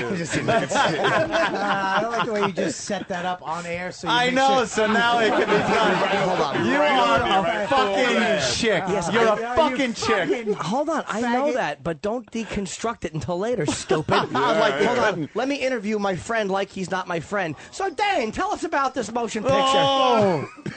Ooh, that had to hurt, that was Bobby. totally different. It wasn't. You wanted his phone number. Yes, I did. Legitimately. I was kidding. You really want his number. You weren't kidding. Hey, Mike. You weren't what's up, kidding. Jim. You said he'll pay for he'll pay for hookers for you and stuff. My kind you of need him? friend. I know. Hey, we'll get My kind of friend. Yeah. You were like, Dane, this is kind of like an edgy comment, which was fine to ask, but it was the way you asked. You talked to him like you were interviewing him. I know what I did. It was different. No, it wasn't. Yeah, it was. Jimmy will be smoking weed.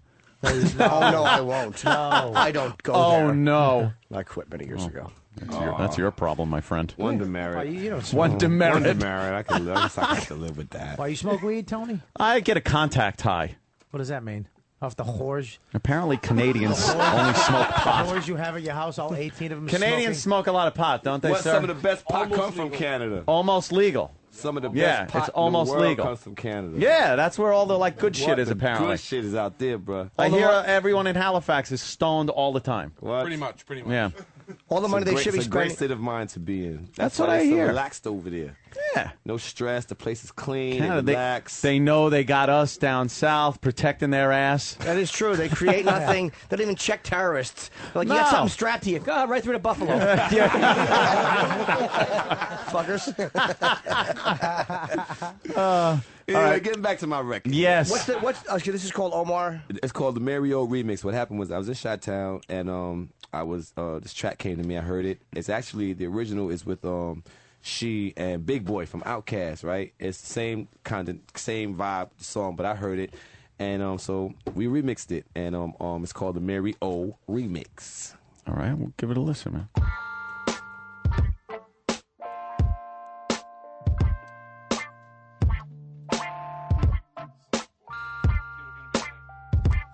Man, the people got questions. Now we need some answers. We ain't never been pampered and we tired of getting hammered. If you tired, then you follow me. Right up to democracy. Then you probably see why I be who I be. See, our rights getting left and our souls getting sold. And the highs bit is the kid and this joke's getting old. So tell me you don't feel the same damn way.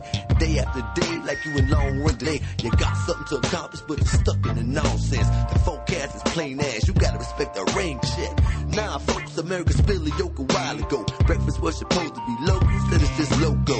You know so-and-so with the resources, the big bosses, that flaws, electric college courses. But you missed the lecture thinking it was for suburbia. And now you feel the pain. America says she never heard you. Trying to tell us to stay strong. But every day we're losing jobs. You did. From College Park out to Beverly Hills. Yeah. Something's gonna have to give. No, that's right. Across the world they live in fear. Oh, don't but it's the same thing over here. If you can hear me on Capitol Hill. I hear you, Mary. Something's gonna have to give. Now crime is way up courtesy of me and my Dillinger. Cause they never lent large percentage. They fudged them figures in the schools. They empty courtesy of political juggling. Administrators ride fat cause they BS the budgeted. Now we all out here struggling and some for stumbling. Man, you gotta do quite a bit cause the inner city be crumbling. The advocates is frauds, man. We need more bras. Ladies protect their kids. It's their peers. They leave in tears. No longer is it cool to call a white persecuting black. Look who they turn crook. Look where they put Martha Stewart at. When tsunami hit, America came quick. But when New Orleans got drowned, FEMA couldn't be found. How profound they clown when the poet rests. The backbone of this country seems to always slip a diss. If Asia got help 3,000 miles away, why couldn't Ray Nagin get it the next damn day, huh? Single mother and a struggle and a snowflake.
latest waiting edition. And your folks is old news like rundown shoes. Miss you would say she close to being MIA. Cause when it come time to protect, she guilty of neglect. Your medicine now costs the arm and the leg. And when the SNS run out, the seniors gon' have to beg. Now I don't know about y'all, but Omar real. I ain't never gon' let my mama face that ordeal. We beg in other countries, keep the all running freely. And in our own backyard, got the starving and the needy. Police stay seedy, fire at will. They got the crackers beefing, even they getting killed. Your teachers was prudent, but now they sexing students. You better protect your child, cause America's going wild. But it's not that way. They've been selling us a dream, telling us we're on the same team. Now we all gotta deal with the lies. They trying to tell us to stay strong. Yeah. But every day we losing jobs. From College Park out to Beverly Hills. Something's gonna have to give. Across the world they live in fear. But it's the same thing over here. Over here, you can hear me on Capitol Hill. I know you hear me. Something's gonna have to give. Damn. It's great. Man, that sucked. That was kind of interesting. Really good, man. It's kind of interesting. Movie, kind of interesting. Our audience is gone. They were frightened and left the building. The building. Really good, man. Thank you. It was very Tupac. It was very. Like, Man, you're the second person that said that. Thank you. Yeah, it was very Tupac. Like some of the stuff, and it's commercial too, because you weren't up there fucking fuck my dick. Well, Omar don't curse anyway. This is strictly a concept record. It's all Omar. There'll be no bunch of profanity. There ain't gonna be a bunch of fancy car driving, rim spinning, bottle popping, club going, fancy clothes wearing. None of that. None of the trappings of what you usually hear is what's gonna be in this record. If this becomes a hit and you have to make a video, will you put Jimmy in? You already made the video. Absolutely. No, I mean, I'd love to be in the video. video. I mean, we got Ike Stapleton. He shot his new director. He shot the video. It's gonna be on the. I'm going a different route with this. I'm putting this right in the street. You know what I mean? So the video gonna be on YouTube. I guess about another. And he's heavy at work in the editing room right now, but I guess another week or so should be starting to circulate on the YouTube. Yeah. So you want this out a little bit before the election? I mean, it's political. It's not even really about the election. You know, I'm involved with the campaign, but I'm by far no politician, and I don't have any political agenda. If that's what you mean. It just I was 3 o'clock in the morning. I'm in Chicago doing my thing out there with the campaign. I was high. I heard the track. And, it was 3 o'clock in the morning by myself on my homegirl's deck, and this track came to me. I heard it, the version with her and Big Boy, and I was like, I just wanted to lend my voice to it, as Omar, and just went with it. It's great. I was, you could play Whitey in it. I'll Jimmy. play. You can be Whitey. That's too easy. I want to play something that challenges me a little more. Do you know how to dance? Can you dance a little bit? Can you be one of the dancers? Yeah. Go ahead, show us. Yeah. I thought there'd be too much dancing in my project. It wouldn't be. That's no dance. Not unless he's doing a Yosemite Sam dance. Shooting the guns. I like to do the Watusi in a shit hat. Okay, what is the Watusi? I don't know. I just like the word. Good. I don't feel It's an old dance, I think. An awful dance. I could relate to that song though, as I'm sitting by my pool. At poolside. I'm too white. Nah. Oh, believe me, I'm one of those. I listen to the words and go like, just don't take my goddamn tax money. Jesus Christ. Something? Hey, that's really what we all want. If you know what I'm saying, that's what everybody wants. Cut government spending. That's what I say. No, just don't cut it. Just give it to me. All right, even better. Give it to me. Pass them over this way. You know what it costs to heat my pool? 30 cents a month. Jimmy doesn't like my jacuzzi. He says it's cold. That's fucking coldest jacuzzi on It the East is Coast. not. I finally figured it out. Would you have to heat up tea water? Boil the kettle. Well, Jimmy decided he'd heat it up by pissing in it, you fucking animal. I fucking dropped 4 gallons of whiz in his fucking jacuzzi. Yo, but it was let me ask you a self-preservation. Is this truth or this a joke? They got this new chemical they put in public pools now that when you piss, the water turns like a really scare kids. The scare kid. That's not true. No, right? it's not true. They've been saying that for 30 years. Since I was a kid. No, that was that was just some lady. That would be a great invention, though. Dude, I Put don't it in know there. about Someone that. pisses. They're just stuck in a bunch of blue. Everyone like, chastising them. Yeah, because then some innocent person would swim through it, then it blew on their face. No, that's been a rumor since I was a kid that they have something they put in the pool. There's a little thing they put in where you urinate. Yeah. Jim would come back from a pool party with a blue tongue. Yes, I'm a bit of a. It's actually happened to me though. It's actually happened to me. I've seen this yellow stuff, yellow goldish stuff. This kind it's a yellow dye. I think. Yellow dye kind of all around me. Yeah. When someone pisses, it turns yellow. What's better than the naughtiness of holding a conversation while your dick is floating straight up because it's water and tinkle is just flowing out of it? Oh, There's God. no better feeling than pissing in a pool. That is a good one. I swear to God, in water, period, that feels good. But talking about the pool, except when saying the dick is, the water has it floating up and you just let it go. That shit feels You're good. just like, What happens if you gets dig- all warm in your warm and in your cozy. shorts. In your shorts. Yeah. What do you mean your dick floats up?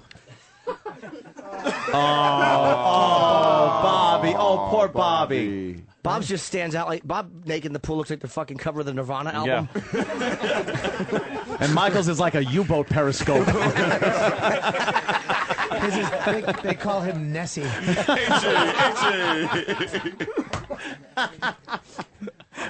Poor Bobby. He says, "What do you mean it stands there?" It floats up. Does your penis look bad in water? Really, whose doesn't? I mean, if the water's cold, you're with a rat. fucked. You're fucked, man. That's big, why, baby boys going inside, right inside the whenever, stomach. because sometimes girls, they want to have sex in a pool or in a jacuzzi. lake or a jacuzzi, and it's too cold. Well, your jacuzzi's cold. And right? I know. Right, Apparently, right. my jacuzzi's cold. I want to fucking scald you. I'm gonna fill it with boiling water and push you in, and pull out a little Tom Turkey when it's done. I've never actually gotten into a jacuzzi where my fucking balls were tighter when I got out of it than when I got into it. Come on. Usually you gotta steep your scrotum in there very slowly. Yeah. Not his. It works fine now. Trust me. But girls, sometimes you want to have sex in a pool, and it's probably the worst fucking place to have sex. First, if it's cold, you're gonna have an issue. Yeah. The second you pull your fucking shit down, and then just there's no lube in a pool. It gives that. It's like sliding on a gym floor. It's not your really. knee. Yeah, It's kinda, people think because it's wet, it's automatic lubrication. No! But that's not really the fact. Plus, if you don't skim the pool, you're jamming fucking mosquitoes in their fucking a leaf comes out of her pussy. Well, she'd rather that than sand. I know that much. the fucking guy that comes to clean your pool goes in the skimmer and comes out looking like Spunkmeyer from Aliens 2. Spunkmeyer, what's that on your hand? Remember? Fuck. There we go. I like that one. Yeah. I was hoping for a good, rare Aliens reference. All right. I could hope. I like it. It was funny, but it was just like a really fucking obscure one. It's still good. Yeah. Went with the fucking cum in the skimmer. There's so much there. Yeah, there is. We can always bring No, it I mean back there's up. so much there right now. A fucking load sticks to you like rubber cement, though. I thought it was the just fucking mine. worst. No. What happens when you stick cum in water? It's like that's the last thing you want to do is wash it off. And then it turns to crazy cum. Like, then you're like, "Mommy, my head is stuck together." So the hairs on your legs and pulling shit. little wads off of your fucking leg hair. It's like you're being attacked by your own semen. You know? A friend of mine used to jerk off in the shower. He used to call it making eggs. He goes making eggs in the shower. I never jerked off in the shower because of that same reason. It's just I'm like I got to shower after the shower. I just redid my shower, and if you tile or a bathtub, the load just goes right down the drain. Does it? But slate. I got black slate from my floor. Ooh. Oh, and it just turns immediately to egg, and then and sticks like the spawn, like Yeah, Spawn's it landed. tape. Yeah. Just, I'm sitting in there. Every time I jerk off in the shower, I have to like jerk off into the drain. Into the drain, so it yeah, goes aim down. it. Because if not, I'm in there plucking stuff off. One by one, little nuggets of fucking my baby Hate to be a eggs. fucking plumber that's got to undo the trap on your fucking. That happened to me once. Oh, great. I used to jerk off into the toilet and just flush it, but I do my ears too, and I throw them. You jerk off in your what? Wait a minute. What are you doing? I clean my What makes you ears. feel sexy when you're going to the toilet? Yeah, how do you jerk off? I'm so not in the mood when I don't shitting feel and pissing. sexy. I feel fucking Horny. But I'm saying, Desperate and alone. fucking desperate. Yeah, exactly. It's Lonely, just, I'm- desperate, and alone. Hi, Patty. I do that in your house or other people's house. Have you ever jerked with someone else's bathroom or that's in your house? Yes. I think I've jerked off in this bathroom. Oh, God. It smells like a fucking monkey cage in there. In the work bathroom, that doesn't count. Everybody jerked Work off bathroom. Oh, yeah, man, yeah. I did, but I worked at a funeral home. Just get a good look at those dead tits. Have you ever mounted any of them? Of course I have. Oh, shit, yeah. What is this the term when you screw dead people? What is that? Hot. Yeah, necrophilia, right? Necrophilia, that's what it is. Yeah, some people into that. They actually, there are some guys that won't go the distance with fucking a dead chick, but they like girls to bathe in ice water or my jacuzzi, and they get out and they're just completely cold and frigid. And they just want them to lay on the bed and fuck them that way. Really? So they feel really cold. Yeah. That's so bizarre. Yeah, like That's it's the a first step necrophilia to fetish. it's the Yeah, first and then step. after that, you get the You shovel. You fucking go down to the cemetery, find something hot. Get Hope your I got a wife. good one. I mean, if you want to fuck someone who's not moving, just date a Jewish girl. Oh, no, sorry. All Jews? Oh, jeez. Oh, sorry. Oh. Sorry, Hollywood. I actually I think you're right about that. Not I did Israeli, and it They're was different. it made me- Israelis and American Jewish girls are completely different. Israeli chicks are fucking insane, crazy. Dude, They're in the she was army the at 8 worst. years old. The worst They're fucking- sex ever. You ever been Really? fucking a girl and you want to punch her in the face? She sucks so The question bad. is, have you ever not? Of course you do. Oh, explode in me like Tel Aviv bus. Yeah, the sexy talk can't be all that hot. Oh, sneak into my asshole like the Mossad in the 72 Olympics. Oh, Christ, man. Oh. Yeah. Shit. Yeah, you had an Israeli chick, though? Ah, it was And she was awful. bad? She would get on top, and her move, That was it? Like, like, she's posting she'd on do an this, English saddle? and then she'd look at me, and she'd be like, "Are you having fun?" Bob's not moving his hips, like, just so you people know. He's saying that she would straddle him, and her hips would stay steady, but she would just kind of move her torso and allow that weight to push down on his dick. Just kind of like, yeah, like she's riding an English I just- like she's saddle. shrugging. I Yeah. actually one time I was like, "Stop!" She's like, "What's wrong?" I'm like, "This just sucks. This sucks." Why don't you just throw her off of you and roll her over, do whatever? Exactly. Like, you're in there, too. Yeah, but You're fucking choreographing half of the fucking shit. Did she you don't ever- like what's going on at that moment? Fix it. Did she have a fucking, was her pussy bald, or did she have, like, a Gaza strip? she had a big. You know she didn't have a Hitler mustache. No. We know that. Golda Meir mustache. The broad was hairy. It was two little curls that hung off her vagina. Oh. Yeah, Jimmy hears that all the time. Pay us.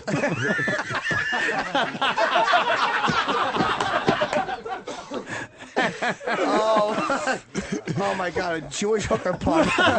Nice. Jesus Christ. All right.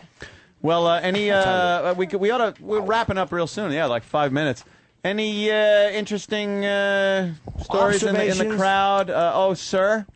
Yes, if you're not going to see Dane's movie tonight, I was hoping you might come down and see my friend John Valby, Dr. Dirty. You like John? Yes. And he's and I made that one of movie John's here with you guys. guys a bunch of years ago. Yeah, about What's many it years called? ago. What's it called? It's I have called slacks Gary- and camel toe?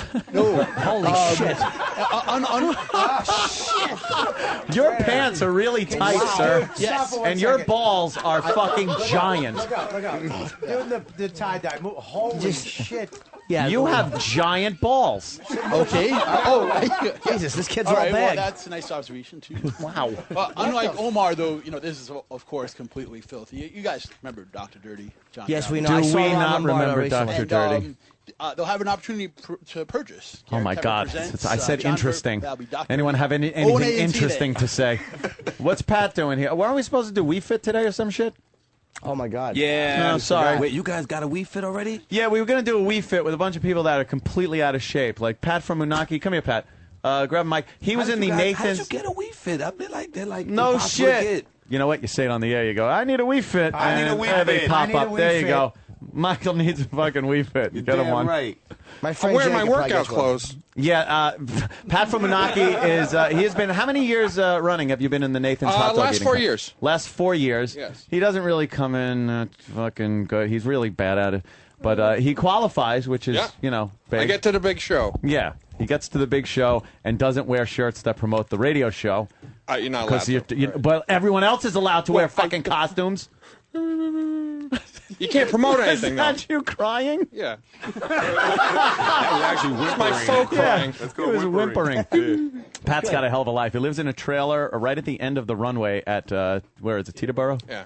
Airport. I got evicted from down at the river. Oh, Christ!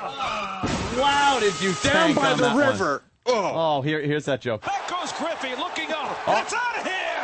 Or is it? No, it's off the wall. Oh, shit. I thought it was going to be a... Damn. And then it... Yeah. I was thinking Neil Young song and Chris Farley, and I just Pat's screwed up. skinny fat. Isn't that funny? Like, look at his legs. Pat is just he's sexy fat. Like he's happy with his body weight. But you see him I tip over a lot. But you were dropping. He was a pretty good dancer. He was dropping it. Oh, like it was yeah, fine. yeah. Well, that's what they know him for, dancing and vomiting eggnog. Yeah. Oh, you were supposed to do Wii Fit, though. Yeah, it was all right. I was going to get a headband, wristbands. Oh, I was look really at- get a lap band. Wow, are you bombing? You are tanking. And, yeah, so you're all set up for it and everything with the Yeah. let's get physical wear? Yeah. Only you have 2 breasts. Hey. All right, it was Yes. really inappropriate. What's wrong with you, dude? Yeah. Cruel if not accurate. I know. That's all right. Nothing wrong with a little man tit every now and then. Yeah. Right. All right, enough of you, Pat. What about Big A, quickly? Big A, what were you here for? The same thing? You going to do You can't do the Wii Fit. It's too big. What? Yeah, I was here. I was do the Wii Fit. Yeah? You tell me I'm so fit. What the fuck are you saying? What did you say? Come up, Andrew. Come up. You're way back there. Yeah, you're wearing, I see you wearing stripes to make yourself look thinner. That's good. Or a You look like a is beach it ball working? trying to bust out of jail. That's kind of, I don't know. Yeah, but you were here for the Wii Fit. Okay. And are you What's gonna that? are you gonna hang out for are you hanging out Big for Ron balls, Fest? absolutely. Yeah. Oh. Dude, you need to lose the sweater. That shirt, that Hawaiian shirt is crazy. I Yeah, love that's that. nuts. That's a Wow. nice shirt. Now you sport. No, no, you're not. There you go. There you go. Hide your balls. That's right. It's my Jimmy Buffett shirt. It's 5 o'clock. More like, no, I almost said Jimmy Buffet. I back down. All right, that's pretty good. I'd love Holy to do Fit. Would you? Absolutely. Is that what the construction crew said? We fit his balls in these pants?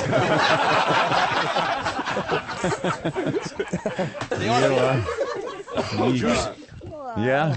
I bet you he does it on purpose, too. Like, he probably stretches his balls out and then rubber bands them tightly just so people comment on them and girls like them. Yeah, actually, Yeah. So, Andrew, what were you saying? Yeah, Andrew, Before you what try to... were you trying to say? He kind of looks like a successful you. Yeah, there is something there. There's definitely something there. The brother you have to take care of your whole life. Yeah. Big A, so what, you were here for Wii Fit? Yes. Yeah. Did you think you had a chance at getting one of the better scores? No? Nah. No. Hey, What are never you know. doing tonight? It's Friday. Any parties going on? Any message board parties or? Planning on going to Parsippany to see Dustin Diamond. Are you shitting me? Parsippany to see Dustin Hyman. Dustin Diamond was Screech from Saved by the Are Bell. you really going to And he does Parsippany stand-up. to see Dustin wow. Diamond? I Wow. want to see the train wreck. That's why. Where is he performing? At the My house.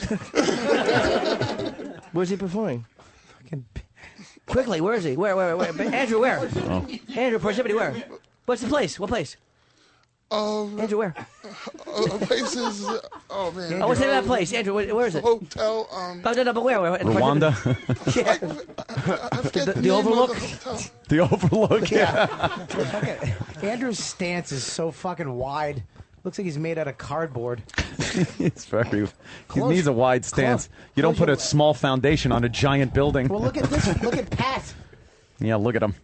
He looks like a fucking 9-year-old going to fucking school from the waist down. Yeah. Hey, Ooh, wow. You just can't get one out, can you? All right. Why would you see Dustin Diamond in Parsippany? Let's see. There's Train no wreck, other you know? fucking comics in Manhattan on a Friday night that you can go see? Who's like down at Caroline's or something? You have something going on with Dustin Diamond? Like, Oh, no. do you want to go, Not at like, all. be his friend or something? Actually, you owe him money? I'm supporting my friends at JJ Comedy. JJComedy.com. Oh, wow. Those poor bastards. How are you supporting your friends there by Is seeing it Dustin JJ Diamond? Comedy or is it just J and you said it twice? No, it's JJ Comedy. JJ All Comedy. right. Find it. You going to hang out for Ron and Fez? Or, Yeah, probably. Yeah, okay. You kind of been outshined by fucking Weirdo there, who does his little Yeah, exactly. bad fucking rapping. What's his name? Yeah, Crazed. Who? Oh, you don't acknowledge him? I heard he was talking bad about you, Anthony. He always I talks would a little never do smack that. about me. I would never do that. That's good. Yeah, okay. Someone talking smack about you? At least you're not googly-eyed like him. No, I'm not. He is quite the weirdo. You see him he comes on Pal Talk every so often and just gets lambasted. Yeah. Until he's got to leave. Yeah, He he's gets a kook. Yeah, get out of there. Attractive girls are the only thing that should ever be on Pal Talk. For me and Jim, it's like eBay. That's right. Pal Talk. Pull your cock out and see who bites. You wave it in the camera. Pal Talk. All right, enough rambling. Yeah, I'm not going to go to a quarter after. Fuck you, people. It's Friday. I'm going to party. Oh, what do you got there, Halifax? I want to thank Jimmy for turning me on to The Wired. So I think it's a fantastic series. I loved it. I just finished season 5. Oh, good. But I got a question for Michael. Did you keep your jacket from the show? Yes, I did actually. Oh, yeah, I did. Jacket. And the producers they put it in this airtight frame box kind of thing, and they put on the years that Omar lived with Omar Devon Little 2002, Oh, shit. 2005 or 8, whatever. Yeah, the little, yeah. And it's funny because we were very similar. You know, I have my sweater from Lucky Louie as well, but nobody put it in a case. Pamela mailed it to me in a box. She got the sweaters in here. Yeah, and it wasn't actually dated. They just put a clock on the bottom with the time. A Flavor Flav clock, right? Exactly. 8:15, 8:30. 15 minutes are up. Jizz bucket. So at least you got. I got a die-cast metal Torgasm logo to hang around my neck. Oof. Why not? You're like something hanging around Dane's. I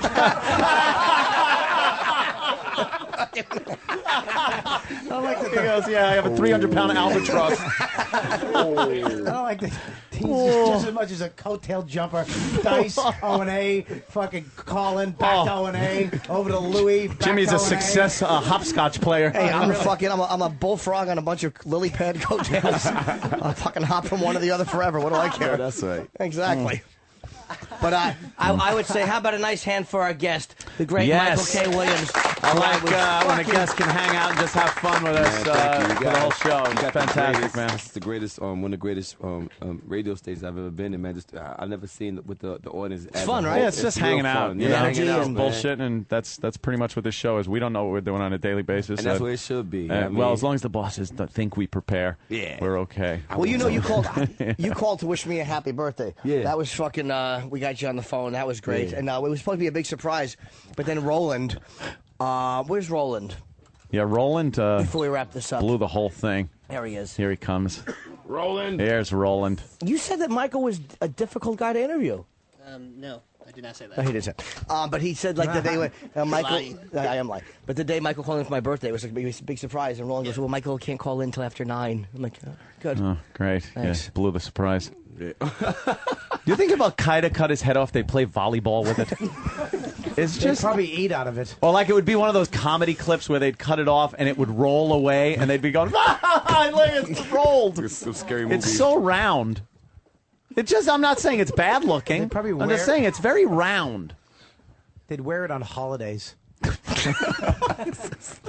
That was a damn good one. Roland didn't think so. I think Roland's about to choke Bob. Oh, yeah. Roland would never do that. Roland's got a very violent side. Yeah, he's a psychopath. He's our sweet, mild-mannered booker and a psychopath. It's the quiet ones that'll get you. Always. He's crazed. Yep. He's insane. What up, bird? Look, we're bailing on line of the day. I could give a shit. You know, I think everybody shared in line of the day, but we must thank, of course, Carbonite.com. You want to back up your hard drive? Go to Carbonite.com. You can't just have your computer and not back up your hard drive and be like Anthony and lose a bunch of pictures when your hard drive takes a shit. And you want to get hard. Carbonite. You need your pictures to get off the hard drive so you can get hard. You know? Lots of hard. Nice. Yeah. You don't want to lose those pictures you fucking... broke the law to get. Exactly, because they grow up and you can't photograph them anymore. Nice photos, nice footage of your coffee table there. Right, the coffee table. Those are nice family memories, Yeah, family. My gray coffee table. I don't even want to think of your gray balls. Like dead skin. And 2 quick plugs. I'll be at the Wilbur Theater for the 3rd show Friday, November 15th. I'm only doing 1 show that night. Tickets are on sale now. The Saturday shows are sold out. And, of course, Michael K. Williams is in Spike Lee's new movie. The Miracle of St. Anna comes out in theaters everywhere September 26th. Be there. Get that history. A week from tonight. And, and of course, The Wire is on DVD. I think it's the greatest series I've ever seen. Got to thank Michael Chiklis and Dane Cook also. Yes. And Michael for coming in, Dane for calling. Good show. Your song can be found on YouTube. What's it called? It's called the Mary O Remix. Mary O Remix. It's not on YouTube yet, though. I think so. I'm not sure, but we'll how find about out. iTunes? You can check. I think iTunes, yeah. Okay, go to iTunes and look for it. Just Google Omar. You'll All find right. it. Bobby, any plugs? Yeah. Plugs? Go to my MySpace, MySpace/Robert Kelly Live, and I got the October 24th Wilbur Theater. I have 1 show. Okay. And maybe not even that. Yes, you'll have a show. Bobby's 3 very shows. funny. Jesus. Well, I didn't want to do Bobby. 3, but the first 2 are sold out. What am I going to do? Not do a 3rd one? Oh, just rub that in. Oh, Jesus. Can't help it. Also, too, if it's okay if I can leave my website, MichaelKennethWilliams.com. MichaelKennethWilliams.com. Holla at your boy. Check it out. All right. Thanks, man. And audience, thank you so much. Always a pleasure to have you in the building. It's Friday. Let's start drinking. Bye. Friday. Look, he started to touch me. He started to grab me. I told him to stop. He didn't stop. I hit him back. And then he got really angry. He pushed me out of the car. What do you want, fucker? You want some? Huh? What are you doing?